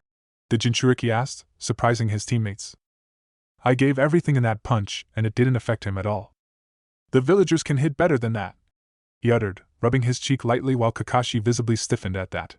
To avoid unneeded questions, Naruto further spoke. I'm sure of that. Dusting his clothes, he glanced at Kakashi before turning back to his opponent, his cold and indifferent oceanic orbs glaring at the Uchiha. Ready yourself, Sasuke. I'll show you what being a ninja means. Naruto's chilly voice sliced through the silence as he crouched on his knees while Sasuke readied himself, an uncertain look in his eyes. Smirking at the Uchiha vaguely, Naruto jumped off high into the air using chakra beneath his feet. Forming a familiar hand seal, he whispered, Kage Bunshin no Jutsu. Several shadow clones formed around him as they descended towards Sasuke with gravity. The raven-haired genin, however, smirked as he went through several hand seals, ending them on Tiger. Katon, Gakaki no Jutsu! Fire release, great fireball technique! He yelled before firing a large stream of fire from his mouth. The large fireball soon engulfed the clones along with Naruto, while Sakura had a concerned expression on her face. Look! She turned her head, following Kakashi's index finger for her eyes to widen in shock. Sasuke huffed as he stopped the technique, a look of surprise framing his face when the dust was blown away by the wind for him to find no one. You lose, Sasuke. The Uchiha's breathing hitched in his throat upon feeling the cold tip of the metal of a kunai touching his neck. Turning his eyes, he noticed Naruto standing behind him, a solemn expression on the blonde's face. How?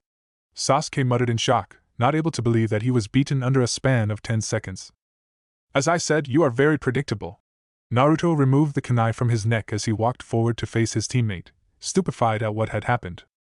I thought the one I was facing the real one. He even took a punch full on the face. There's no way that he was a shadow clone. He must have substituted with something at the last second, Sasuke thought as a bead of sweat rolled down the side of his face. How? He asked with narrowed eyes, clenching his fists as Naruto twirled the kunai on his index finger before putting it back in the pouch.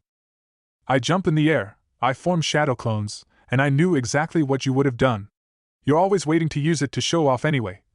The blonde uttered, making Sakura turn to Sasuke, noticing a surprised look on his face. So you just predicted my move? Well, newsflash then. It's not gonna happen again! Sasuke exclaimed as he again bolted towards a standing Naruto, again going through the same set of hand seals. Sasuke, stop! His eyes widened when Kakashi jumped in front of Naruto, his eyes wide. The Uchiha skid to a stop, confusion etched in his eyes. Get out of the way, sensei! He exclaimed in anger before he froze, again feeling the tip of a kunai pressing against his neck. You lose again. Naruto's cold voice further extrapolated his shock. Wah dash! Sasuke stammered when Kakashi standing in front of him, I smiled. Poof!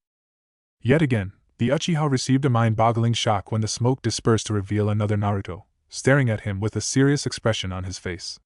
He snapped his head back to notice Sakura watching back with a stunned expression on her face while Kakashi was standing at the same spot, reading his book. That was a low blow! Sasuke growled when the two Naruto standing in front of him dispelled themselves. That was a ninja using his surroundings to his advantage, and you, who wasn't aware of his surroundings. Naruto, holding the tip of a kunai, spoke from behind him as he let go of the Uchiha. How is he able to sneak behind time and again without me noticing? I can't sense him, not at all. I don't even know if the one standing in front of me is the real Naruto or not, he thought in frustration while Sakura too, for a lack of better word, was flabbergasted. She was just speechless. Here was the dead last from their academy, not using any flashy techniques, not using taijutsu, just a combination of his shadow clones and some street smarts, was literally humiliating the rookie of the year, playing with him. She just didn't know what to comprehend. Was Naruto stronger than Sasuke? But the way he won 2 times, she was just confused in this. Sensei? She spoke in confusion, lifting her head to stare at the jounin who turned a page of his book. Looks like we have a genius at hand, don't we?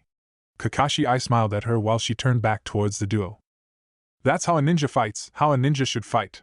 For me to beat you, Sasuke, I don't have to be necessarily stronger than you. I don't need to have flashy techniques under my sleeve. I don't need destructive taijutsu, power and speed. I don't need to be a chakra house. I can beat you, just by using this," Naruto explained while pointing his index finger towards his brain, making Sakura's eyes widen slowly. "Naruto," she thought, totally seeing the blonde in a new light, while Sasuke, too, didn't know what to say. It was totally against the usual norm of being a ninja. Then was everyone else, who trained hard every day, wanting to master more and more moves. Were they idiots? "Still, what you did would not work against me every time. It was pure luck that y-. As far as I'm concerned, if this was the real battleground, I would have killed you twice by now," Naruto retorted in a cold voice, instantly shutting up Sasuke. "If you think that was a low blow, then come again. I'll win fairly this time, though I don't know if the word fair even exists in a ninja's dictionary," Naruto uttered as he gave the come on motion with his right hand. Sasuke didn't say anything as he slid into his taijutsu stance, this time extremely wary of any tricks from his blonde teammate. He just stood there, waiting for Naruto to make a move. A light gust of wind blew across the arena as both the shinobi stood there still, not moving a muscle. The blonde sighed as he relaxed his stance. Sasuke stiffened when Naruto put his hands in the pouch, taking out several shuriken.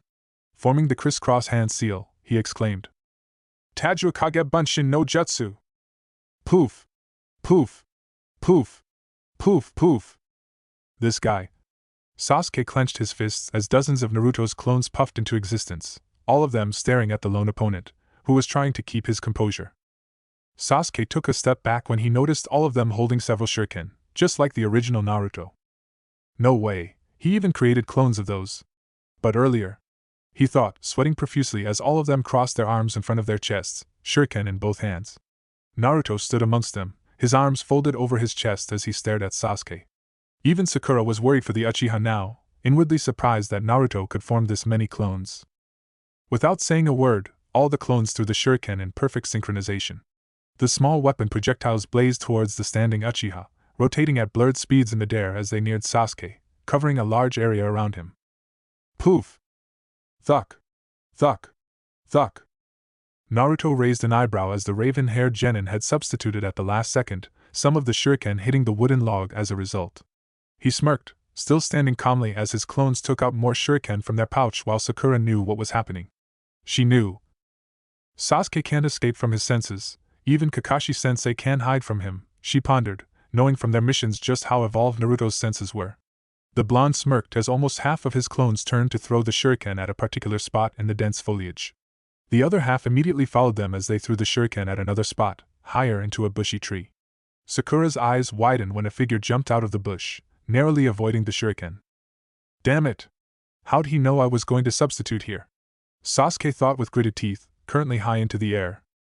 So half of his clones threw those shuriken at him, who substituted to avoid them, while the other half, immediately sensing his presence, or by predicting the location where he was gonna substitute next, threw the shuriken there, effectively sniffing him out. Sasuke didn't have time to substitute again, the pink-haired genin thought, impressed with Naruto's sensory abilities.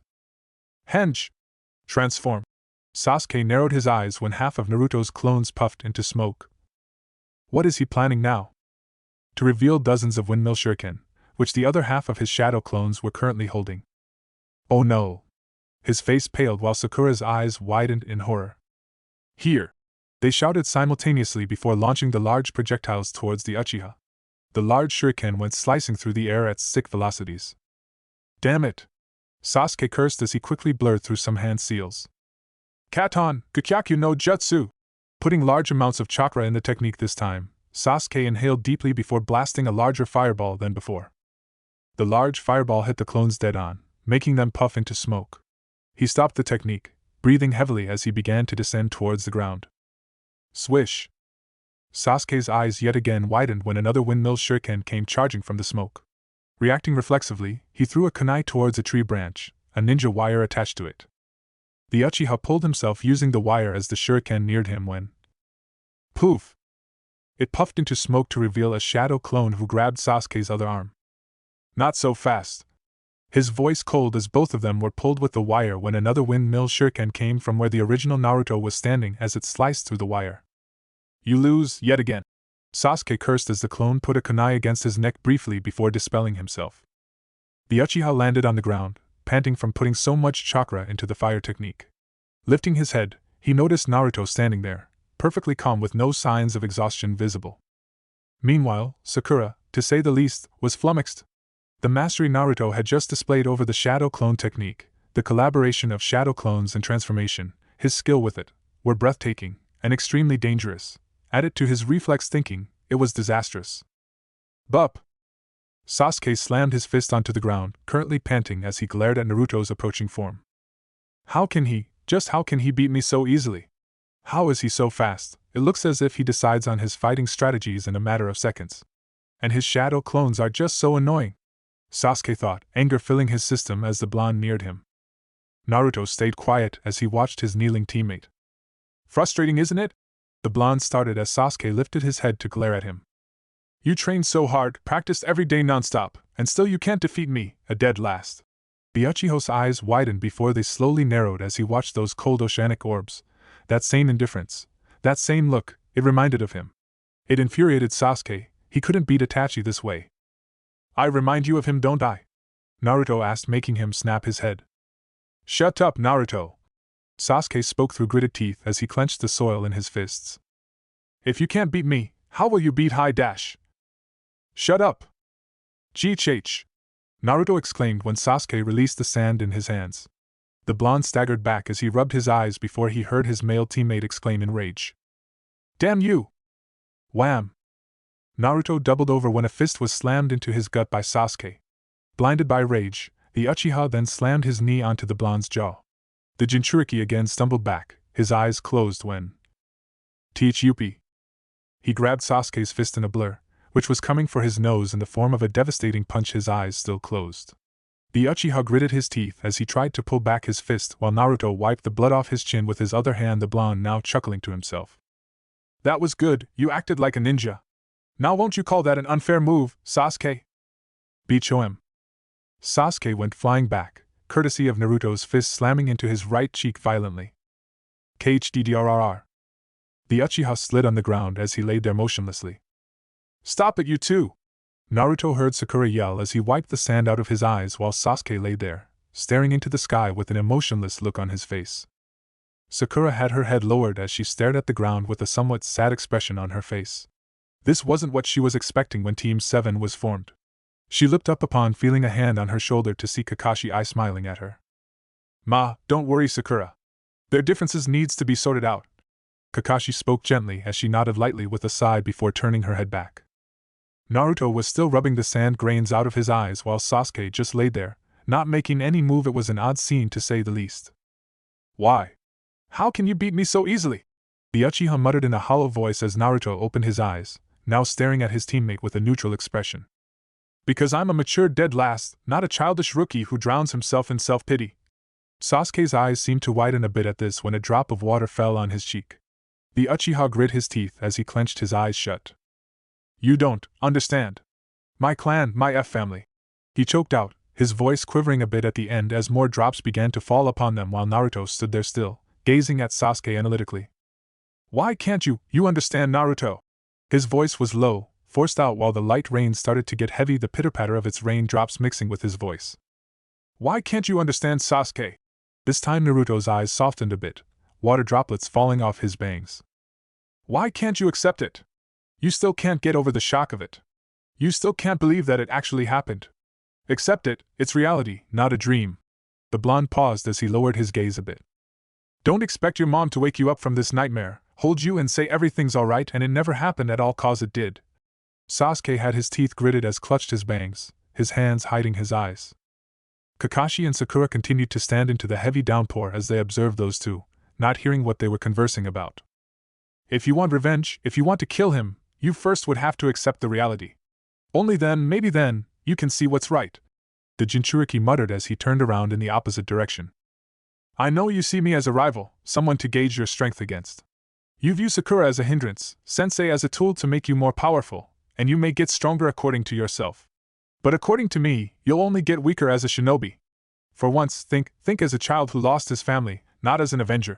Naruto uttered as he started to walk back while Sakura started to approach them, getting worried about Sasuke. Her eyes, however, widened when she spotted him laying there, a broken look on his face, and she knew that those streams of liquid on his cheeks wasn't just the rain. I've never seen him so. Why are you helping me? You yourself said you fucking hated me? Why? Sakura stepped back, startled as Sasuke suddenly sat up, shouting in frustration. Naruto stopped walking as he stood there, as if contemplating on what to say. Sasuke was panting from emotional exertion as he stared at the blonde's back, their forms completely wet now. You weren't the only one there that night. Sasuke's eyes slowly widened in realization, shock coursing through his body while Sakura had a good guess of what her blonde teammate was implying. Listen to this, and listen well, Sasuke, cause if you understand this, you'll understand everything. Naruto spoke loudly as both Sasuke and Sakura watched his back in anticipation. A deceiver may deceive, a deceiver may be deceived. To deceive the deception, you deceive your own deception. To deceive the deceived or to deceive the deceiver is a true art of multilayered opaque deception. Naruto began to walk until he was out of their sight. Sasuke and Sakura stood in silence as they contemplated his words. A few minutes of silence ensued between the two when, much to Sakura's surprise, Sasuke spoke in a monotone voice. Sakura, what did he just say? Flashback ends. And those words by Naruto, either she nor Sasuke was able to figure out. Several times she had played tongue twister with those deceiving lines. Well, it was fun, she thought in amusement, now walking in front of Tazuna with Naruto. Sasuke was walking behind Tazuna with Kakashi further behind him, the group having already left the village. Focus, Sakura. She snapped her head upon hearing Naruto's serious voice. Yosh!